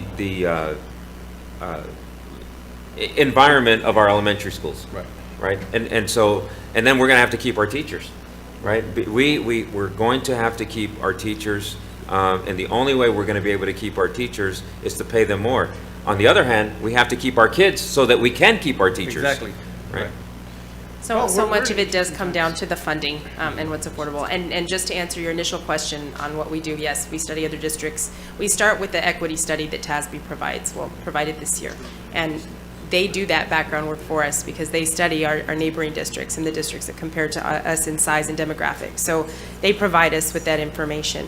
And then beyond that, you know, we have discussions with our directors and with our program managers on the salaries that they're seeing, because they also have insider information from other districts and what they're moving towards. And so those are the proposals that they make. But to answer your question too, Ms. Sustaita, and about, well, paying a mariachi teacher differently from, for example, just a classroom teacher or a band teacher different. It comes down to the way that schedules are developed, and primarily, you know, what schedules are developed for teachers as one salary schedule for teachers, nurses, and librarians. So, you know, like Dr. Coronado says, you have to get creative, right? If you're going to deviate from that, but it takes some time. And you have an example of one of those deviations in your packet for the JROTC. We have had difficulty keeping a JROTC instructor because, again, we follow that teacher salary schedule, right? And then we supplement based on recommendations. But we keep losing them into the same districts. So we reached out to see, what are you doing in Edinburgh? What are you doing in Brownsville? Because those are the districts we're losing them to. And you have a proposal in this compensation plan to adjust according to the formulas they use so that we can try to retain those teachers. Because I know, you know, Dr. Gamboa and Ms. Morales, you know, it seems like every couple months are like, we just lost another one, what can we do? You know, and at the direction of Dr. Coronado, let's fix the pay, let's adjust that. You know, we don't necessarily have to have that. But again, then you're looking at separate salary schedules for every one of those special positions, right? So if we're gonna say, let's do a mariachi teacher pay scale, then that's a separate salary schedule. If we're gonna say, let's do a band teacher pay scale, that's another salary schedule. So we're kind of expanding that, right? And then where do we get to that point where, is our salary schedule for teachers just gonna be for content teachers? Are we gonna have separate ones for for every specialty teacher. So we kind of need to, I think, and perhaps, sit down and let's look at this when we study compensation plan for next year. I'm hoping maybe not making so many of those changes right now, because we're going to be here every month then. But yeah, let's study it, let's look at it. And Dr. Coronado, since he came on board, has said, hey, somebody has to be the first, right? There's nothing wrong with being the first and exploring those options, and we've done that a lot in the few months that he's been here. So, we're open to those suggestions, and they're very good ones. And right now, with what we're faced with, the shortages, especially in those specialty teachers, like that mariachi teacher that we lost, we have engineering teachers that we've lost, architecture teachers we've lost, CTE teachers that we've lost, because it's difficult to attract those. So anything that we can do to be creative, we welcome those suggestions, and so long as it's within the parameters of the law and with policy, why not? Why not explore it and see what we can do? CTE is now a major component too in our ratings. It is. So that now that they're so elevated now because they've been included in that. So that's all I'm just saying is that, I want to throw that in there that, and I've talked to you about this in person. I think that was one of our first 5-6 hour talks that we had. No, but we only had one. But it was 6 hours. Yeah, 6 hours. But I talked about that in there with them when he first got here, and I said, sir, I want to start moving toward where we can be financially responsible and start including in our budget eventually, not next year, but eventually start planning to start adding some type of performance-based stipend for those that are in testing grade levels. And then and it doesn't have to be $5,000 or like all this other stuff. We just start growing and start doing something to be. We start somewhere. Start somewhere, right? So. And the only reason I brought mariachi up was because, the kids were here earlier, a couple of months ago, very concerned, and I know that the teacher that we wanted declined, and I just want to stay competitive, and I want to recruit the best for our students. Right. And that's the reason why I brought that up. But I know that if we work together, and we can come up with something creative, so thank you. Absolutely. Our kids deserve the best. I think today was a prime example of how hard those kids work. So, definitely. Agreed. 100%. Thank you.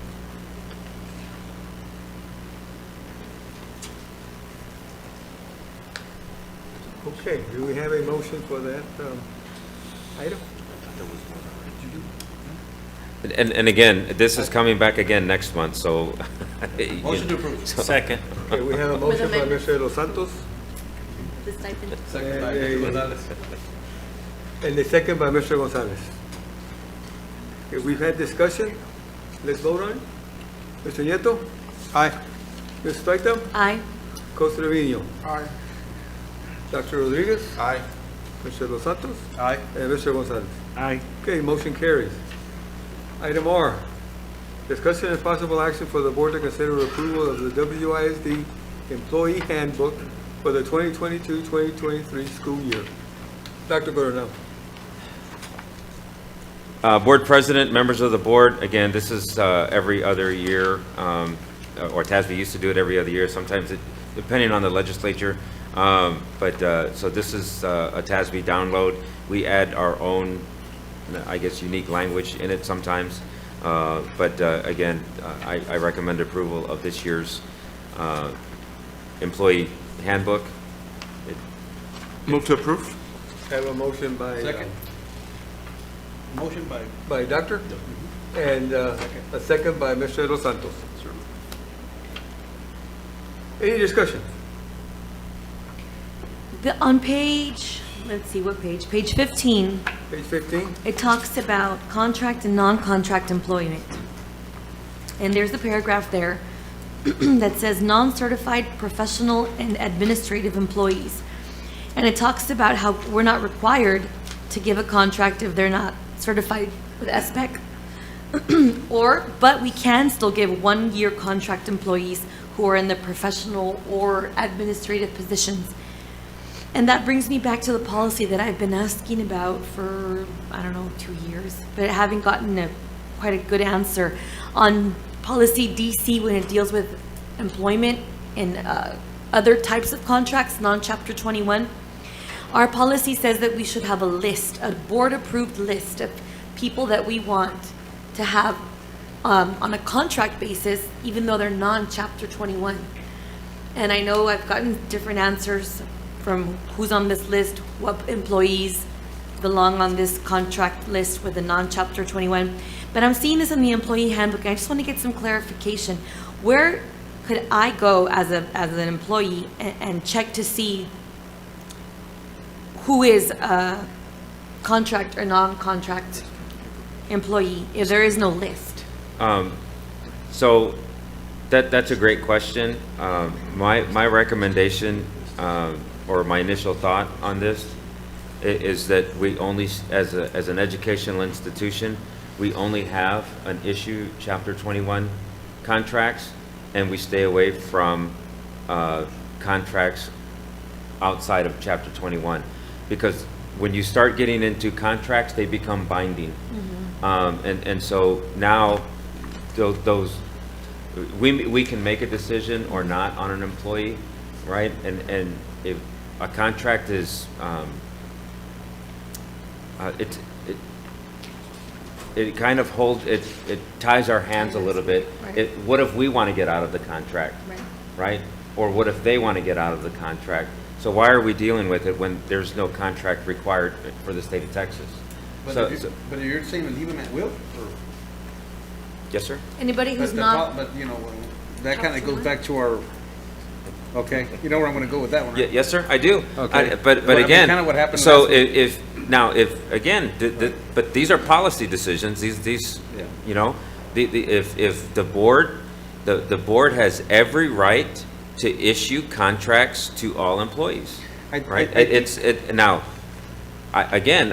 don't know if that's a good thing. Again, I'm not. Well, I mean, then this is why I said, I think if we, like I said from before, if we give out contracts, how can we ensure that we're going to continue to always follow policy again? That we're always going to follow the steps that we're supposed to follow?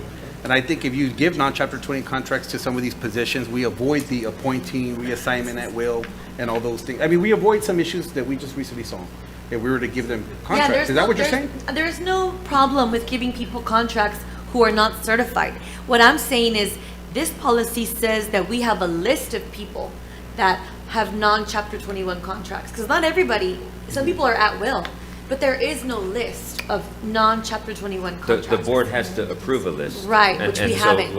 And which they haven't. We haven't. Right, there's never Right. been one. There- She'd asked for it for a long time ago, Yeah. back in 2020. Right, Yeah. and you asked me in June, and unfortunately, I've been a little tied up. No, and- no. And so I owe you a list of folks, but I need to get with the rest of the team so that we can figure out, right, and then you have to provide me some guidance Right. in terms of who you want, who you think, or what positions should be on contracted, not, or on non-Chapter 21 contract. I think anybody that you said, only because like I said, I'm going back to what we just recently saw on Tuesday.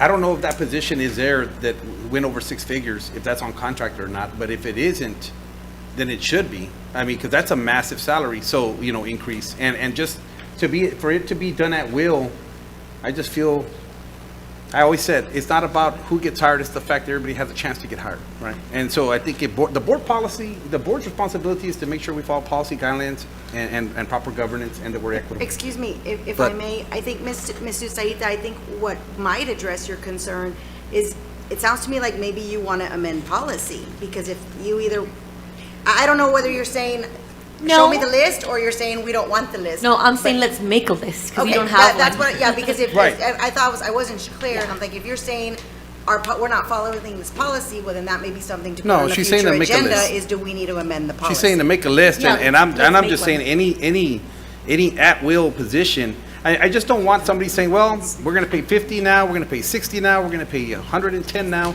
I don't want that to happen. So again, so that's what I'm saying. On those positions, we should put a contract, whether it's not Chapter 21, because you're getting paid one, it's a protection for us, it's a protection for them. That's the way I see it. Because then you have to follow policy and guidelines. So what we'll do, sir, and Mr. Staita, is that we'll look at, back to this compensation plan, Right. right? And we'll look at the pay grades.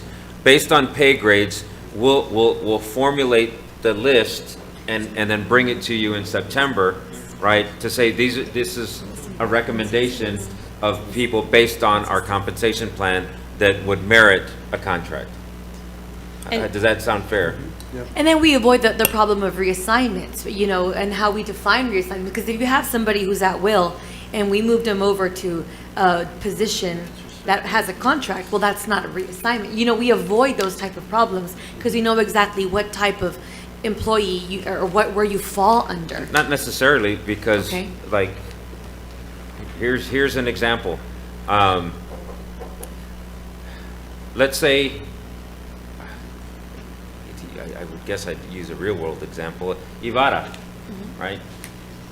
Let's say, for example, at the end of so in 2 weeks after school starts, we start leveling our classrooms, right? And Ibarra doesn't have, they've got a ratio of 10 to 1 in a classroom. I'm making these numbers up, okay? I always have to clarify, right? I'm just making stuff up. Let's say they have a ratio of 10 to 1, right? Well, they can, so that means we can absorb a teacher. We can pull a teacher. Now, let's say Memorial says, well, I've got 40 kids in one classroom, okay? So I can take that teacher, right, which is by policy DK, I could take that teacher from Ibarra and put them in Memorial, right? But the principal, by policy, still has to approve a staff member on her staff. I'm giving her the teacher because the contract is with the district and not the campus. Right. So that's a lateral, right? You just Right. like a lateral transfer. Right. Yeah. So That's not a problem. But that's still a reassignment. No. I'm not talking about lateral reassignments. Oh, okay. I'm talking Got it. about promotions. When you are at will and you are reassigned to another position and that position requires a contract, let's say a non-Chapter 21 contract, and your salary went up. She's talking about like, say, like that one position that we've been talking So about, where you, there were a specialty. right, and you can't do that. There has to be a Right. contract. There has- So right. all the reassignments that were made, that way, there had to be contracts in play. I think where the confusion might come in is the difference between regular contracts and Chapter 21 contracts. And the difference really comes down to a Chapter 21 contract, by law, only has to be offered to someone who has direct work or contact with students on a daily basis. So what that means is really the only people who by law have to have a Chapter 21 are teachers, librarians, principals. Yeah, no, That's I get it. that. I get that. No one in we central understand office. that. Yeah, we understand that. We were So- talking about the non-Chapter 21. Right. Or even So, just an well, at-will. right, You're an so- administrative assistant. You shouldn't have a contract. Right, and administrative assistants don't. Because we had some administrative assistants who shouldn't have had a contract, now are in a position that require a contract. No. So then they shouldn't have had a contract to begin with. Right, So they went from, like, an example, 38 to 68, right, but without a contract. right. That's See, correct. Well, that's what I'm saying. Maybe we should give contracts so that doesn't happen again.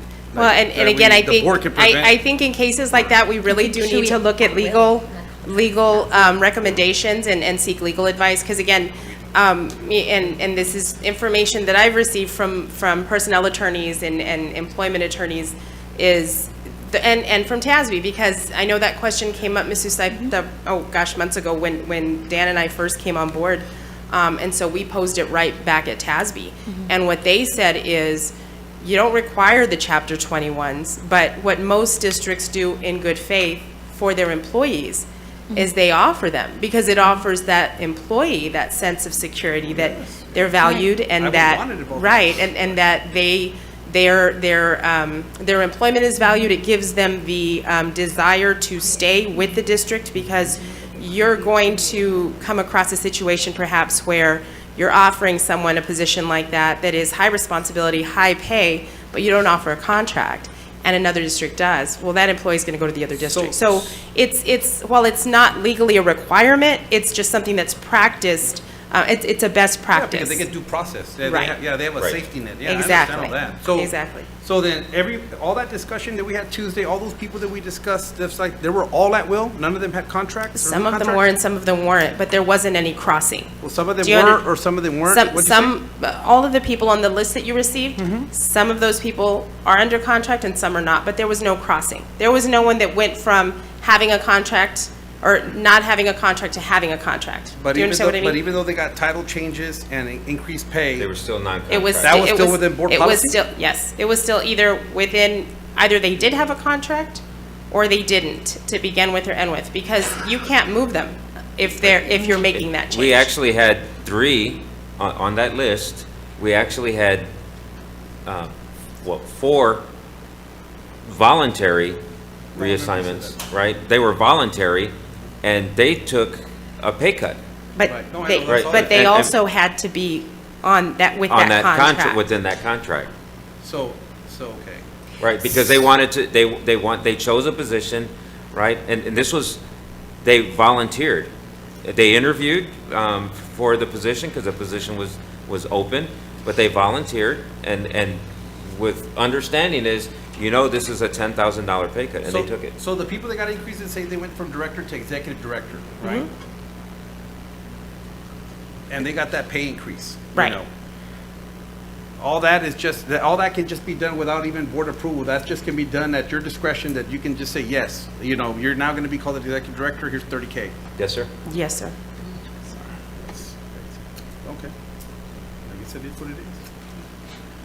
All right, I was just trying to understand, I thought maybe it required a new contract because, you have new responsibilities. Because I know the responsibilities didn't change, it's just the title. So you might also be thinking about the difference between a contract and a job description. Because there is a change there, but there isn't anything in policy that outlines going from one job description to another. DK only discusses the contract and not the job description. Once you're already assigned to the district for DK. DC's hiring. Right. DK is. Reassigned. I know that DK is the, Let me just clarify. In 2020, Dr. Canales gave me a list that she thought of the people who were on non-Chapter 21 contracts. And those are all the directors here at central office. Just the directors, nobody else. It was just the directors on the non-Chapter 21 contracts. And then now I'm seeing a person here who we're saying, oh, no, they already had a contract and now they're in a contract, but they weren't on that list that Dr. Canales gave me. So she gave you a list of non-Chapter 21 contracts. Right. But they were still under regular contracts. What is regular contract? Well, I've looked at all our policies. I'm sorry, they were under Chapter 21 contracts. No, Most this of our person isn't certified. Most of our directors were under, are under Chapter 21 contracts. Some people aren't SBEC certified. I think I'd have to look at And I'd your like to list. clarify. Let's jump in. What were you trying to tell me? You were going to say something? Discuss this issue. No. Yeah, we can discuss it later at work. I mean, if there are specific names of people, Yeah. I can look at those Yeah, and we can But review. I also want to make clear, board members, we gave you the list to be transparent, right? You didn't have to. But you asked for it, so I have to do it. You're my boss. But So, the thing is, if I so- didn't ask but for it, I wouldn't have seen it that night. What I'm I would've saying. never known. Unless but- anybody else knew, I didn't know. But what I'm saying here is that you're looking at a list that we know that has to be corrected.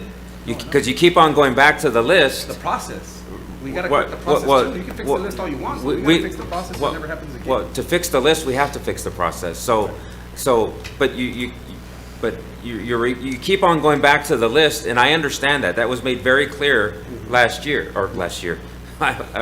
week, right? I get it. There are some people on there that you have questions about, right? And we're addressing those, but you keep on going back to it, and just know that we haven't fixed it yet. Dr. And Coronado, so- if I can interrupt, I'm sorry, this is a very interesting discussion, but you're getting outside of The agenda. the agenda Yeah, I'm item going back to R. the employee handbook. Non-certified professional. Right, but this that's is, what I this wanna- discussion That's is what you not, right, discussed. That's why we yours kinda was jumped in. perfectly fine. This discussion has gone beyond the employee handbook. So back to the employee handbook item on page 15, non-certified professional and administrative employees. We'll leave it like that, or just look under policy D, C, E?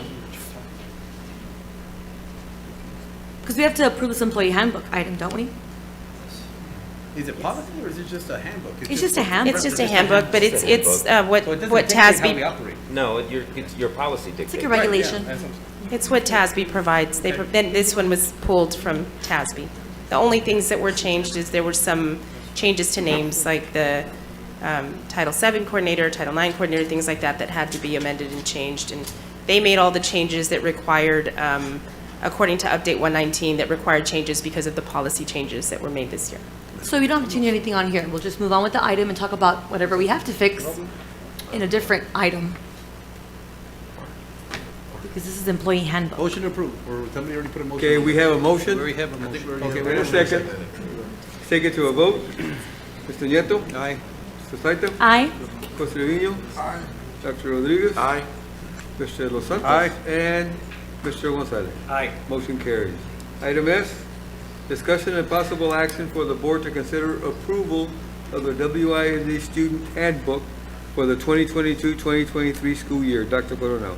Board President, members of the board, again, Tasby download student handbook for the 2022-2023 school year. Second.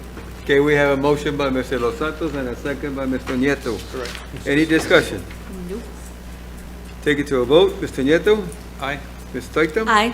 Costeño. Aye. Dr. Rodriguez. Aye. Mr. Los Santos. Aye. And Mr. Gonzalez. Aye. Motion carries. Item T, discussion and possible action for board to consider approval of the WISD Student Code of Conduct for the 2022-2023 school year. Dr. Coronel.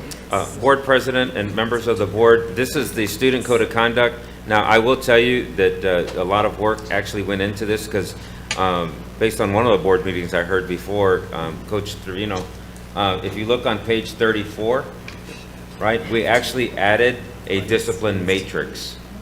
And so this pretty much based on statute and then I guess, so that we can establish some consistency. So my recommendation is. So move to approve.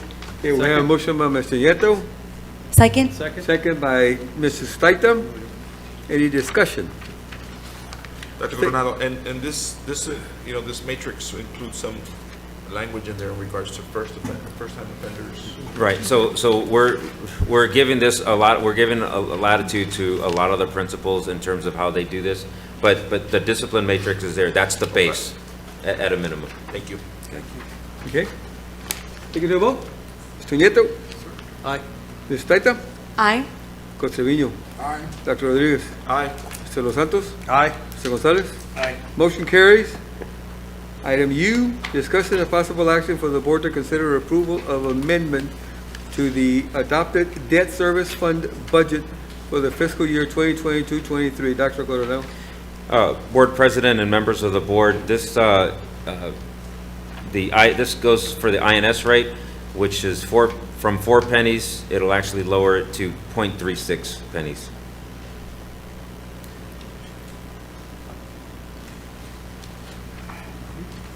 Move to approve. Okay, we have a motion by Dr. Rodriguez. Hold on, there's a motion. There's a motion in play. Dr. Coronel said 0.36 is 3.6 pennies. Oh, 3.6, I'm sorry. Yes, I'm sorry. Second. We have a second by Mr. Nieto. Yeah. Any discussion? Yes. Okay. I have questions for Mr.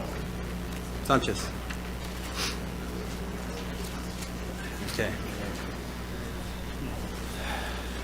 I'm gonna try to be brief because me and you have had a lot of discussions on our tax rate since December 2020. I've met with you, and I know you probably seen me more than you want. I've met with you and Ms. Canales and Dr. Canales when she was here. I met with you and Dr. Valdez when she was here. I haven't met with you and Dr. Coronado, but we've spoken. And we've all come to a conclusion. I don't want to go back and repeat history again and go through all our different meetings, but we've discussed as far as I asked you why in INS did we have such a low rate. If you go back to 2011, you'll see from 2011 to 15 that the INS was set at 0. Okay, and when I'm talking about INS, most I want just the people that are listening to understand your tax rate's broken down into operations and then INS, which pays your debt. And every other district had funding. I don't want to call them pennies because people understand it, but they had fundings that were focused, or I would say allocated to their debt. The state also requires you, and best practices is you have to have part of your tax rate dedicated to your debt, so that you can pay on your bonds and your loans and things like that, and that's how you pay things off faster. So from 2011 to 2015, you had it at 0. 2016, I think, is 17. You kicked it up to 2 cents. And then I came on the board, and then I started talking with you about it, and I asked you to move, can you move pennies, because we talked about it, that INS did not have sufficient funds to maintain our debt that we have. Right. We have, I have about almost close to, we're about mid-30s, $1 million on debt, and we have to continually transfer to, out of our M&O toward our debt service, correct? Mm-hmm. Okay, and we've all established that. You've established also in previous meetings in the past, asked you, why didn't you move it? Because you're a CFO, you're hired to be the CFO here at the WISD, and you were honest and transparent. You said the previous superintendents and boards didn't want to do it. or, you know, that's what you said on camera and in video. So why now knowing, I'm gonna ask you, if you have to continue, if you still have to transfer into the debt service, you know, to pay our bills, or to pay, like, if that changed somehow, and that now you have, do you have sufficient, I guess my first question to you is gonna be, do you have sufficient pennies allocated in INS to pay and maintain any type of debt that we have? Yes. Yes? Okay. We're not transferring money from M&O. You're not transferring any money from M&O anymore? We don't have to do that? No. Okay, so we can sustain it there, and even lowering it, because I know that you talked about here that you're doing the budget amendment because initially you had 4 pennies in there, right? Correct. And now you want to lower it down to 3 points, or to 3.6. 3.6. Yeah, there's a typo there. So yeah, you're lowering it down to 3.6 pennies. So you're knocking it down just a little bit. But your actual total value actually dropped this year in Hidalgo County. Your total appraised value dropped. So even at 4%, you're still bringing in less than you had already predicted. You know, from initially what you had predicted at 4% as far as revenue, the ones that you posted on June 11th, 2022, you predicted a certain amount based on an estimated value. That estimated value came in lower. Okay, so that means we're actually seeing less funds coming in. And then you're stating now that you want to lower it even more. I just don't understand. I just want to make sure, if you say okay, that's why I like to use the board meeting, and I told the assistant superintendent, as record. So whatever you state as an employee, and we're looking out for the best interest of the district, is on record. So that's how I work, right? I operate. Yes, sir. I already have answers to my questions. I just want it on record for in the future. And I don't want to be held accountable that next year we're going to come here and then we're going to say, oh, guess what? Now, you know, elections are over. Now we got to raise taxes. Yeah. That's my worst fear. And that's why I wanted to be forward and ask you. So we're not raising any taxes in the near future. And I'm also asking Dr. Coronel, because he's the one that works, he's the one that's your supervisor and has to. Right. And as he stated earlier, he's the financial expert here in the district. So we're not going to be raising taxes next year or any year after that anytime soon. This year, we're not. This year, we're going not. down. The M&O taxes, because Right. of the changes in the law, The when compression. property values go up, M&O has to go down. Right. And INS is dependent on the actual debt that you have, Right. including fund balance. Exactly. The next agenda item, you have the 5-page Right, form yeah, that the I have it tax here. assessor collector prepared, and you can see that the rate comes from there. I wanted to raise it, the information from June 11th, when we advertised in the paper, was an estimate. Since we were changing from August 31 to June 30, the July 25th values were not available yet. So what you do, and I checked with all the June 30 districts, and we just advertised the same rate as last year. Because as long as you advertise a rate, you cannot adopt anything higher, you can adopt anything lower. Right. So we put the same one. And So- I put 4 pennies, not because I estimated it, because it was the same as last year, it was easy. Right. And I was waiting for the actual values to come in. Okay. And we got them on July 26th. So the state's still going to allow you, even though the state is swapping penny for penny and M&O, right? Taking over your operations little by little, because the state's main goal is to eventually pay for all M&O, right? On their own, and then districts be held accountable under their INS for any type of debt payments or interest, et cetera, that they incur. So the state's going to continue to, you're not going to transfer from M&O anymore? No, You already I'm not. stated that. No, we're not. So where do you expect to get the money to The pay for? state's making it up. That the state, whatever we lost in tax collections on M&O. Right, because they're of the gonna law compensate. decrease, the state is making it up. Right. That So- is why there's no amendment to the general fund. But what if we have an increase in property value, or we see increases in the future years? Will the state still compensate and cover the So gap? far, yes. Okay, so we're not seeing any type of tax increases for the next 2 years, maybe? Unless it's needed, then we'll have to come back. Well, to you. if I could But- interject- See, that's but the case. it's gonna be every year, we'll see. Right now, as long as it, with the taxes Well, yeah, that are, that's kind of the blanket the answer. taxes in the law, Right. whatever laws are in the books, not the taxes. Yeah. If the values keep going up, they're gonna go down, and the state's gonna make it up for the M&O side. For the M&O, I know that. Right, but- and but- the INS, And the INS? we're using fund balance to pay the debt. We're gonna go almost to zero in the fund balance. Right. And I wanted to raise it to 6 pennies. Right. And the tax assessor said, no, you can't, because you have to use your fund balance. And he proved it to me with the form that you have. Then I said, well, Right. can I keep it to 4? Because I said, I don't wanna go, Because you can go up to whatever amount you want in the INS, Well, can't you? You have a no, limit of 50 cents. But it depends on how If you much have debt debt. you have. If you Right, have so- debt. so- Well, depending on your debt. This is why, in order for us to maintain the 4 pennies, which is what I wanted to do. Right. Right? But we don't have the debt to support it. Right. So Pay it. what we would have had to pass at a minimum of a $12 million bond to keep it at 4 cents, right? So you don't want to, you want your tax rate to stay stable for your community, right? So, I mean, yeah, the rate would drop, because of lower debt, but at some point, when we pass a bond, they're gonna say, man, now you want 12 cents, right? So you want to be able to stabilize your tax rate, right, so that you can keep it the same. Right. That's all I wanted to confirm, that we're not raising taxes surprisingly next year, and that's all I wanted to. Unless go on we the pass a record. bond. But if Dr. Well, Coronado that's wants if to you pass pass a a bond. bond. And it might go up on INS, because like I said, West- fund balance is going down. What's that? See, fund balance is going down. Right. This, we might have to go up in the INS. Right. That's what I'm saying. Yeah, once your fund balance goes down, then you're gonna have to eventually bring up INS. But we also have $28 million, it's about $28 million in debt in M&O that we're paying. It's costing us $2.5 million a year. Right. So, because we pay debt from our M&O, but we would have to pass the TRE so that we can move that debt over to the INS side, right? Which Where it should have should've been been. what it should have been, Right, right? that's what I'm saying. But Should've been because there. we didn't pass the bond in 2016, Yeah. the district borrowed $40 million to take care of whatever they needed to take care of, and they're paying it for it on the M&O side. But think about this, we're spending $2.5 million on debt that we should have moved over, that we should move over, right? And $2.5 million is the equivalent of 42 teacher salaries, right? So again, or 42 teachers, so at $2.5 million or 2% pay raise, automatic. But that's what I'm saying, when the bond didn't pass in 2017, that's when they took out that That's loan. correct. And that's what's been killing us, we've been throwing away money Yes. for all that time.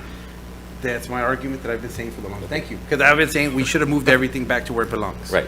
So I got you. Yeah. I know that. Yeah, or I mean, I get that part. Yes. I didn't mean to say it like that. All right, then. Thank you. All right. Okay, Mark? Yes, sir. We have a motion and a second. Let's take it to a vote. Mr. Nieto. Aye. Mr. Staita. Aye. Mr. Trevino. Aye. Dr. Rodriguez. Aye. Mr. Los Santos. Aye. And Mr. Gonzalez. Aye. Motion carries. Item B, discussion and possible action for the board to consider approval of a resolution adopting the 2022-2023 tax rate, total tax rate of .9593 on each $100 of assessed taxable property value with a maintenance and operations, M&O, tax rate of .9233 and an interest and sinking, INS, tax rate of .036. Dr. Coronado. Board President and members of the board, again, this lowers our tax rate about roughly 3 cents, from 98.07 to 95.93. And again, this was, had to do with property values, compression, and then a lowering of the INS rate. Motion to approve. Have a motion by Mr. Los Santos, Second. second by Dr. Rodriguez. Any discussion? Okay, take it to a vote. Mr. Nieto? Oh, well, yes, Wait, one well, comment. I'm sorry I got distracted with the agenda. Did you make the motion the way it says to say it here, in the bottom, in the bolded? I It has just to made be a motion said to approve. the way it is here, way according it to has the it. law. Sorry. What are you talking about, Andres? 9.5. Oh, I make a motion. I move that the. That it? I No, move kinda- that the looks kinda property weird, tax but rate I'll be explain. increased by the adoption of a tax rate of 0.9593, which is effectively a 9.51% increase in the tax rate. Correct. But that's a low, but we're lowering it though technically, Right, aren't we? Why are you saying it's an Yeah, increase? say if it like it's that, lower? I'll explain it. Okay. I move that the property tax rate be increased by the adoption of a tax rate of 0.9593, which is effectively a 9.51% increase in the tax rate. Yes. Second. So how do you? Did we get the Second, language on that? So we can discuss it. No, we wanted you to explain first. No, no. Because you just said you were lowering it, now you're saying. Okay. No, yeah. Without a second? We have the motion and we have the Yeah, language second. for that. We have a Okay. second. Yeah, go ahead, you can already explain. Okay, we have a second now, Andres. Now you can explain. If you go on the backup, Bamboozle me with it. on the third page, or the 5-page form Right. that's there, on row 25, Right. you all there? Yes. Okay, the title for that is the 2022 No New Revenue Tax Rate. And this rate is calculated based on last year's property values minus tax rate adjustment done during the year that reduced the rate to 0.8760 for last year. So when you compare the 0.8760 instead of the 98 that we had before, the 94 on the M&O, Right. this is low. To go to 95, it's higher. That's what it says. In essence, it's higher. But in reality, they're Compare- still lower from last year. It's lower, yes. But compared to the non-new revenue rate, and we're following the state controller's form. Good thing you clarified. I didn't want Dr. That's what it says. The motion has to be said like that. Sorry. No. Their taxes got lowered. Yes, taxes got lower, yes. Let's make that clear. I'm still confused, I'm sorry.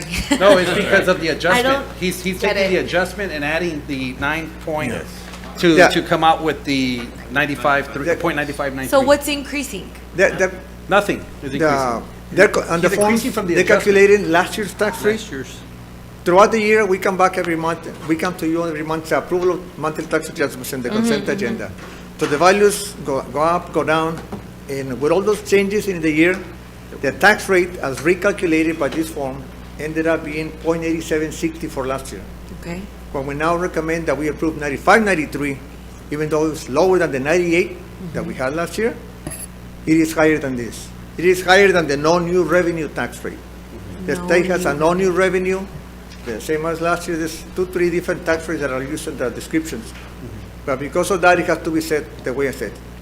Increase, even though you're going down. Yeah, because evaluation. You said. That is has to be done like that. Good, we're good. Yeah, nobody's gonna get, no, you're not gonna get lost. And I can explain more later on if you want me to. Okay. Okay. Okay, later on. Thank you.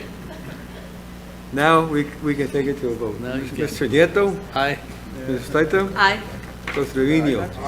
Dr. Rodriguez? Aye. Mr. Los Santos? Aye. And Mr. Gonzalez? Aye. Motion carries. Okay.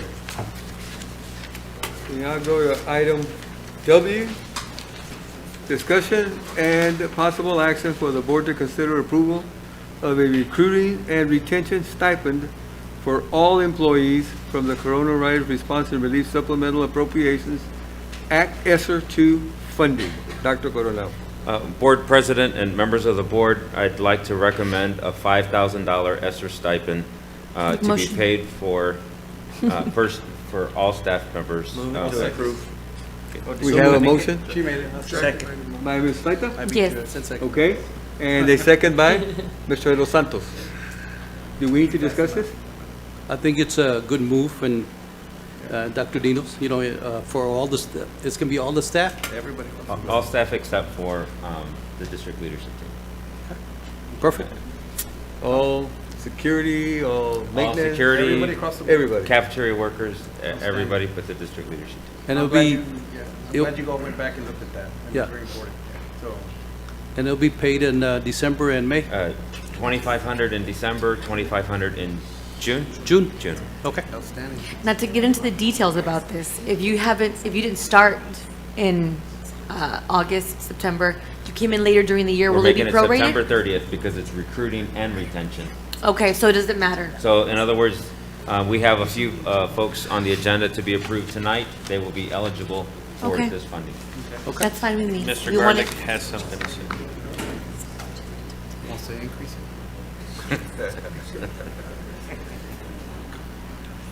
The, I'm sorry, excuse me. The original agenda item was written to come out of Esser 2. That was at $2,000. To do the 5,000, it's going to have to come out of Esser 2 and 3. So if it could be amended to not say just pure Esser 2, it's going to have to come out of both where the funds are. Okay. Okay, so the wording will be Esser 2 and Esser 3. And 3. Just amend your motion. Check. I make a motion to amend the recommendation and say, and use ESER 2 and ESER 3 for the retention and recruitment stipend. But actually, For wait, the wait, $5,000. hold on, You hold have on, to hold take on, back hold the on. original. You don't make a motion to amend the recommendation. You just make a motion to approve. Because only Dr. Coronado can make his recommendation, so you don't move to amend it. So we just need to be careful with the way we say this. So just make the motion to amend so that it's clear that it's coming from ESER 2 and ESER 3 funding. I make the motion to amend? Yes. Okay. Yeah. I thought I said that. I make the motion to amend The recommendation, No, not the recommendation. no. Just, I make the motion. To approve. To approve the item to use ESSER 2 and ESSER 3 for the retention stipend for all employees. Bingo. I second. Retention recruitment. Recruiting and retention. Recruiting and retention. Do we want to put $5,000? No, just, No, it's- no. Okay, just- that's understood. Just ESSER 2 and ESSER 3. Okay, we stand corrected. And Okay, you let's said, just to clarify, because I know I'm going to be getting the question, how much in December and how much in? 25 and 25. 25 and 25. 2,500, 2,500. Okay, Okay? that's easy. So there's a motion. And by the way, Is there a that's, second? Yes, that- that was the second already. Okay. that's the largest stipend, Yes, it is. right, in the Rio Grande Valley. Correct. Right. Just- You did all did I a hope great job. Mr. San Isidro just did that last Outstanding. month. Sorry to burst your bubble. Thank you, Mr. Garlic. Can I say, Thank can Matt you, Wilson write everybody. a story on that? You just Can said Matt it. Wilson write a story on that? You just said it. Yeah, I guess you can. You just said it, Jake. Okay, are we good to go with the Yes. wording and Yes. and the verbiage? Well, let's take it to a vote. Mr. Nieto. Aye. Ms. Taita. Aye. Costa Trevino. Aye. Dr. Rodriguez. Aye. Aye. Mr. Los Santos. Aye. And Mr. Gonzalez. Aye. And for the record, the chair says absolutely, yet aye. Motion carries.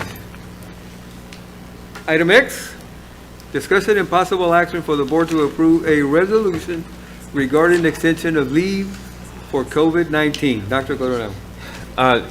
Board President and members of the board, despite, although CDC and TEA had pretty much said that even if you're positive, you could still show up to work, basically. We just don't want our employees to come in sick. So if they're positive, they have a positive COVID test, then we want to be able to grant them 5 consecutive days once they test positive. And this is a lab. But they may, Dr. This is a lab. But they may not, after 5 days, they may not test or negative still. That's correct. So But it's still, just a but 5 days. this 5 days. Motion approved. Second. Okay, we have a motion by Mr. Los Santos and a second by Dr. Rodriguez. Any discussion? Take it to a vote. Mr. Nieto. Aye. Ms. Taita. Aye. Costa Trevino. Aye. Dr. Rodriguez. Aye. Mr. Los Santos. Aye. And Mr. Gonzalez. Aye. Motion carries. Now we go to item 12. Closed meeting to discuss A, personnel matters, Texas Government Code 551.074. 1, discussion regarding superintendent's recommendations and certified professional personnel. 2, discussion regarding superintendent's recommendation on resignations, retirements of certified professional personnel. 3, deliberation regarding the appointment, employment, evaluation, reassignment, duties, discipline, or dismissal of a public officer or employee, Texas Government Code 551.074 and 551.071. B, consultation with attorney regarding A, pending or contemplated litigation, B, a settlement offer, or C, a matter in which the duty of the attorney to the Weslaco ISD under Texas disciplinary rules and professional conduct of the State Bar of Texas clearly conflicts with Chapter 551 of the Texas Government Code 551.071. Also want to add item N that was going to be discussed in executive session. The time now is 10:22, and we're going into closed session.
Okay, thank you. The time now is 12:05 a.m.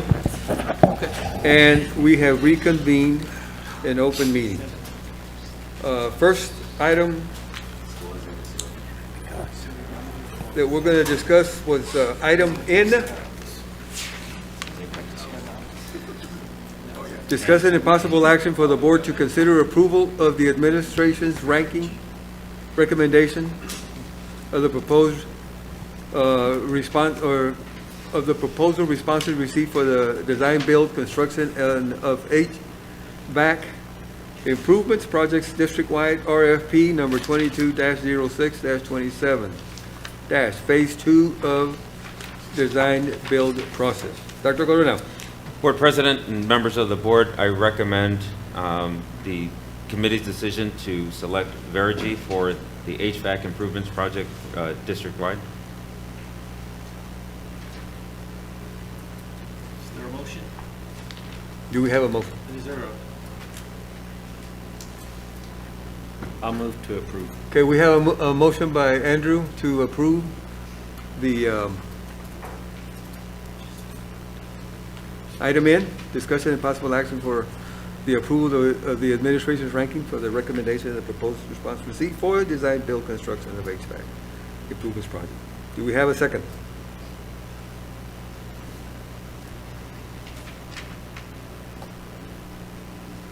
Second. Okay. We have a second by Jesse Trevino. Do we have any discussion on this? If not, let's take it to a vote. Mr. Nieto? Aye. Mr. Staito? Aye. Costa Trevino? Aye. Dr. Rodriguez? Aye. Mr. Marco de los Santos? I already stated while I was abstaining. Okay, you're abstaining. And then Mr. Andrew Gonzalez? Aye. Motion carries.